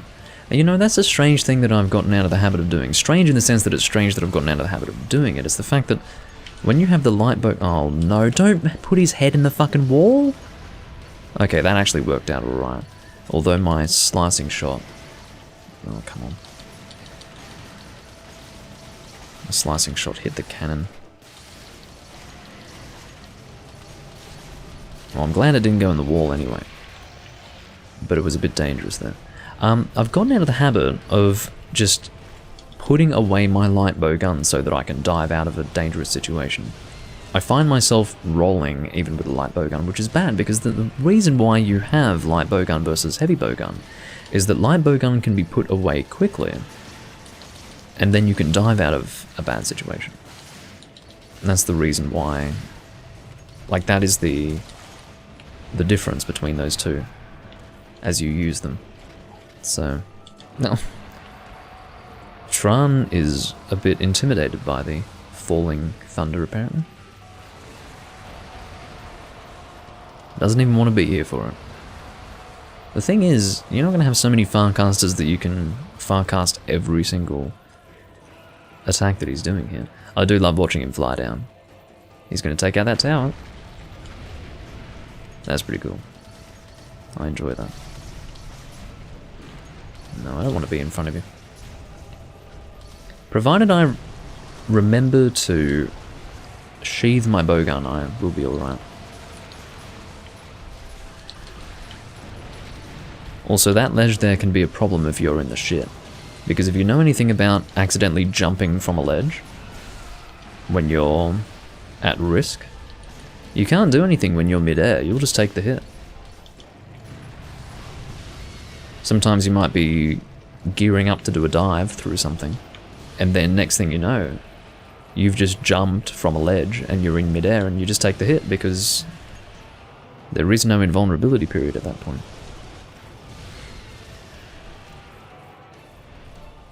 So what do you drink outside of water in those fancy little cups of yours? Well, I was not drinking water out of that cup, I was drinking whiskey. I drink gin, brandy, whiskey, rum. I don't really drink tequila. Uh-oh. Let's just play it safe. But yeah, I drink most spirits. That's what I use my fancy little cups, as you call them. That's what I drink out of them.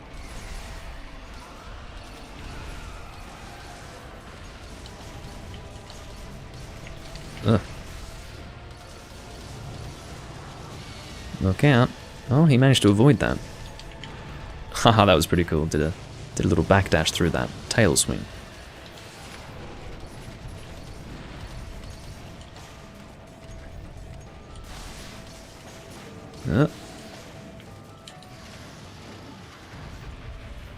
Well, thank you then.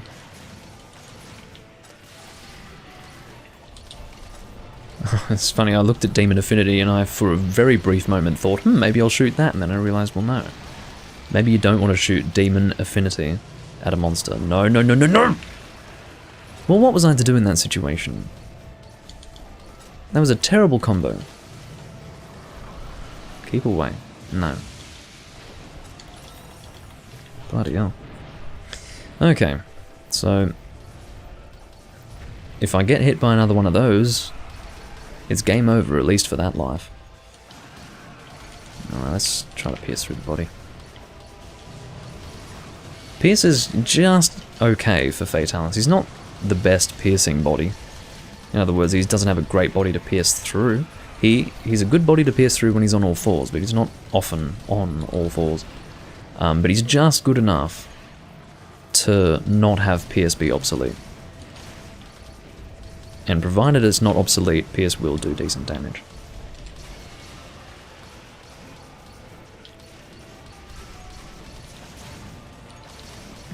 Well, the glass that you've seen today isn't very fragile at all. It's actually crystal. You can really knock it around. I have some fairly fragile glasses. None on hand necessarily, but yeah, this is all crystal. It's actually quite heavy in the hand. So it's a crystal Glencairn. Oh, Tran has brought combinations for Farcasters. That is how opposed he is to staying in this area during this sequence. That's really funny. Oh dear. Where are you? Yeah, I'm gonna keep it. Or remain safe by diving now. That's the way we're gonna do that.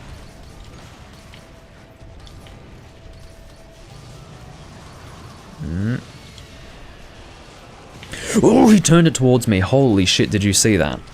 He wasn't really turning his head towards me until the last moment, and then he fired it at me. That, I nearly emptied my, well, you know what I mean. That was bad. He might, yeah, maybe he is taking Farcasters from the box. In fact, that's probably what he did. There might have been an easy Farcaster that he took, so he's used his Farcaster plus an easy Farcaster. That's probably what's happened there. I mean, that scared the shit out of me, that fucking... It was right in that final moment of him doing that attack where he turned his head to me. I mean, that's frightening shit.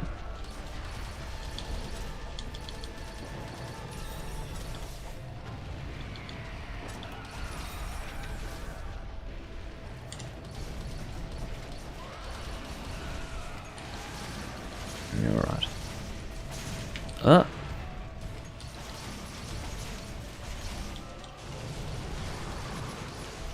So for this particular sequence, you want to stay well away from him. If you're close by him when he's doing that, where he sort of swings his head around and summons all of those thunderballs, it's bad. If you're close by. So if you're going Blade Master, that's a very dangerous part of the fight. I'm the best gunner in Monster Hunter. I don't know about that. I actually used to be better at gunning than I am now. I used to gun as a... Whoa! I used to gun quite frequently. I don't gun as much as I used to. But yeah. Obviously, ideally you would pierce down the body from the front or from behind. In that case, I wouldn't want to do it from the front because that's very dangerous. You don't want to be in front of a Fatalis, that's the point. That's pretty risky to do that. I don't think this guy's going to hit 10 minutes. I think we can sub 10 this hunt. I don't know what it is, but I've been watching the DPS here and it's really impressive. These guys have been unloading on this thing. And, okay, you always know, at least when you're gunning, you always know when he's going to fly up because he becomes immune to shots. Well, oh, Tran went again. There goes Tran. He's not having any part of this, which is good. If he doesn't have the confidence to deal with it, then it's better that he's not here, quite frankly, so... yeah, good for him. Where are you? Going in there.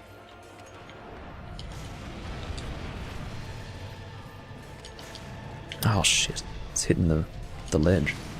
I don't like being here. Bad news. Sheathing to reposition. See how he tried to turn towards me there? His second turn is not immediate. He very slowly turns himself and he doesn't fire it off until he's just finished turning. In other words, he doesn't complete a turn and then shoot. He shoots right at the end of the turning animation on his head, which is scary shit. Oh no. That's how I took a hit last time. Last time he hit me, he got me on a fucking flinch with his raw. That's the only reason why I took a hit last time. And it happened again. He's being a fucking dick.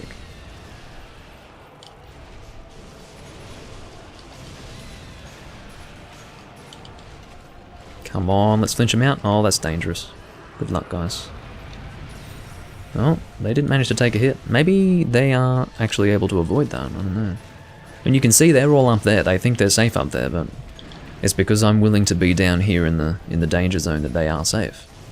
Because otherwise, Fatalis will take steps to deal damage to those who leave themselves invulnerable up there.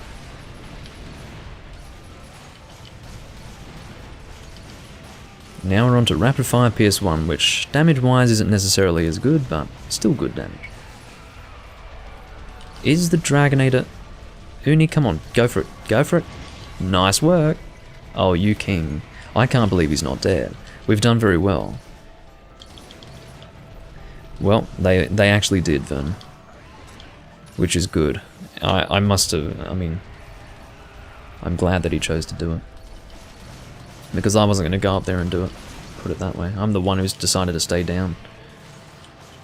And it is important for at least one person to stay down. It helps out those who choose to stay up there.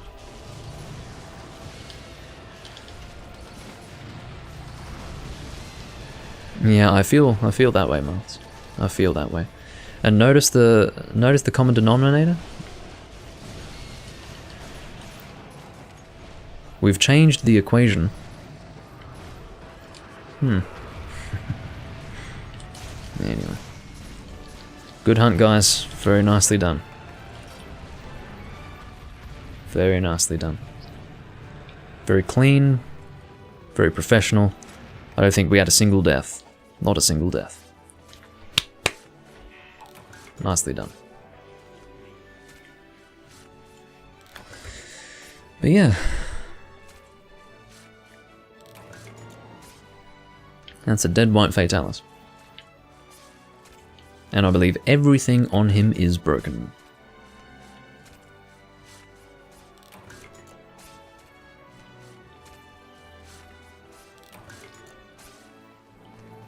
I had to kick myself into gear because I didn't have Adept. Usually I default on Adept there, but this time around I was like, okay, Doomlink, you're gonna have to sheath your fucking bowgun and get ready to dive if you're in the danger zone, as opposed to just rolling. So, that helped me out. And, yeah.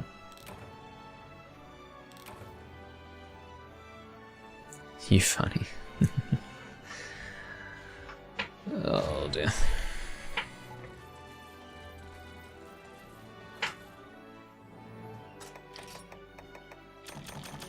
Alright.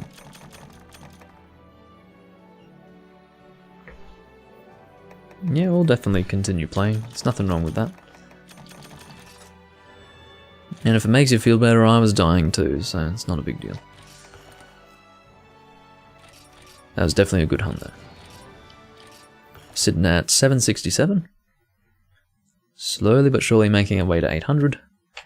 It's going to be weird hitting 999 in this game, because I've never hit 999 in a game before. It's not as much of an achievement here in this game to hit 999 because it's so much easier, but it will still feel nice to hit 999. I don't know when it'll happen. It'll happen eventually, but yeah. That was a good hunt. And indeed, a fitting one to finish on.